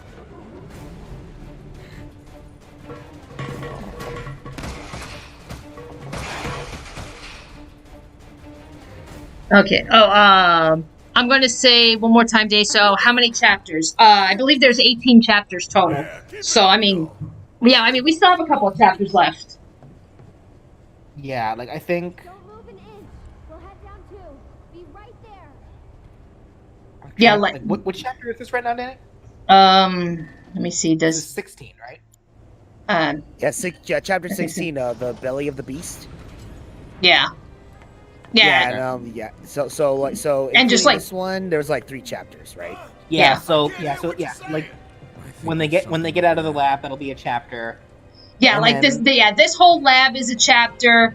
Next chapter, we have what at the top machine we're building. Yeah, and then as well as the motorcycle chase. Yeah, and then the final chapter is the chapter that divides everybody.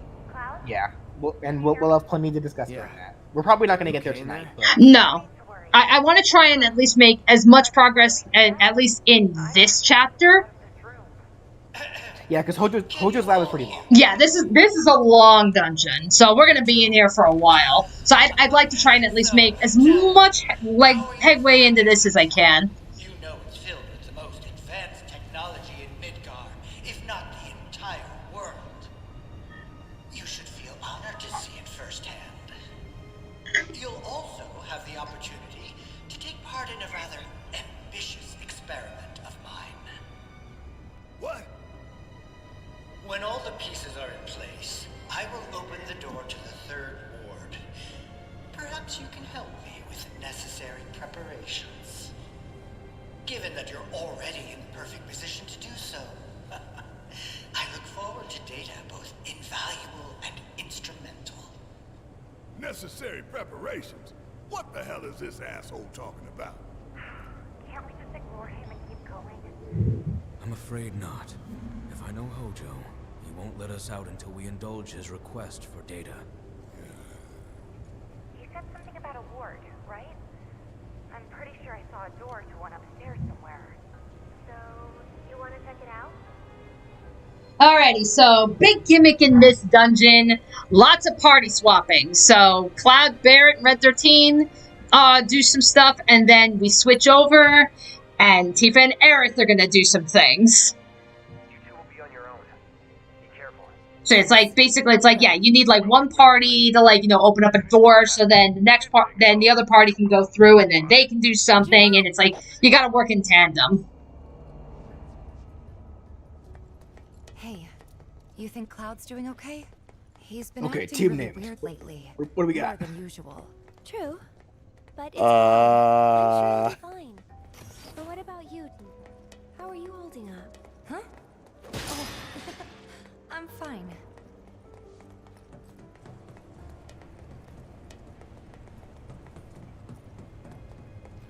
I guess this has to be the third ward, right? I think so. But it looks like the door's locked. There has to be something we can do. Let's look around. Gotcha. It's like, okay, alright, team names. What do we got? I got one. How about Handsome Barrett +2? Cloud, can you hear me? We found the door to that ward he was talking about, but it's locked and we can't get it open. Alright. About those preparations Hojo mentioned before. I think we're supposed to do something with that. A central terminal. Interesting. Not yet.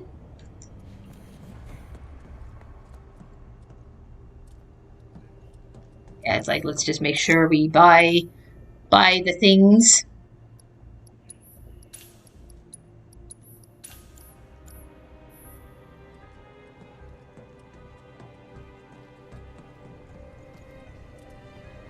I still can't believe Max Middleman voicing Red 13. That doesn't sound a thing like Ryuji from Persona 5. It's like, well, that's testament to how good of an actor he is.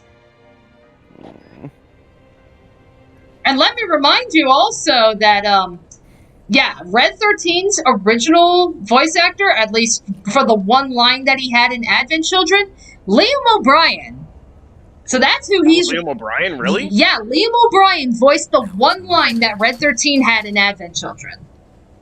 Damn. They made him go all the way to a studio just to say one line. Yeah, more or less. Here's your here's your money for There's Subway. no control panel. We don't have the But means dang, to go this out way. of all people, it was Illidan, Gara, Infinite.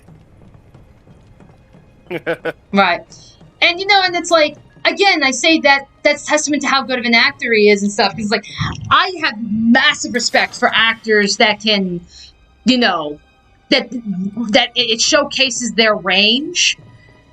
You know, because it's like, because far too often, Funimation actors are especially guilty of this. Where it's like, you can tell a mile away who it is behind the mic. You know, just because they use, like, the same voice for, like, damn near every role that they're in.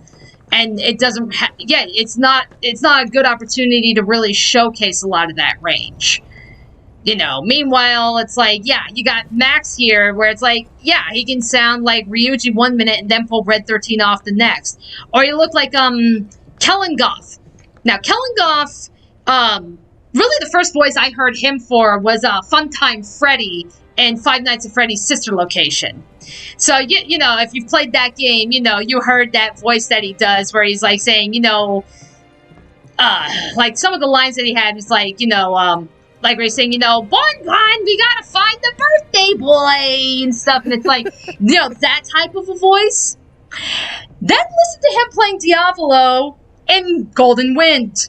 Drastically different, but it's the same guy. So it's like massive respects to that guy that can actually pull that off. Yeah, it's people like him that I look up to when it comes in the voiceover industry, because for years, like I've still been trying to determine like exactly what my range is for when it comes to like doing various voices, as well as just being a good actor in general. And it's like, yeah, no, I strongly agree. Like Hillen Goff is like an amazing example of like an amazing voiceover artist. My girl, Laura Bailey. Yeah, Laura Bailey's another one. It's like, for the longest time, I didn't know she played Lust. And then, because the whole time I knew her as Jaina Proudmoore from WoW. And Charlotte from Knack. Right. Yeah, and where it's like, you know, it's like, yeah, now we look at, like, Matthew Mercer. Where it's like, you know, Matthew Mercer with all of his frickin' roles and shit. That's like, you know, listen to him being like a dungeon master on Critical Role, and then go listen to him as, like, listen to his voices in Overwatch.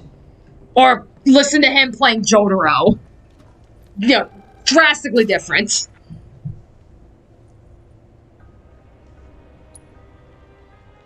Yeah, it is something amazing. Mm-hmm.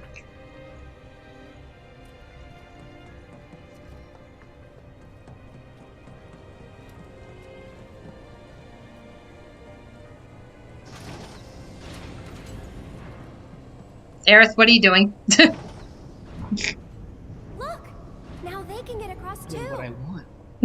No, it's like she was like just running into the guardrail. We should let Cloud know.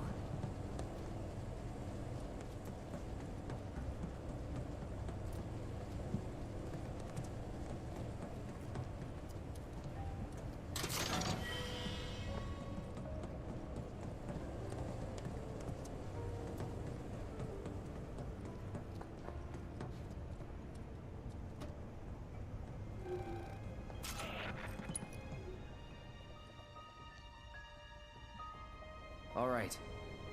We'll make our way to the central terminal. Sit tight until you hear from us. Oh boy. Oh boy. Oh boy. What kind of research is this? We just entered. The cataclysm that came from the stars, Genova. Hojo has devoted half of his life to her study. I don't give a shit about any of that.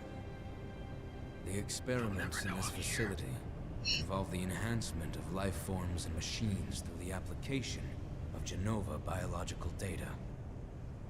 Hojo's plan is to pit his subjects against us, thereby facilitating their growth. So this asshole thinks he can treat us like his experiments. I know what fate awaits these creations. Let us put them out of their misery. Damn. Alright. We must first find a passage that leads to the center.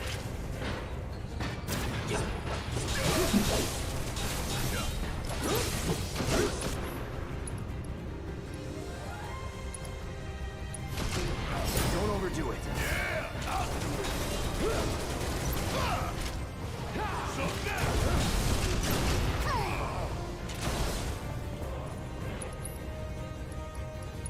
Hope you don't mind if I finish for the hole.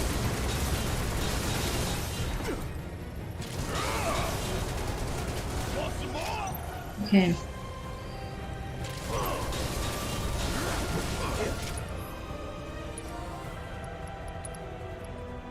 Got a whole heap of land with your name on it. Get your ass out of here. Ooh, gotta love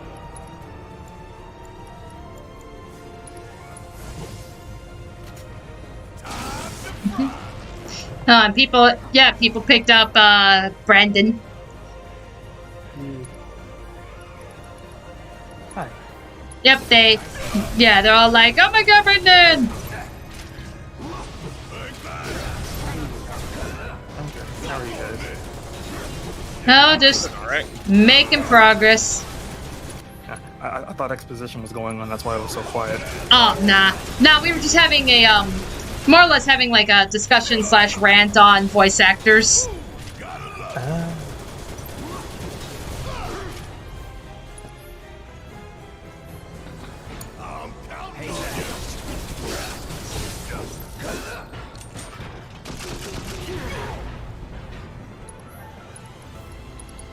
I'm waiting.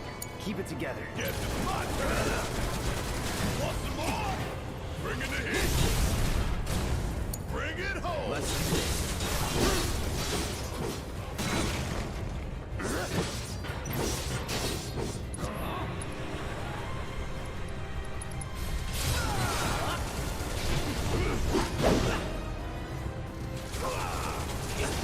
Excuse me? Hmm? Chat is wilding tonight. Okay.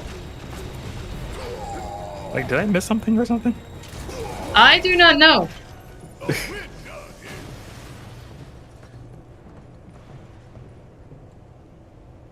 Anyway, I hope everyone's having a wonderful weekend so far. It's alright.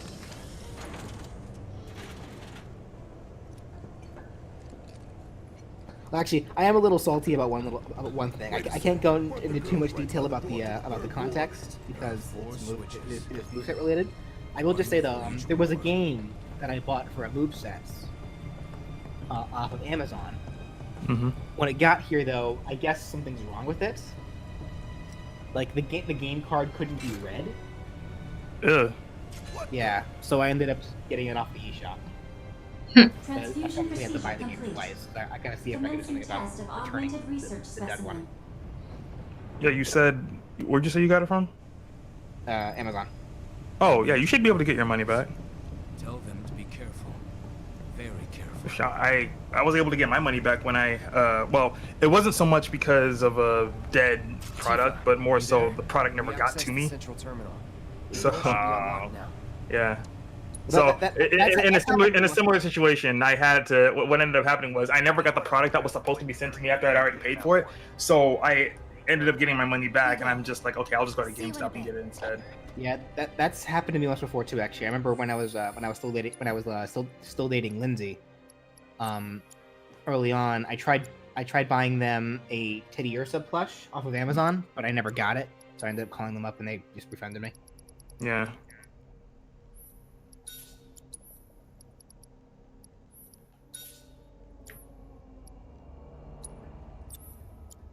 Meanwhile, I have been monster hunting all day today. Monster hunting? Yup.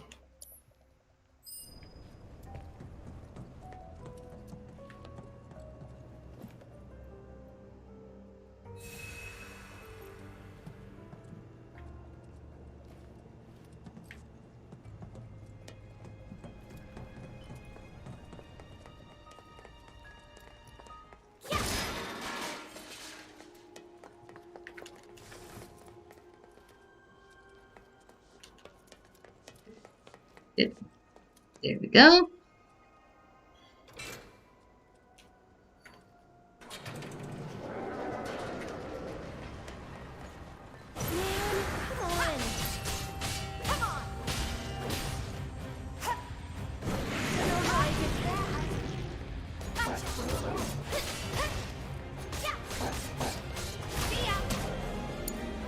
Here goes. Here it comes. I'll take care of you.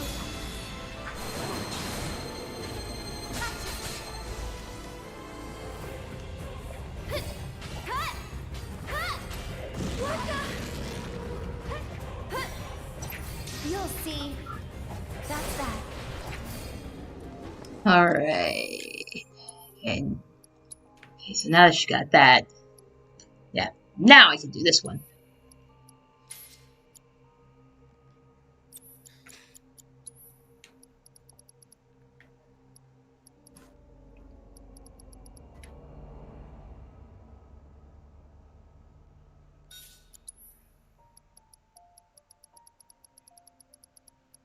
MPO. That'll work. That's the way to do it. Going back to Funimation, the two that I know that show versatility from the studio are J. Michael Tatum and Brina Palencia. It's like, sadness. Yeah, I can definitely see that.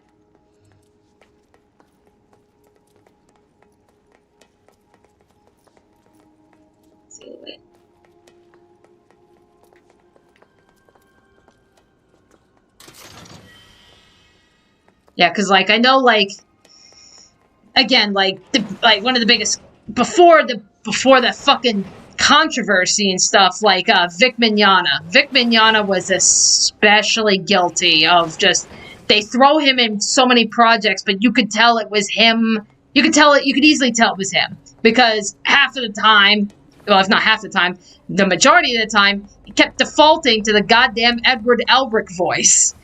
I mean, it's like, watch something like Ouran High School Host Club. It's the Edward Elric voice, but sound more flamboyant. And boom, you have Tamaki. And it's like, really? That, like, you know, it's just... Yeah, I mean, if it works for the character and stuff, I get it. But direction though. Right, like direction, and it doesn't really show that if he has any real range. It really doesn't showcase it.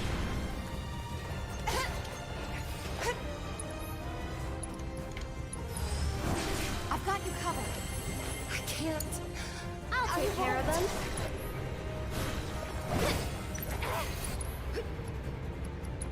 Back me up, okay? Sorry, but I gotta. Get him! Bring it! Get ready! Come on!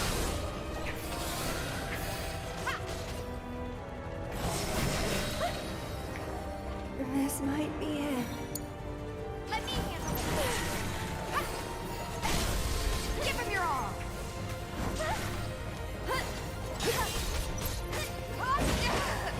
One more shot.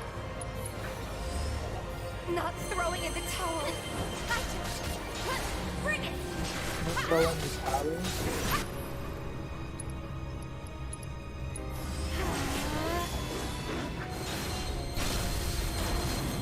Gotta dig deep for this one. Finish him off.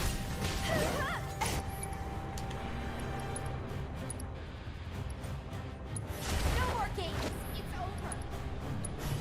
Let the wind caress you.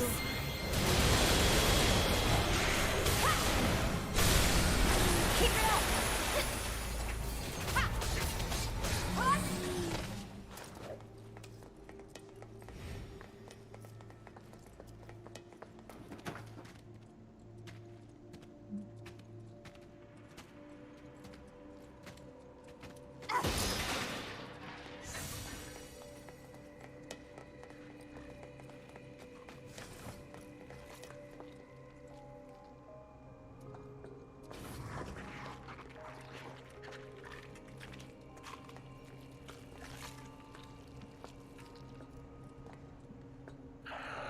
I really wish you wouldn't. Get him!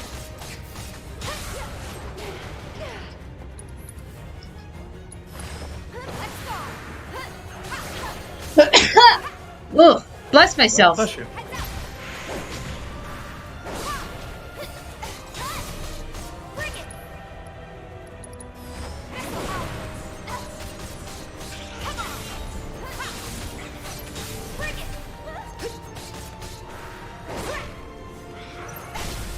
Finish him off.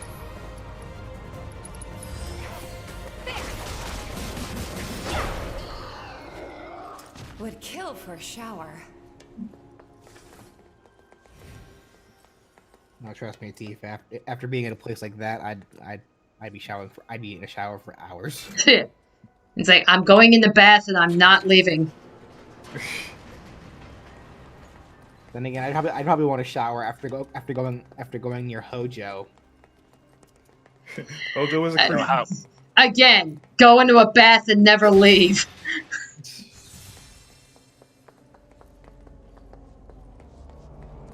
But then what happens if Hojo gets in the bath with you? You go find another bath. Not even. Yeah, like not even I would indulge with Hojo. Yeah, can you not just bring things up that just make chat question their integrity?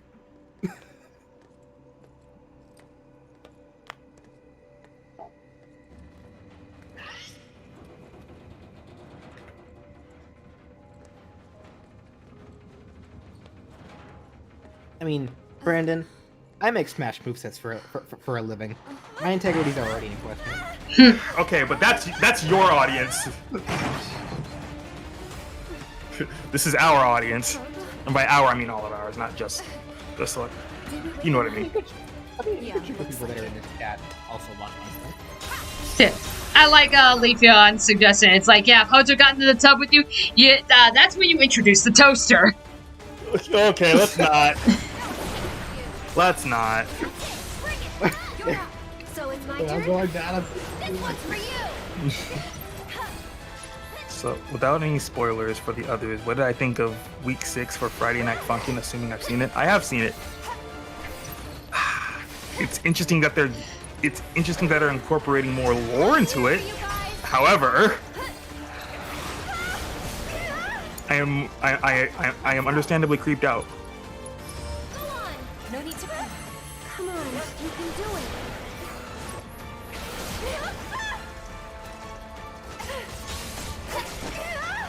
Like, what the actual hell is going on now? It's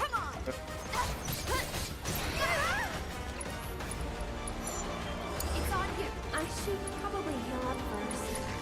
Don't let him stop us. Bring it on. Give your best shot. Let me handle it. Bring it. Good luck. We've got to get through this. Bring it on. One more shot.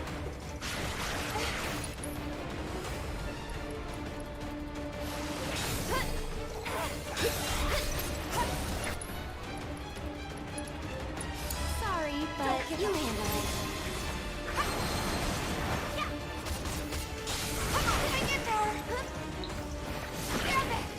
Mind taking over? Come on, you can do it. This fight's not over yet. Canonically, quote unquote, right? Damn it. I'm coming. So, I think at that point it just sounds like the writers are just phoning it in, but Kept you waiting? Pretend that Take the lead. Here goes. Cut! Come on, Not throwing in the towel. go on. I tried. I really did. Gotta focus or it's over. but it is silly in a good way.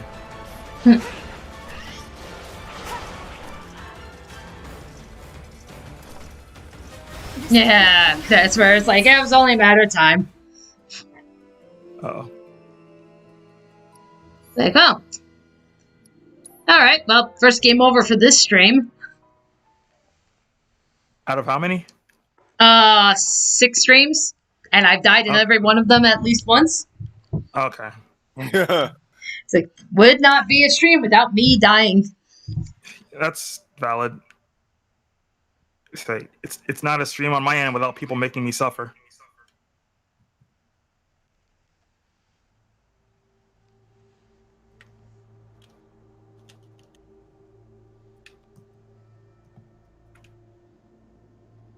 See.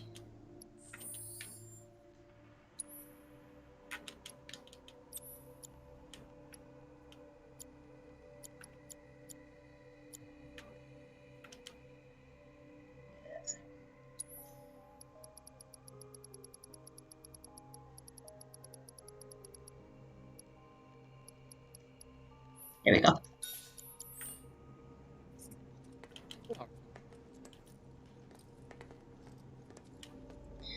Okay, Jordan says, here's another voice actor that has some versatility.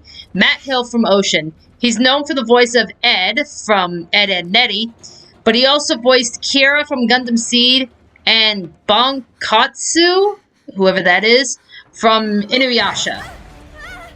Oh, wow. That is some range. Interesting indeed.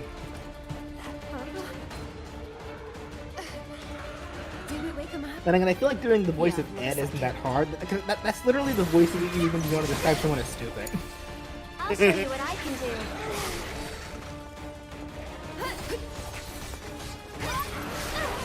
So, what Rick said to me the other day? He was all like, duh. I mean,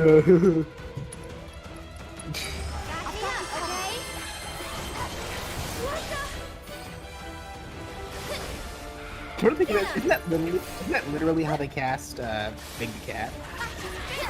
I guess. They literally like whoever the original the original Duke Nukem actor was who voiced Big the Cat for Adventure. Like Dude, Duke Nukem, but stupid. Or actually, no, waterlogged. Waterlogged. No, he literally was like when he was given when he was like told what he was going to be voicing. He was pretty. I think the description he was given was literally just big stupid cat. And so he made like a joke voice, like the joke dumb voice. And when he did that, they were like, "Perfect, just do that." And he was like, "No," but he went with it anyway.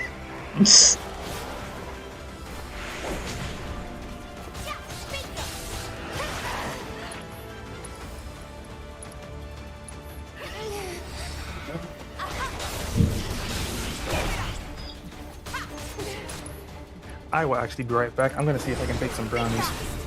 Yum. That's like, can I have some? I would be more than happy to bake you some. You share. I still need to figure out how I accidentally turned a batch of cookies into a batch of brownies. You back in a bit. Like, literally, all I did was add cocoa powder, and they turned into brownies. I was just trying to make chocolate, like the chocolate cookies, like the actual like chocolate cookies. But they turned into brownies instead somehow. So how the hell did I do that? Stay back! That wasn't nice. This might be it.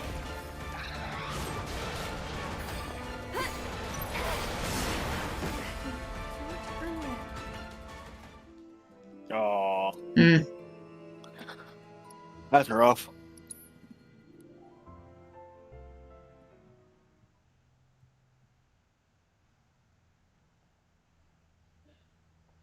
Here, I know what'll motivate Danny to do better. Oh no. Danny, if you game over again, you have to admit that Advent Children's a good movie. Like hell I will. That'll motivate her to not die again. No, it won't.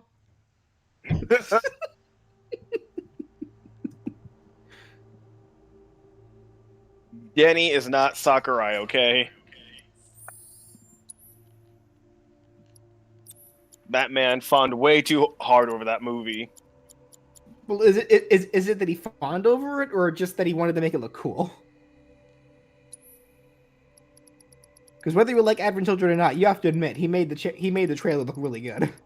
He made Sephiroth look like a badass.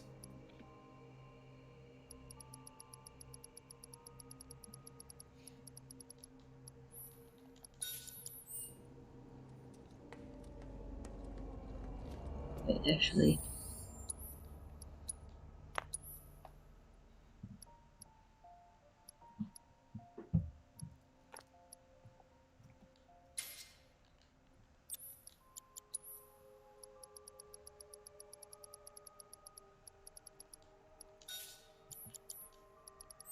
There we go.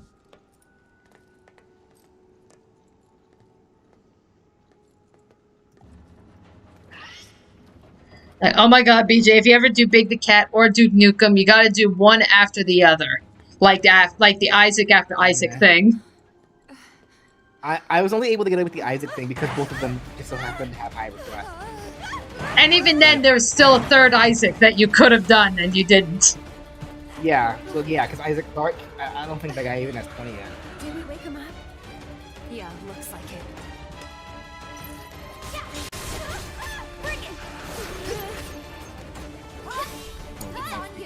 You know what I'm dreading?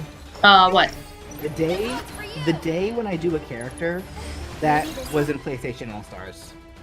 Because here's the thing, I'm not gonna look at PlayStation All-Stars at all for that moveset. Like I may have played the game before, but it's been a while. I don't remember anything that any of those characters do in that game. So I'm gonna use that to my advantage and just make the movesets like I do normally, play their actual games. But what I'm dreading is the fact that there's going to be people that are going to sit here like, just use the PlayStation All-Stars moveset. Why'd you bother making this video? It's like,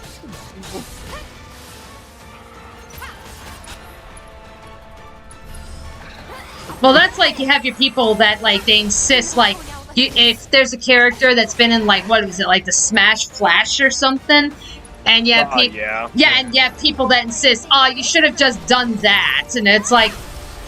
Well, for one thing, it's a fan game, which you don't really look into.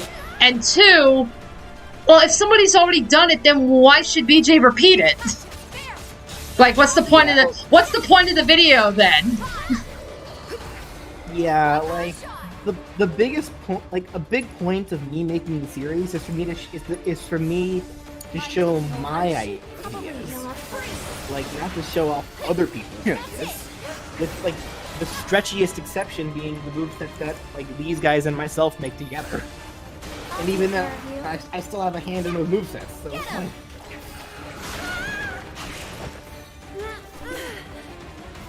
Because yeah, like even with Bomberman, because apparently I guess Bomberman isn't Smash Flash, so people have been sitting here saying like, why'd you bother making this when he's already in Smash Flash?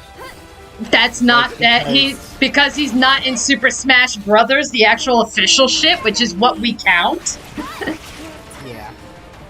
Yeah, it's like, and then yeah, like you said, either that or they'll be like, why didn't you just use the Smash Flash moveset? It's because it's not my moveset. I'm not gonna sit there and steal movesets. What's the point of me making a video if you just want me to copy somebody else? Right. Damn it. I'm coming.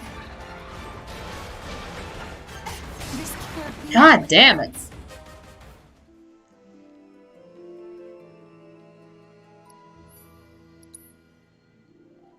What about Sweet Tooth? Who in his main games just uses an ice cream truck? I mean, he's effectively the Captain Falcon scenario. Like, I'll just have to make up if I ever make that moveset, I'll just have to innovate entirely, like just based on his other general lore. Like, I won't look at PlayStation All Stars at all, but I'll still I can still innovate.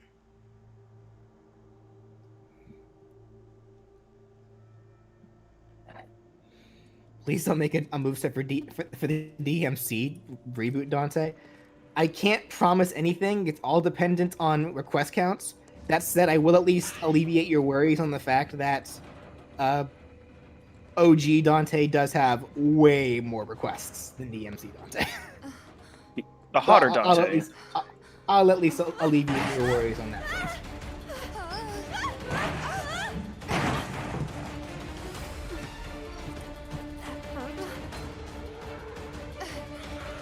Did we wake him up? Yeah, looks like it. Gotcha. Come on. That was close.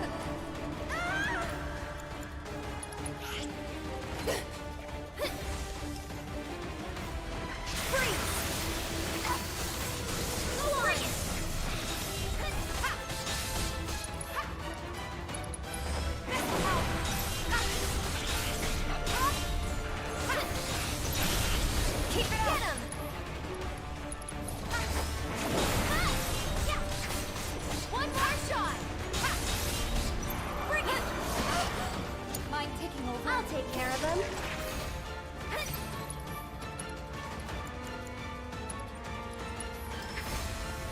There. Get him. You'll see. Wouldn't the reboot Dante be an alternate costume? It could. I don't want it to be though.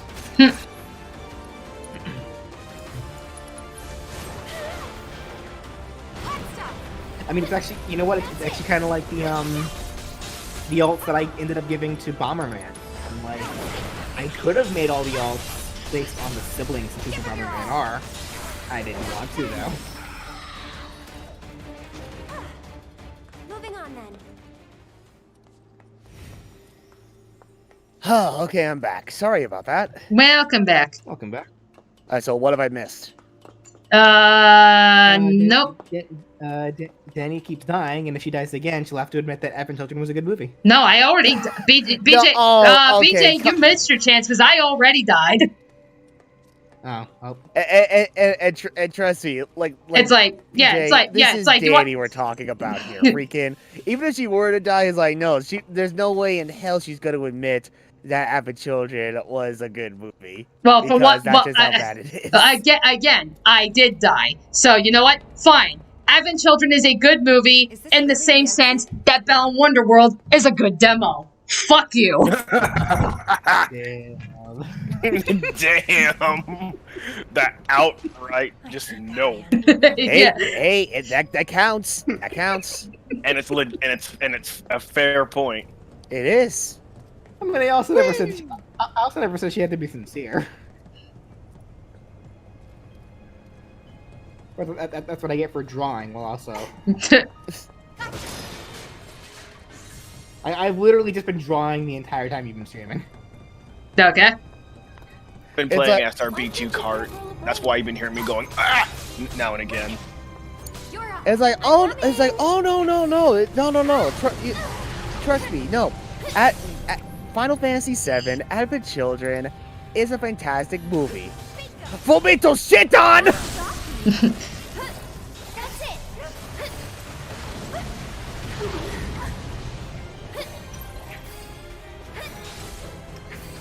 This one's for you. Stay strong. Kinda hurt. There you go. And thus, Sonic 06 is a great game. Oh, well, yeah, of course it is.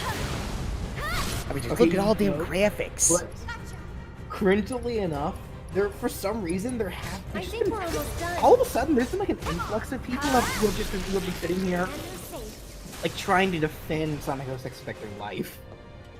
About how it's like this phenomenal game. Like, oh god. If you like it, like all the power to you, but don't sit here and try lying about its quality. Yeah, exactly. All right, all right. Well, listen, you need to understand the game is rushed, so you can't exactly, blame them for being such a horrible game. It's still a pretty good game, putting aside that. The weird thing too is that for some reason, it seems like a lot of these people that are trying to defend Sonic 06 their life seem to be a bunch of people that seem to absolutely hate Lost World and Forces. Lost World and Forces weren't necessarily phenomenal games, but I can guarantee you they were way better than Sonic 06.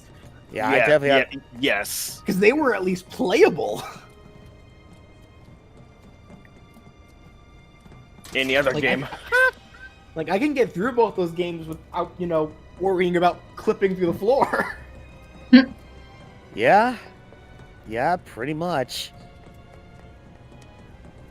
I know. For years I've seen people, especially people in particular who I used to know, who they were one of those people that would in fact defend Sonic 06 for the most illegitimate reasons, and I would say to that, all right, more power to you if you like the game, but come on, dude, don't lie to yourself. It's like, all right, look. The only good thing about Sonic 06 is just how much riffy material it is, alright? That's pretty much it. Everything else about that game, it's garbage. But at this point in time, we just cannot help but just laugh and just have a good old time with just how awful it is. There's a difference between... 100% it is. And that's just no one can ever tell me that it was actually decent. There's a difference between liking a bad game just because of a personal preference or a guilty pleasure or whatever, and trying to defend a bad game by claiming it's a good game. For example, I like playing Sonic Chronicles. You will never hear me call it a good game, but I still like playing it. Yeah, it's a guilty pleasure. Yeah. It's like you either you can like something unironically, or the other way around. You can like something ironically. You know how I play that game? I save scum until I get 4 of those green, rare chow that make you completely skip action commands. And then I play the game. Honestly, you can't say no to that. I don't mind doing the enemy action commands, because, again, that makes sense contextually in the context of avoiding... of being rewarded to avoid attacks entirely. But for your own attacks, yeah, nah. I'll just get a bunch of those chow and just be like, oh, okay, now I can play the game.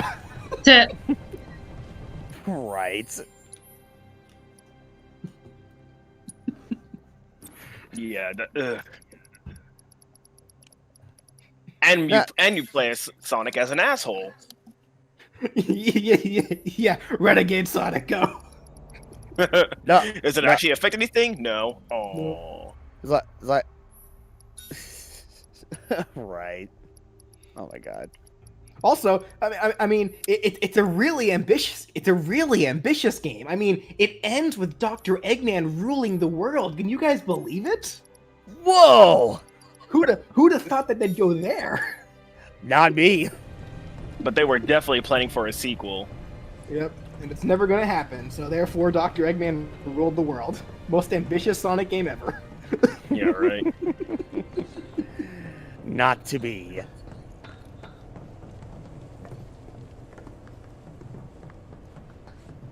And then Sonic Forces came around where Dr. Eggman ruled the world for about 6 months. And where they did the biggest fake out of ever, it's like, oh, Sonic died. Nah, never mind, he's okay. He's like, no, that was fake news. He's still cracking jokes and everything. He's still the same blue bastard. Despite apparently, despite apparently being tortured for 6 months.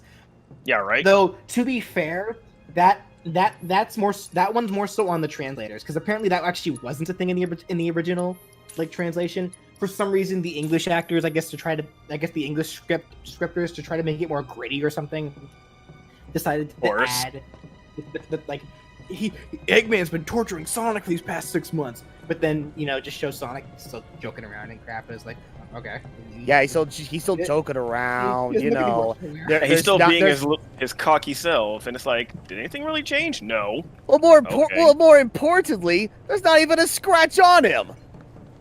Exactly. So it's like, this boy was not tortured. Maybe tortured to death. And I think another example that actually tortured with boredom is the line where they say that Tails lost it, but then when you see him again, he doesn't actually look that bad. I think that was another one. I think what they meant to say was Tails has gone missing. Okay. Yeah. I think that was the original line. So them implying that Tails lost his mind or something, no. No, he didn't. He was just said that his best friend and idol is just captured. God, I am still undetermined if I want to handle Sonic Forces as either another playthrough like usual or make that into a live stream. I'm still undecided. Stream it. Live stream it. Test of augmented research specimen. Yeah, you know what? We should see if the jank actually screws you over. Here, yeah, you know what? Here's an idea. Live stream it so that way we can give the chat incentive to customize the avatar for us. Oh no! No, because I already have an avatar idea in mind. Oh, come on! Someone was gonna legit make suck the cock. Stinks. Lord Hojo's because suck the spank the monkey. I like that. Spank the monkey.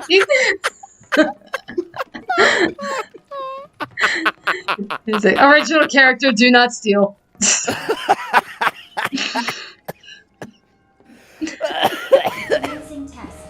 Oh, god damn it.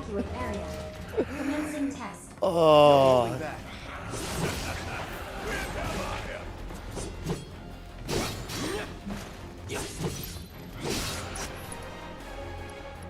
It's like, here's my own original character for Sonic Forces, my Sonic the Hedgehog. Wait a minute.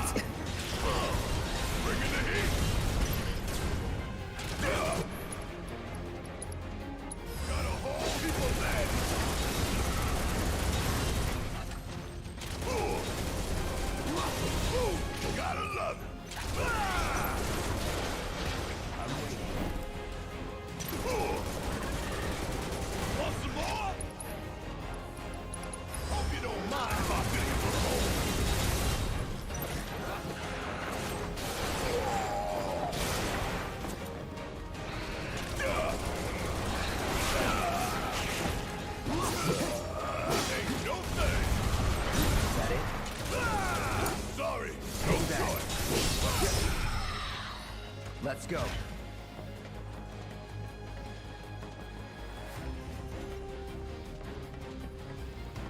I hope you're enjoying your experience. Why don't you come down here?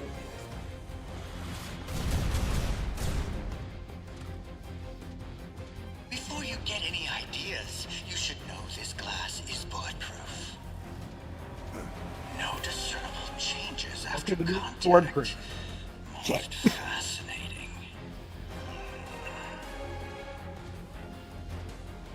Hey, we ain't done yet.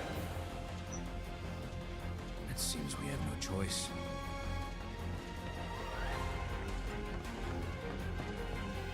Okay.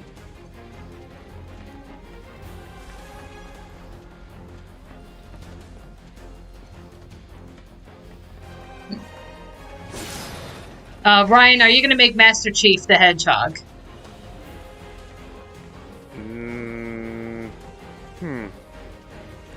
I don't even know if that can be a thing.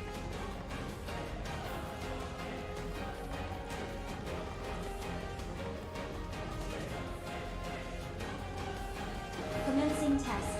All personnel must evacuate area. Commencing test. Concentrate.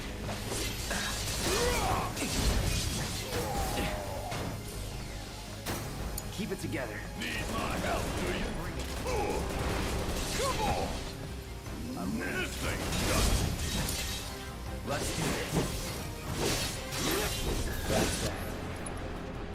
Oh, Abe the Hedgehog. Oh, no. All right, look, you got to understand. If we're talking about like an Oddworld reference, that's like no, then no. The OC character would not be a hedgehog. It would have to be a bird.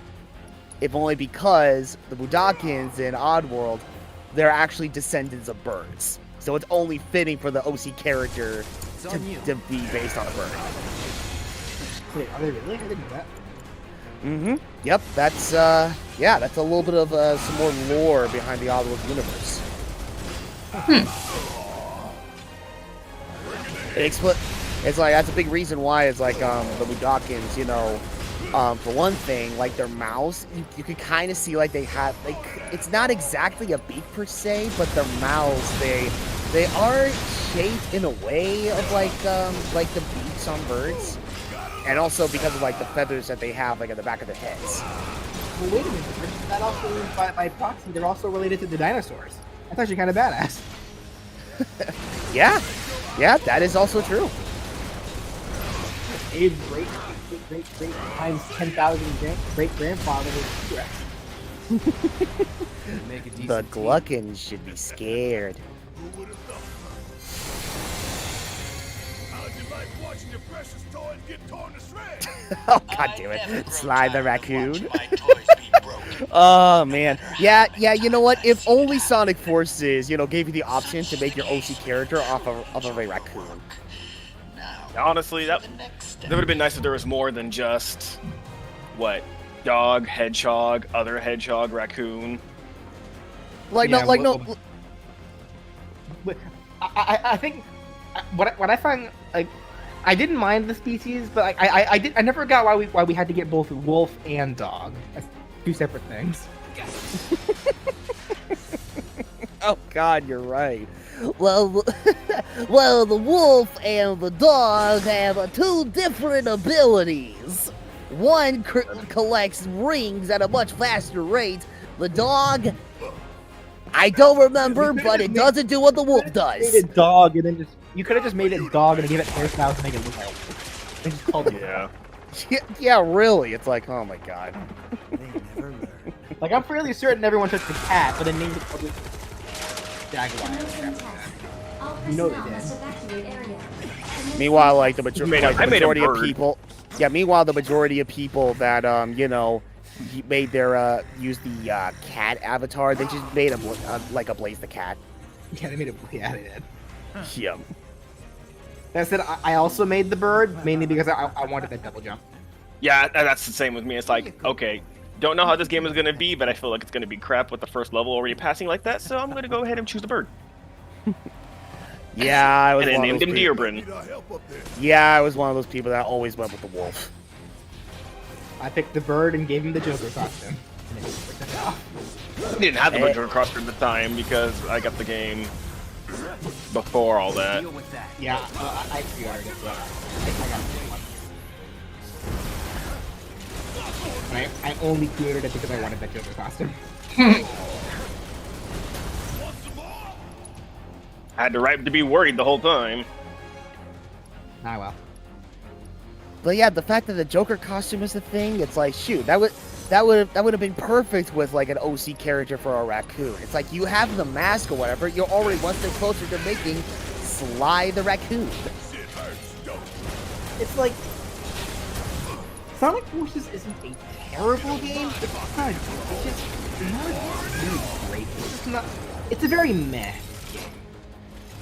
Like it's very in between, and honestly, that's still just not that great. I just what is that? That's just the best way to describe it. It's just, you gotta be careful. Yeah, it's like the story with Sonic Forces, I mean, it has a lot of potential, but it didn't exactly reach that mark of it being, like a fantastic story. But I mean, gameplay-wise, I mean, putting aside the the self-automated portions of a lot of the levels or whatever, I mean, it's nothing like terrible by any means. Like it's still pretty fun to play with all things considered.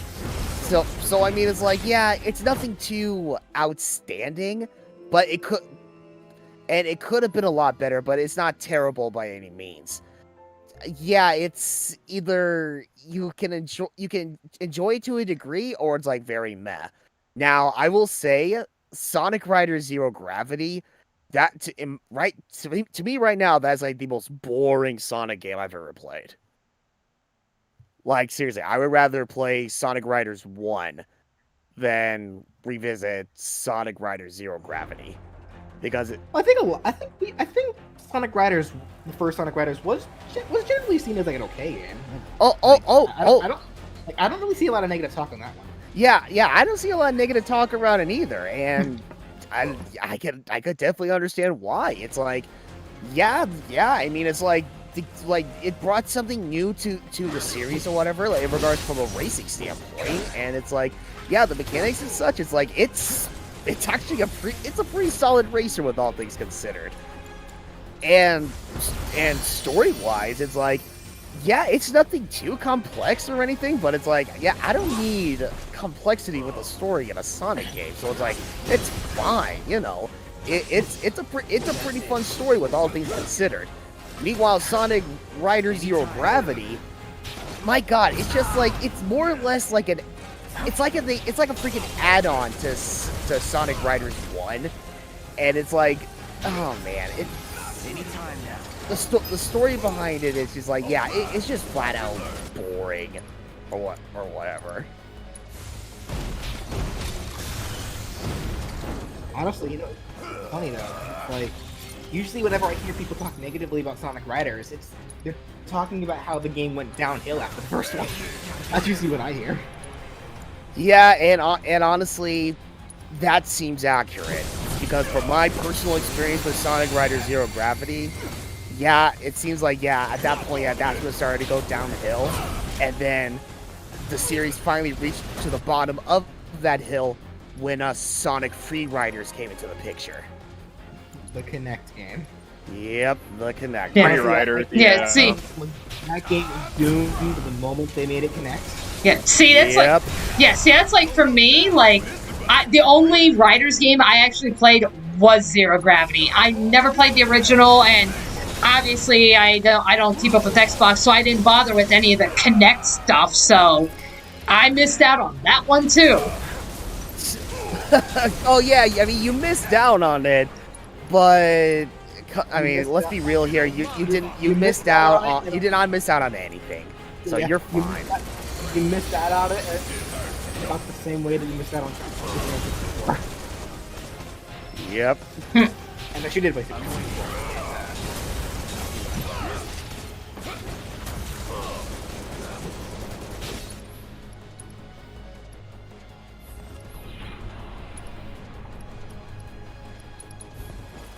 I'm waiting.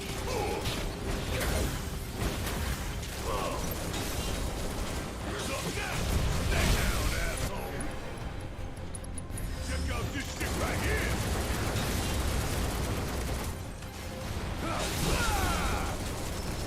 Ooh, gotta love it.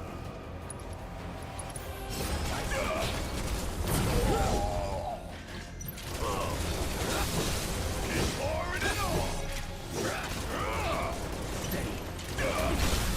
Time for a serious ass whooping. Y'all about to see one hell of a light show.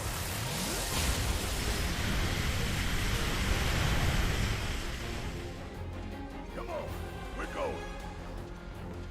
Okay. So are we all agreeing that Free Riders doesn't exist? Pretty much.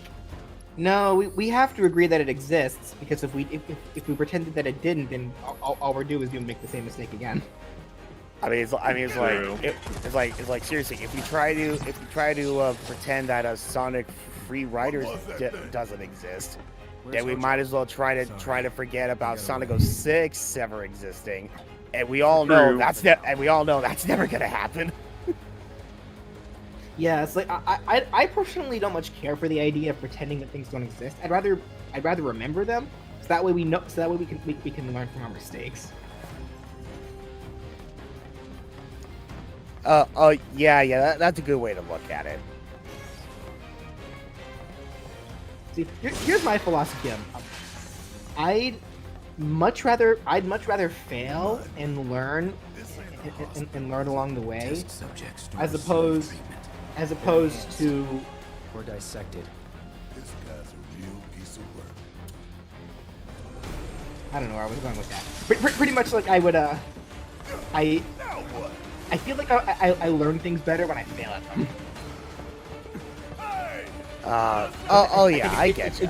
It leaves a better impression on me, I think. You're the trial and error kind of person. Not a better impression, but a lasting impression, I should say.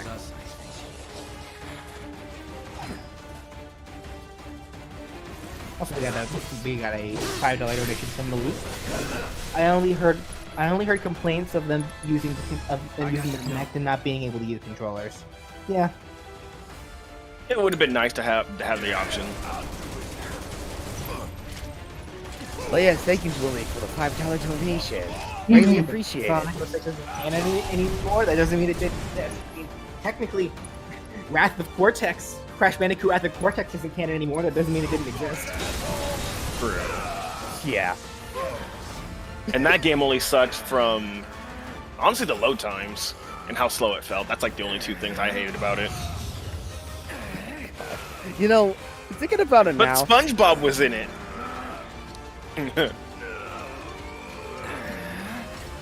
You know, thinking about freaking like oh yeah, you could say this, but they say this game's not canon, but that doesn't mean it didn't exist.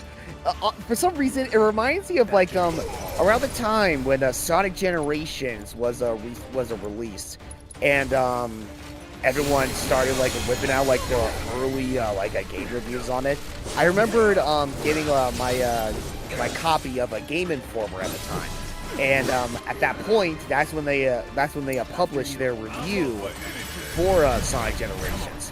And the bottom line with their review was, it's like they would have given it a very high score because of how great of a game it was. But they didn't do that, and they gave it like, I think like a 6.5 or something like that. All because they added in their own adaptation of Crisis City in Sonic Generations, and they said, okay, this is a great game and all, but why did they have to remind us about the horrible game that was Sonic 06 by referencing Crisis City in there? That was a horrible decision. Oh man. I would have been like, do you want it on a Seaside Hill, I guess? Seaside Hill with more blue. Your turn.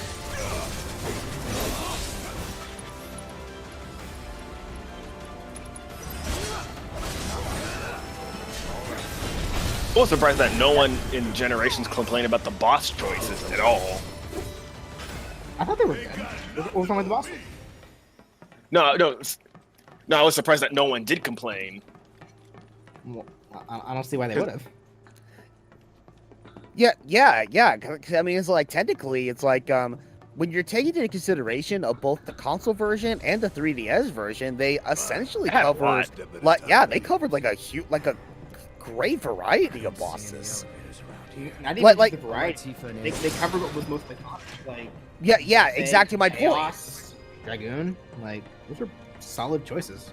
Exactly. Dragoon Exactly. boss, I love that one so much. that's exactly my point. It's like they brought out like the most iconic boss fights that ever took place in the Sonic franchise. Yeah, Chaos, the egg robot from like Sonic 2.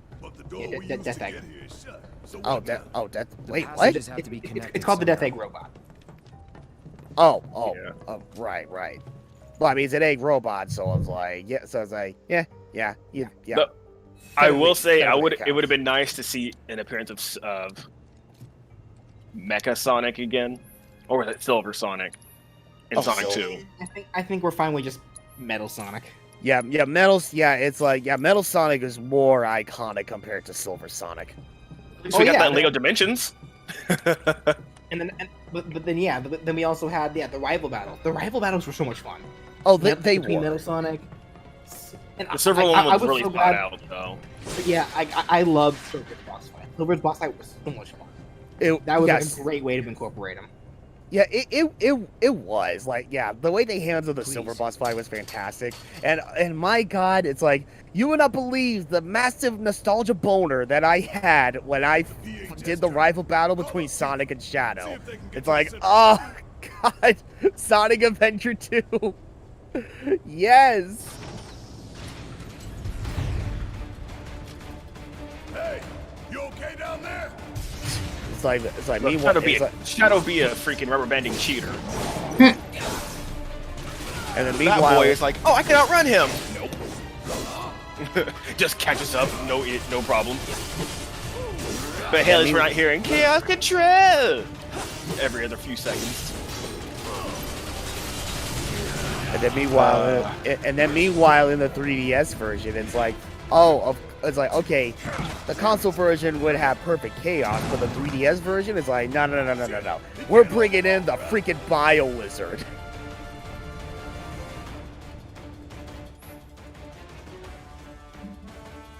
Speaking of which, regarding this year being Sonic's 30th anniversary, do you guys think that there is actually a possibility that we're actually going to be getting like Sonic Adventure Remake? Tifa, you there?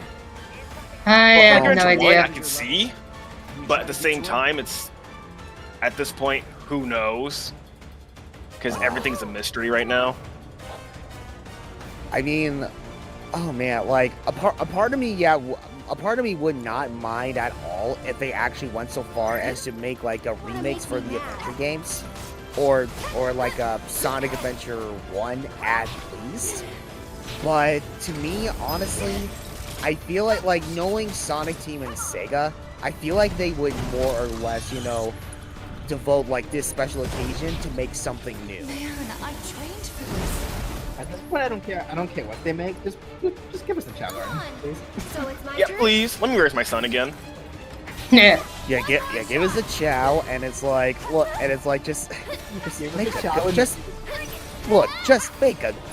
make a good game, all right? That's all I'm asking. Honestly, here's the idea. Could you imagine a Chow Garden gacha game? You know how much money that would make them? They would be rolling in the dough. Come on, Sega, you like money. Come on. Great ideas here. Chow Garden gacha game. This would make you lots of money. All right, listen, Sega. I know how you have been very involved with a lot of your mobile games with your famous Blue Blur. Let me pitch you an idea for a Chow Garden through your iPhone. Okay, up and at 'em. Let's turn Come on, that idea literally. Stop it! Give your best And if you do end up using that idea, I request that you share your profits amongst all of us here, please. It's only fair.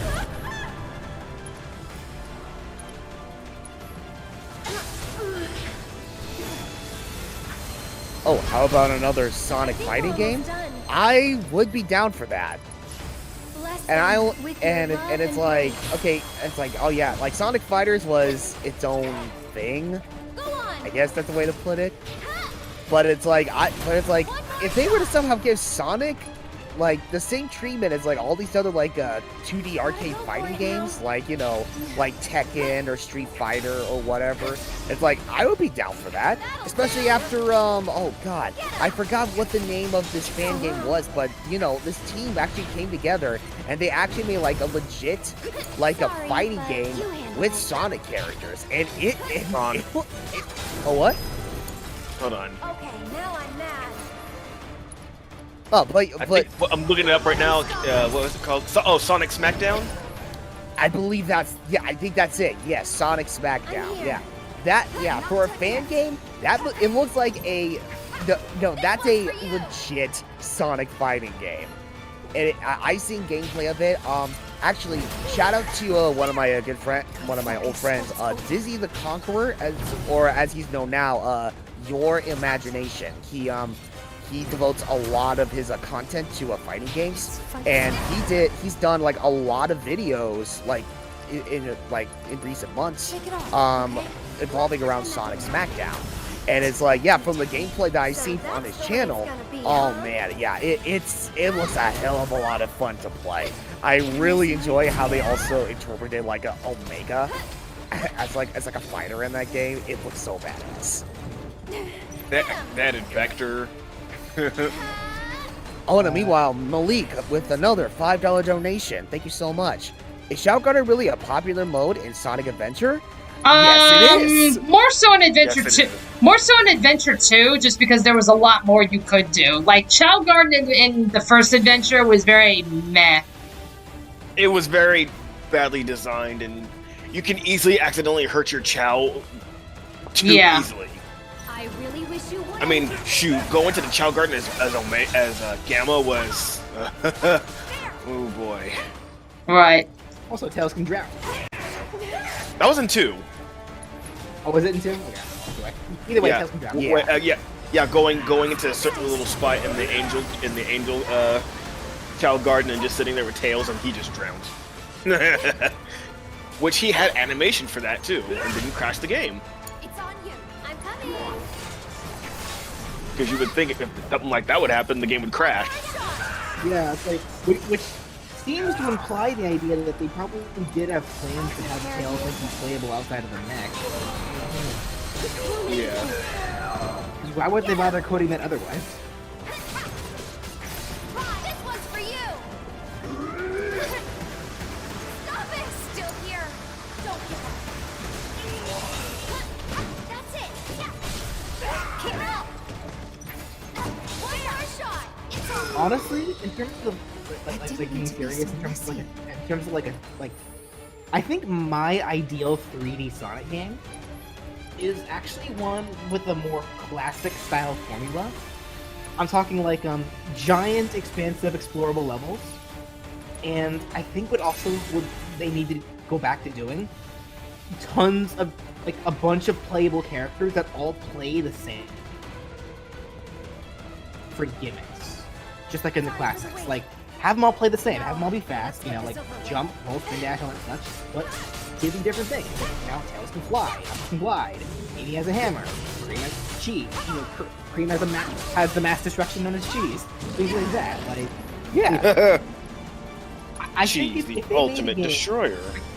If they made a game like that, with a bunch of different playable characters, where they just go through a bunch of levels, and you know, you can just have it add a ton of replayability.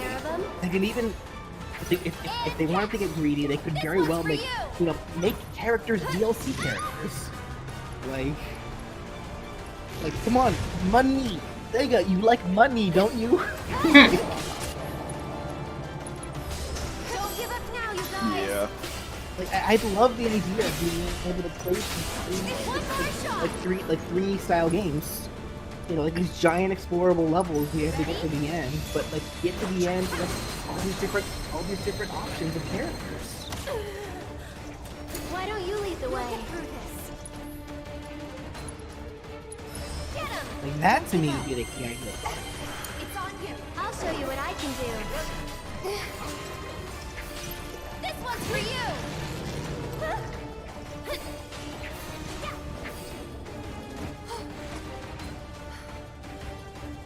Let's finish this. So yeah, Sonic Team, if you're looking for some fresh blood to be added to your team, hit up Brofan1 here on Twitter at Brofan1 on Twitch. He's open to all of your business inquiries. Which they cannot do from their position. Maybe we can get to it instead. Yeah, let's try.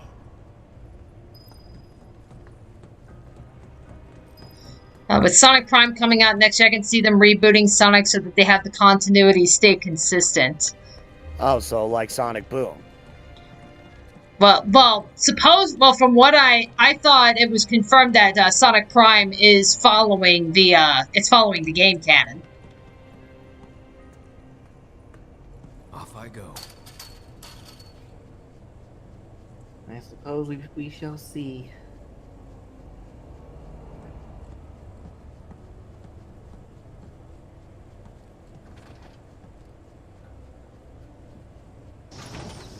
Look, an elevator.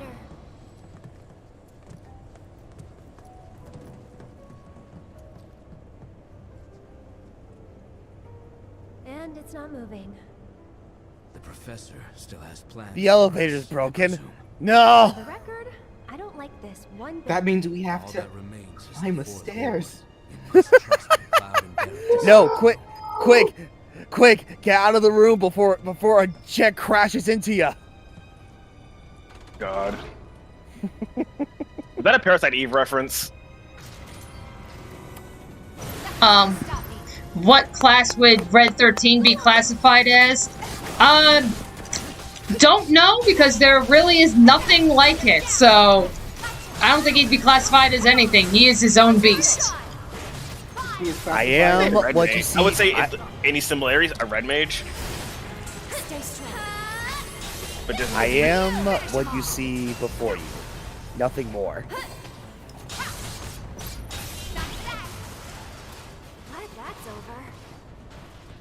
Speaking of classes, the new ones for Final Fantasy XIV look sick. Well, the new one. Yeah, it's like, yeah, I'm seeing that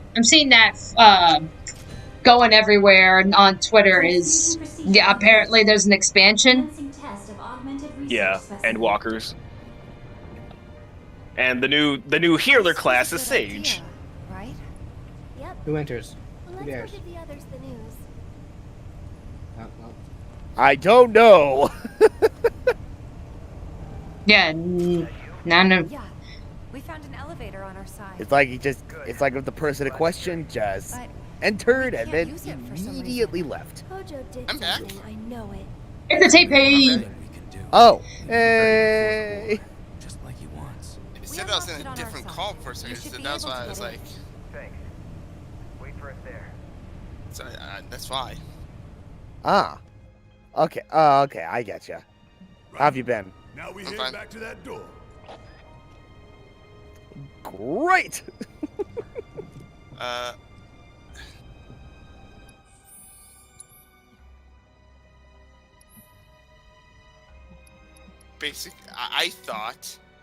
I thought that I was I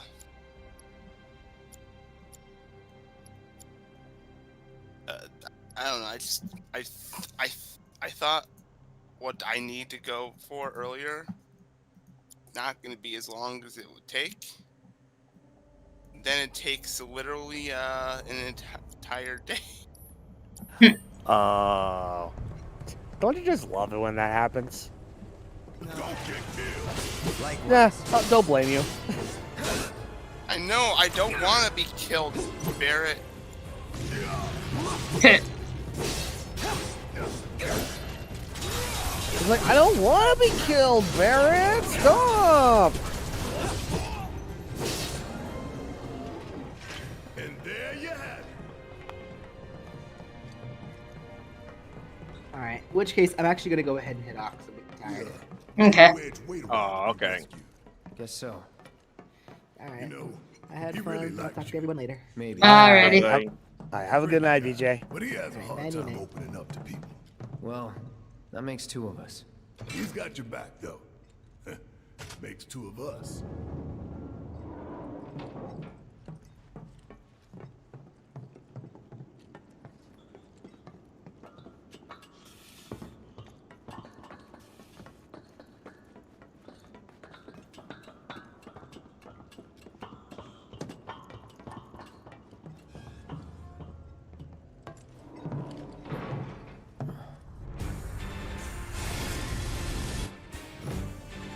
Uh-oh. Run!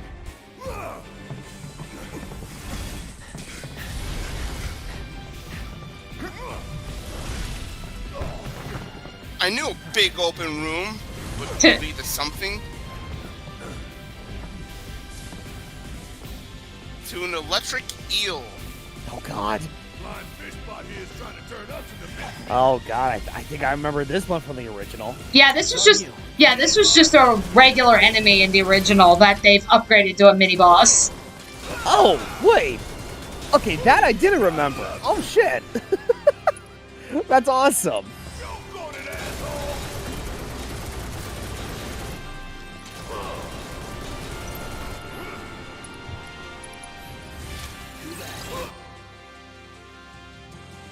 Alright.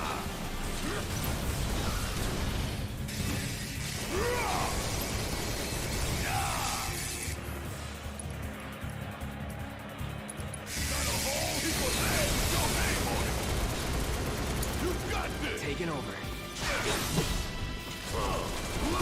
It looks like you've already done quite a bit of damage against it. Right.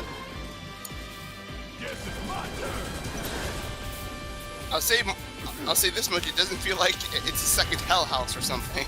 Yeah, oh no. Nah, Hell House was its own thing. Yeah. Think it's coming this way? Oh. So you fight it with both parties? Yep. It's actually pretty cool. You're up. So Oh yeah, sadly, there's no way you can control Red 13, from what I've been told. Yeah, there is. And Red 13 is complete AI, which I know disappointed a lot of people, because a lot of people were really looking forward to seeing and playing Red 13, and then it's like, haha, nope, gonna have to wait for the next episode. Yeah, that... When I saw that, I was like, oh, missed opportunity, but he'll be playable next time. Yeah, it's like, yeah, and at the very least, you know, at least he's an AI who is like, you know, just sitting around and not doing anything. At least he's still adding some extra damage to the guy.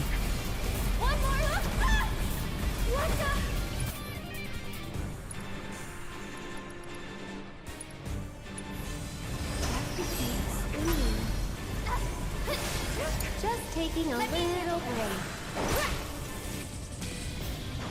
It's on you. Sure. However I can help. Go on.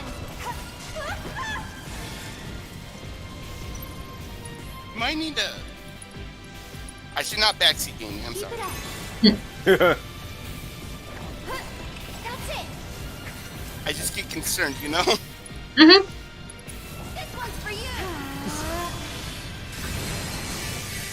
And this is the part where you say, I appreciate your concern, but I got this. No, you know what Dani does? I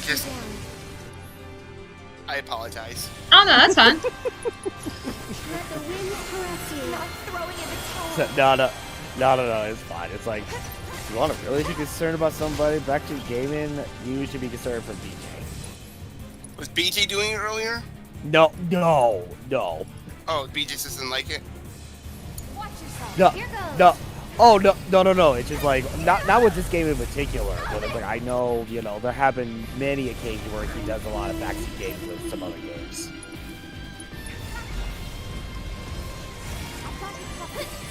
I get that. I apologize. It's just I see red health, I immediately think. Gotta go for it now. Yeah. I go into cleric mode. Yeah, no problem. I think we're almost done. That's it. Here it comes. Oh God, the eel is is low on health. Wee woo. Heal the eel. No. Heal the eel. No, what is wrong with you? Yeah. He's like, why would you do that, sweet flower girl? It looked hurt! I mean, it's like, for God's sake, you might as well give a goddamn sensu bean over to Cell over here. Good idea. Sensu bean. Oh, God damn it.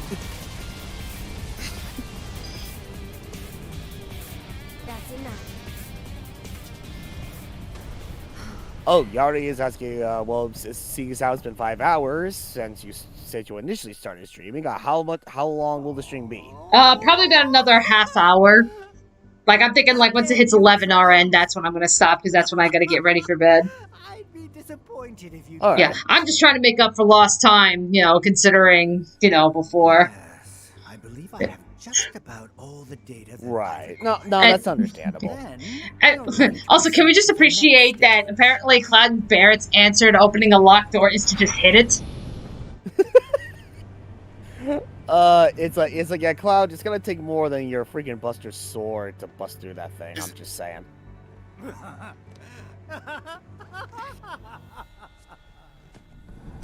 Meanwhile, Hojo is just having the time of his life. Yes, we got it to work. Do you think we'll finish the game next session? Easily, yeah. That's why I'm trying to make as much progress in this dungeon, just because this is a long dungeon. And I mean, we made a lot of progress. I'm trying to get through it as much as I can, just so, like, yeah, next week we should be able to finish this easily. If you say so.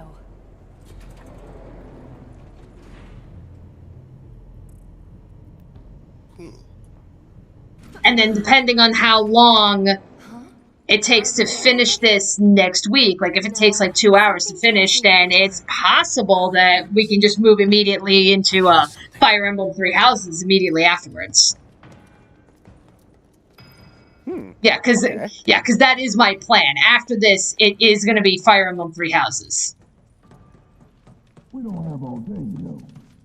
I still need to find a good time to get started with that idea that I had for certain streams, like during this month, where I dive into like dating sims, like for blind, like for the first time. Like I know I know it's like I think on principle, based on what feedback I received last time I brought this up, I know a good amount of people wanted me to go ahead and jump into my blind experience of Doki Doki Literature Club. Elevator just over there. Okay. Oh no. But it will move only. And then it was like right. And then it was like oh man. I know it's like one other person, I believe it was Sora. I know she recommended the free KFC dating sim. Oh my god. I forgot they made that. Oh, I haven't. I haven't seen it in its entirety, but I have seen people play it. Like, especially from the guys over at Achievement Hunter at the time. Oh my god, it's great. I mean, there's that. There was oh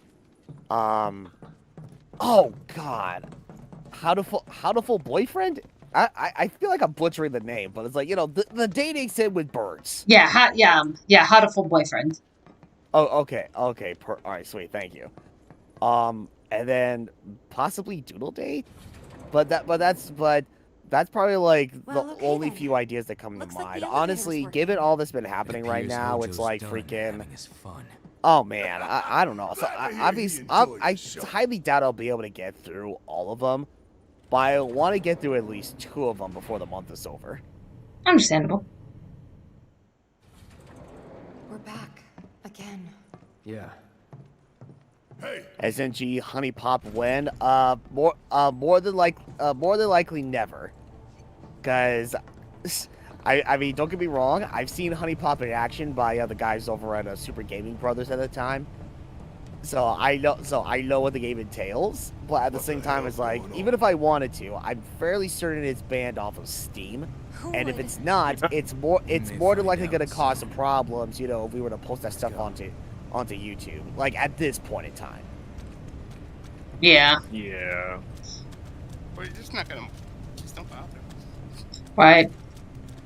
Yeah, I mean, it's like, because it's like, again, like, I don't necessarily have a problem with the sexual content, but YouTube does. So, yeah, we're, you know, kind of got our hands tied. Yeah. I mean, that's really like the main reason why I'm not. Wait. going to be bringing like the South Park games onto the channel, even though I love Stick of Truth and Fractured But Whole even more. You know, YouTube has no backbone when it comes to content. So it's like, yeah, it's not going to be able to last. I'm ready to do this. Yeah. Yeah, more or less.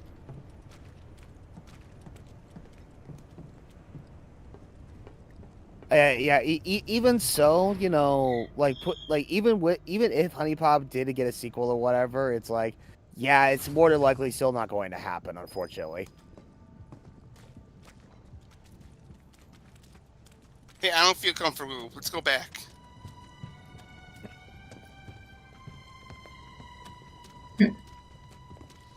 Yes, the Trail of Blood. Ah! Nice.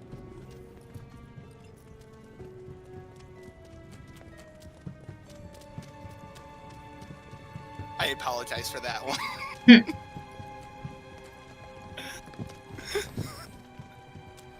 Where the hell is that bastard hiding?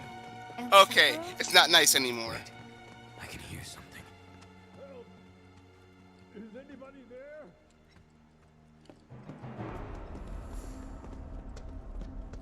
Hey!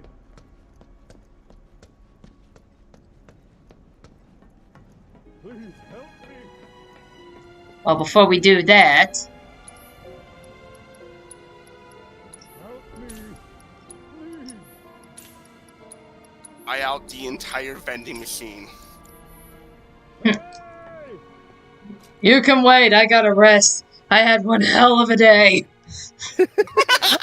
All right, look, Barrett, I've been through a lot, all right? I'm sure you of all people would know that. So, give me a minute. Someone asked, Redwalker asked, Doki Doki is still an option, right? Yeah.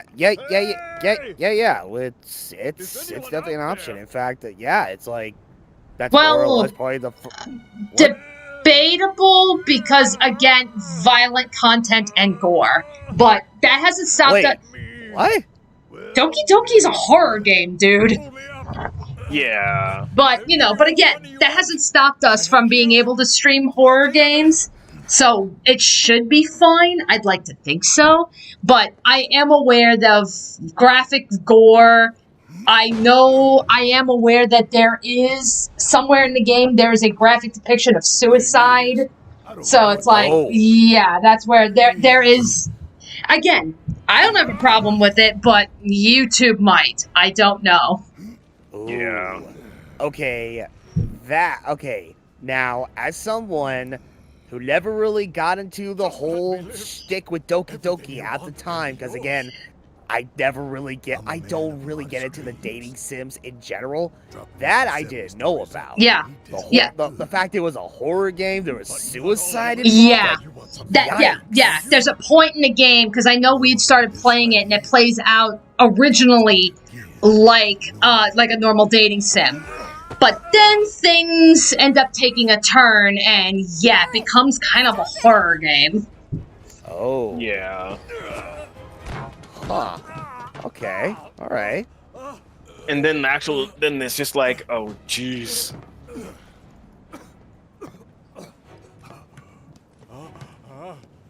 You're gonna get on TV and tell All right, guys, look.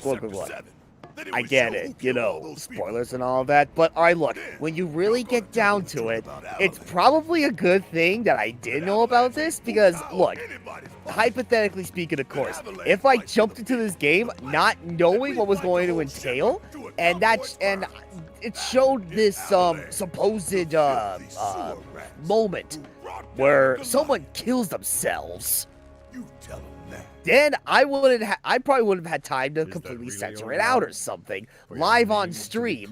And God forbid we show that moment uncensored, and then YouTube has a problem with it. Yeah, that's like, I would think like maybe for Doki it might be better if we did it as a regular Let's Play, so we could take the editing precautions, like what we did with like Heavy Rain and such. Because again, it's not that we don't have a problem playing these games or anything. It's just we unfortunately have to, you know, we have to be very cautious about YouTube lest we lose the channel. Well, Yeah. well, I mean, it's like, well, I mean, let's think about it for a second. So, yeah, there is the one supposed suicide scene, but the rest of it is just violence and gore. Okay.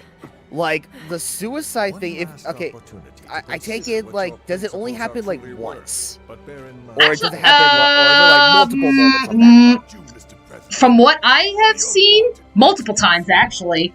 What principles? Did you understand even a single word of what I told you? Shoot. I know what I want, and I take it. I take advantage of whatever Okay, I can. because I mean, it's like, if it was just like a one-time deal, then it would have been like, okay, I mean, all right, then hey, that's no big deal. Then Thank you, Malik. Oh, whoa, oh my God. Malik, once again, coming at us with another donation, $15. Thank you so much, Nice. dude. Greatly appreciated. Where are the notifications, Labs? Yeah, they have not been going off at all. Yeah, but Oh, alright, but anyway, yeah, here's some more shenanigans with the whispers. Oh yeah, and yeah, after freaking Sephiroth, you know, off the guy. Well, yeah, because again, Sephiroth killed President Shinra in the original game, so he's supposed to die here. But remember, Red 13 mentions with the Whispers, entire plan, like their purpose, is to basically keep it from, you know, keep the original timeline as is. So Sephiroth just stabbed Barrett through the chest. So yeah. Yeah, you'll see. Oh, but yeah, while this is happening, going back to the $15 donation Malik made, I'm with you on YouTube, Danny.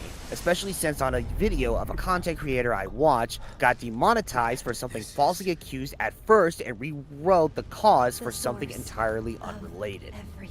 Mm-hmm.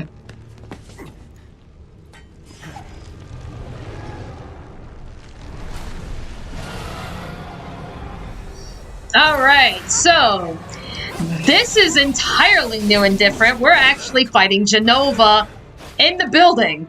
If you remember in the original game, we didn't fight the first form of Genova until we were on the ship going to Costa del Sol. Yeah, that's like near the end of Disc 3, right? No, we fought Genova in Disc 1, but... Oh. No, you're thinking the final form of Genova. Oh, the final form. Okay. Yeah. Oops. Okay, sorry, my bad. Yeah, so like there's multiple forms, like there was Genova Birth, Life, and Death. Like Birth and Life we fought in Disc 1, Death we fought in Disc 2, and then there was the final form, Genova Absolute, or Genova Synthesis. That's the one that we fight in Disc 3. This is a whole new one. This is Genova Dreamweaver.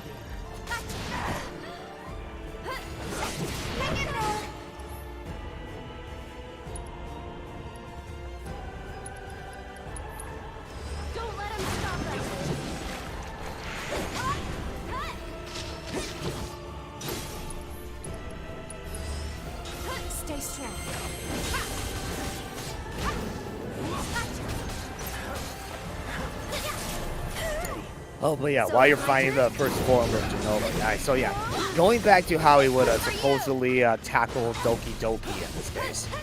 Alright, so like I was saying before, if the whole shtick with like the whole like the moment, like these moments where suicide happened, if it was just like, if it only happened just once, then I would have been like, okay, well, I mean, yeah, that's bad, but if it's just a one-time deal, then that could easily be censored out, you know, on stream. Because now that I'm aware of it, then it's like, okay, whenever that moment comes, someone could be like, oh, by the way, this is gonna happen, you might as well do the thing. And I'm like, okay, I'll do the thing, I'll block it out. But again, I don't know when it happens or anything, so I don't know. I just remember seeing like, oh, this is a thing that happens. I don't know. I don't know when it happens. I don't know the context behind it, but I am aware that yes, it happens. Right. So it almost might be better to watch a playthrough or something to kind of know when. Right. Oh, what I mean is like that. Well, I mean, yeah, I mean that's one option, but actually, this correlates to how we could approach it, seeing as how this happens, like these moments of suicide happen, you know, on multiple occasions, like in multiple moments throughout the game. Again, if it was a one-time deal, then that could easily be taken care of like live on stream. But seeing as how it happened multiple times, honestly, it's probably best that we did handle it, like, as a Let's Play, you know, like, post-commentary, or, well, not post-commentary, like, no, live commentary, like how we handled, you know, Ghost Trick, and, you know, come on, Snap, those kind of playthroughs. You know, we can handle it in the same format like that. But, you know, of course there would be all the editing in post. Not the Ghost Trick. I'll take care of it.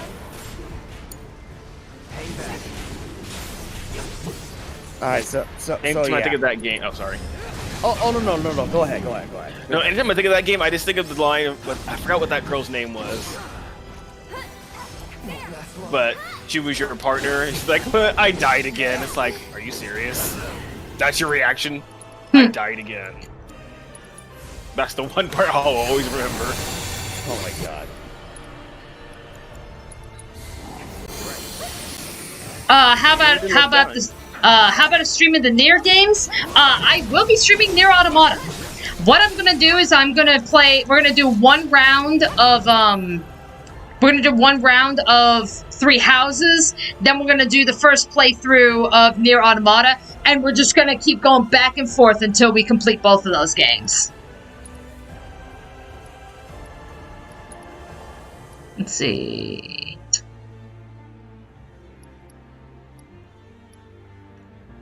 No, yeah. Let's bring out the Chocomog. Hope you're ready.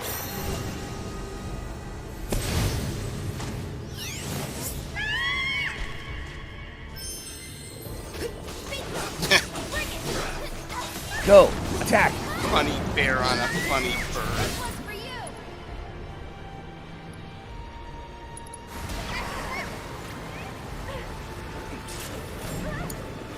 So it's my turn?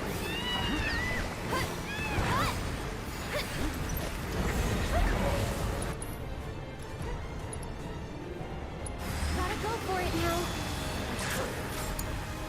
My turn.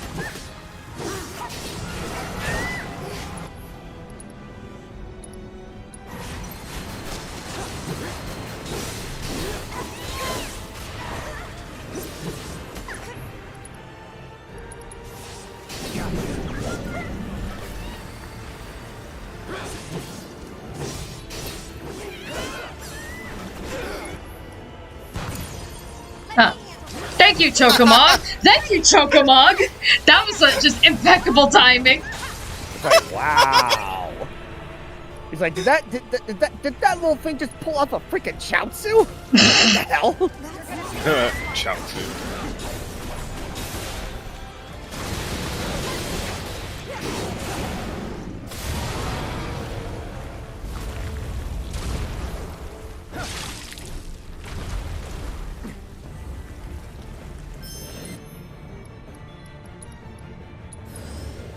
No need to panic.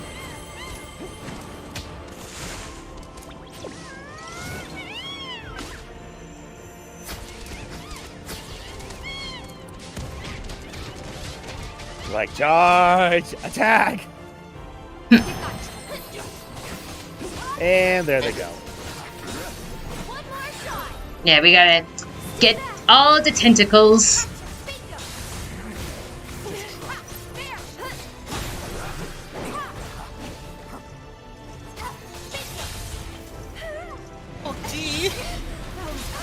Take the lead. I'll show you That's what the I most can do. suggestive of the tentacles. Get him.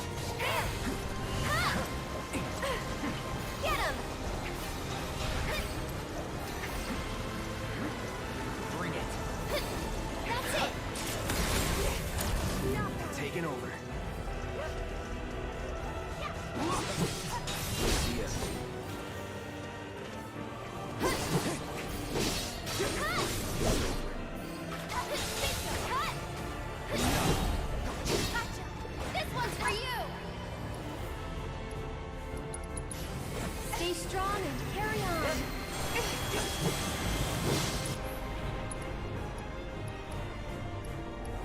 How about a stream of any of the Persona games?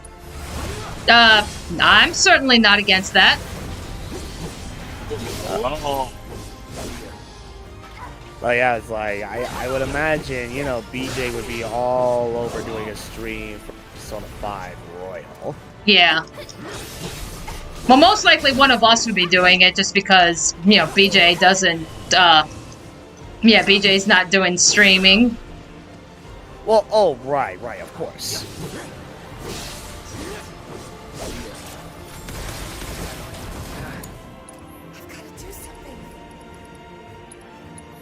Shake it off, okay?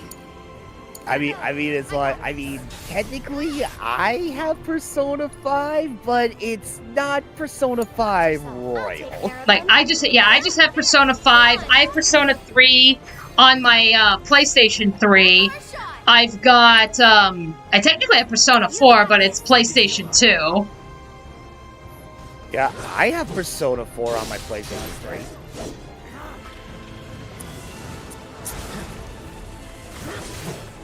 Let's switch it up. But at the same time, it's like, oh man, like, as much as I would be all for doing like I guess technically a blind stream of a Persona 4 on my end. Oh, that'd be like, that would be good. That'd be good. That'd be fun. Okay. I was about to say, it's like, oh man, it feels so weird for me because Persona has usually been your thing.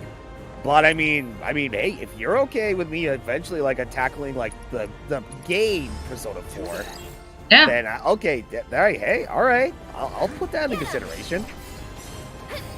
Is there another tentacle? No. Oh, wait, there it is. Though I will say this, folks. Like, while if that does happen, yes, I would be playing Persona 4, like the video game, for the first time. But it wouldn't technically be considered a blind playthrough. Technically, because I am already aware on exactly what happens in the game, because I initially was introduced to Persona 4 through the animation. Yeah, so you already know the plot points. Yeah, pretty much. Here goes. I did never have the privilege of actually playing the game until it was on sale on the PlayStation Store through my PlayStation 3. Gotcha.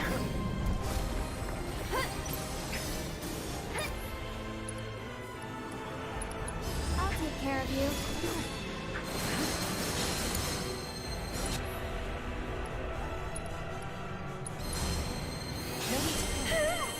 Oh, Ryan, I gotta go. Thank you for being here on your...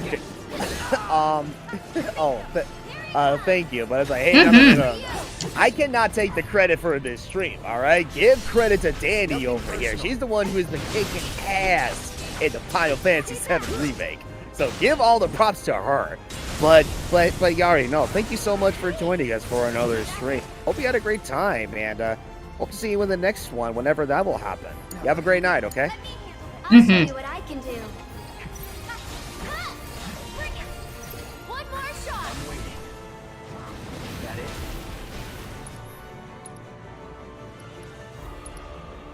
Hey, you asked for it. You know, Genova, it'd be really nice to be her. This one's for you. It's like, Genova ain't having any of that. Please. Can you take over for me? Can we be buds for a second and just... No.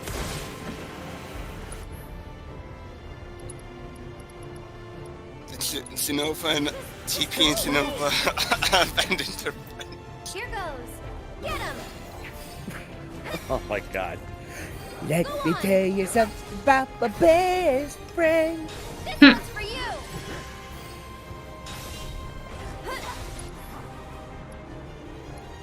It's your turn. Hang back. Keep it together. All set.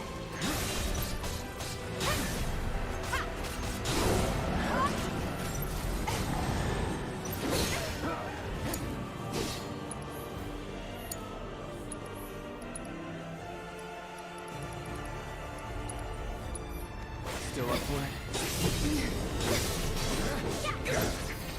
One more shot. Stay back. Isn't with that? I got this. I'm coming. Yeah, it's like you're just kind of like chipping damage at this point.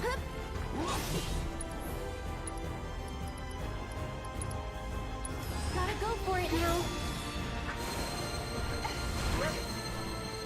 now. Okay. Well, sorry. I forgot to grab a little something. What's going on? No problem. right now nothing. Oh. Okay, good.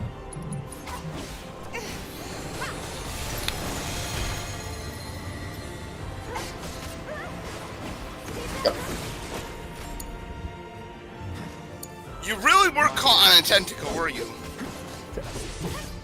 Leafeon makes about as much sense as Cell and Kirk.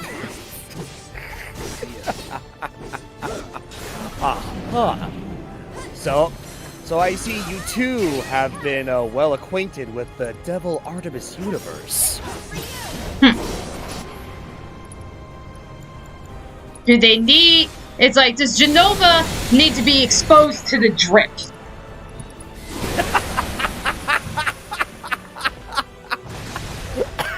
Oh, God, no! No! Christ! Of all fucking things to be exposed to the drip, it's Genova. Oh, Christ. Can we not? Oh my God.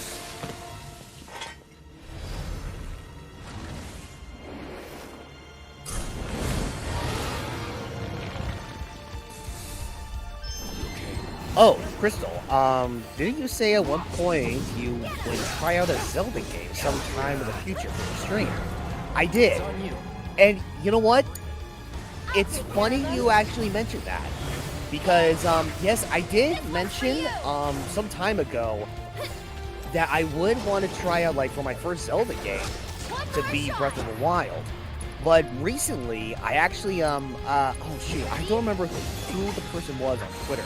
But this person in question posted a tweet asking a question like, okay, as someone who has never played a Zelda game, what would be the best game for you to play to jump right into the series? And surprisingly, I mean, I guess technically it wouldn't be too surprising because a lot of people suggested a lot of other titles, but hardly anybody would mention Breath of the Wild, if only because, unlike a lot of other games, yeah, I mean, and this makes sense too when I say this, Breath of the Wild, unlike a lot of other games, has a pretty high difficulty spike. Yeah. So, which is why they go to like go to other titles like Link to the Past or Ocarina of Time, you know, those games. Yeah, ultimately I think it depends on what kind of Zelda experience you're looking for. Like, if you want something that's, if you care more about, like, you know, the story, then I'd say, like, you know, Wind Waker, Twilight Princess would be a way to go. If you care about, like, if you want to experience, like, classic 2D Zelda, then my guess would be, like, Link to the Past or Minish Cap. If you want to get into 3D, Ocarina of Time, Majora's Mask, you know, like, really any of them. It's like, yeah, Breath of the Wild is its own beast. So, I mean, it's just, it's not one that I would recommend for somebody's first Zelda game. Right. Especially the Majora's Mask. Yeah, it's like I have seen Majora's Mask numerous times, and I could already tell with the whole time, with like the whole time aspect of it. It's like, yeah, I feel like there's like that alone, like, to me, it seems like there's like a bit of a difficulty spike compared to, like, say, Ocarina of Time and a lot of other games prior. But yeah, but that's just me though. So it's my turn? Let's do this. But so yeah, it's like, with all things considered, like putting that into perspective, I mean, honestly, it'd probably be best if I try to jump into Zelda, like try to start off easy and then work my way up in a way. Yeah, makes sense. Yeah, so I mean, I guess the first game that came to mind at the time was, I mean, I could try jumping into a Link to the Past. Yeah, Link. I tend to. Yeah, Link to the Past it would be a good one to start with. Yeah, because I mean, it's like I mean, it's on the Nintendo Switch Online app or whatever, and on top of that, I believe, if memory serves, it should also be on the Super Nintendo Classic. So I have 2 ways of recording and I have 2 ways of streaming that. So yeah, I could try that. And and it's like as much as I want to try Wind Waker, sadly, okay. Well, first of all, it's the Wii U version. Not that I'm saying the Wii U version is bad or anything, because I can't say for certain. But the problem is, at this point in time, I think it's safe to say the battery in my Wii U gamepad is pretty much like completely dead, because it hasn't been used for years. So if I wanted to do not just Wind Waker, but anything else in my Wii U in general, I would have to try to get a replacement battery for it. Gotcha.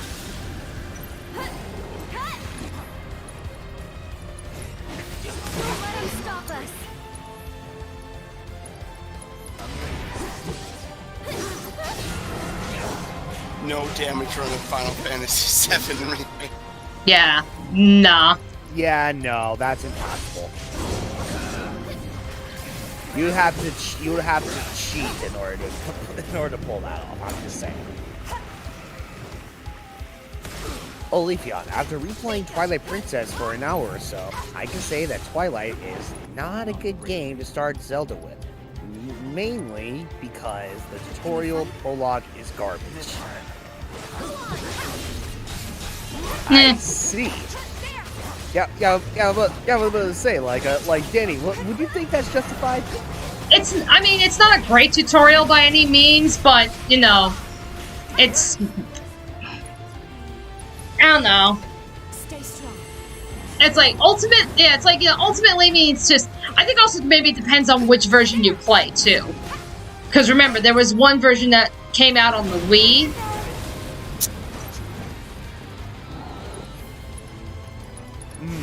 Right. So it's like, if you're gonna play Twilight Princess, I would recommend playing, like, the GameCube version? Because that was the one that I played, and it was, you know, it was good as is.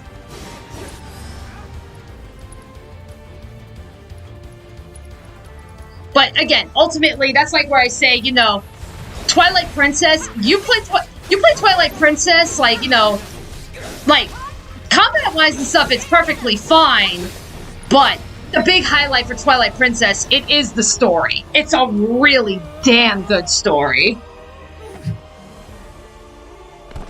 And for once, you actually have NPCs other than that's not Zelda actually matter to the plot and everything. Yeah, like, I would say if there's Zelda games to absolutely avoid for a while, if not just avoid, period, it's Zelda 1 and 2.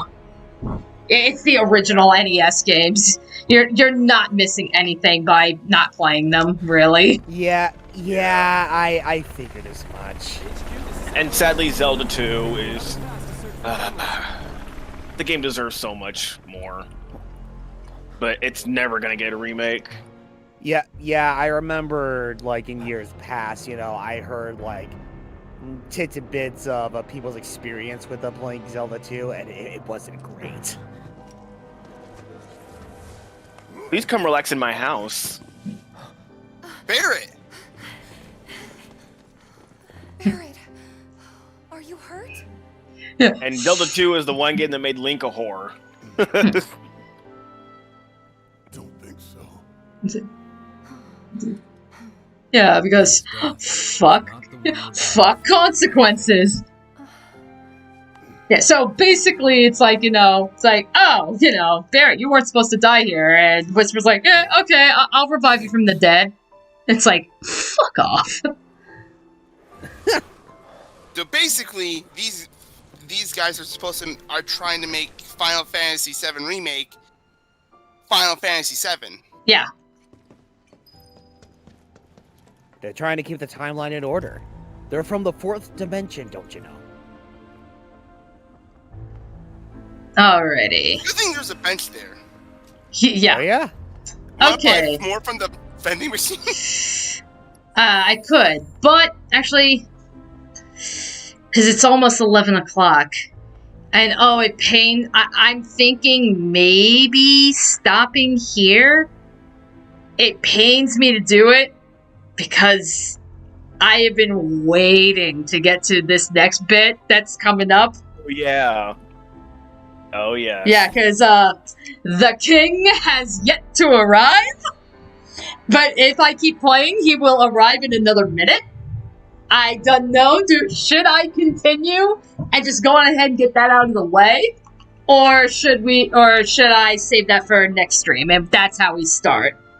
I want to be there for that. Yeah, that's where it's like... Yeah, that's where it's a like... hard one because the next part is really good. I know. So tempting. I would say if you have the energy, go for it. Yeah, it's Don't like push if you feel like you'll be pushing yourself like in regards to the time, then I say save it for another time. But I mean, yeah, if you have the energy for it and if you're up for it, then I have no problem with you just showing off this last little tidbit before ending things off.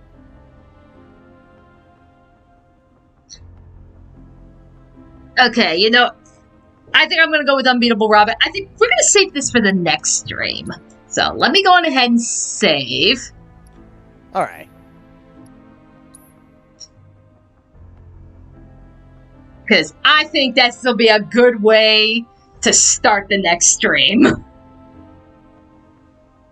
So, yeah, we're on chapter 17. So, yeah, we are almost done. So pretty much next stream... next Saturday, we're finishing this. So we are almost done. And like I said, depending on how long it takes for me to beat it, which in hindsight, again, shouldn't be too long. Like, if I manage to finish this in like 2-3 hours, I could easily jump into Fire Emblem Three Houses afterwards. Otherwise, we'll just save next week for Final Fantasy VII, and then we'll push Fire Emblem off for the week after that. But, suffice to say, thank you, everybody, for joining me, especially after the internet hiccup earlier today. And, TP, Ryan, Devin, and, well, for BJ and Brandon, who are not here, thank you for joining me. Well, thank you for having us. Mm-hmm. Oh, yeah. All right, so... I still really can't wait for the next part. I know, it kills me. But no problem, guys, so we will see you next week, and we will beginning next week with the final stream, where the king finally enters the building. All right. And here's the hoping that hopefully sometime next week I could get some kind of a stream going on as well. Alrighty. Fingers crossed. Alright, good night, everybody. Alright. Have a good night, everyone.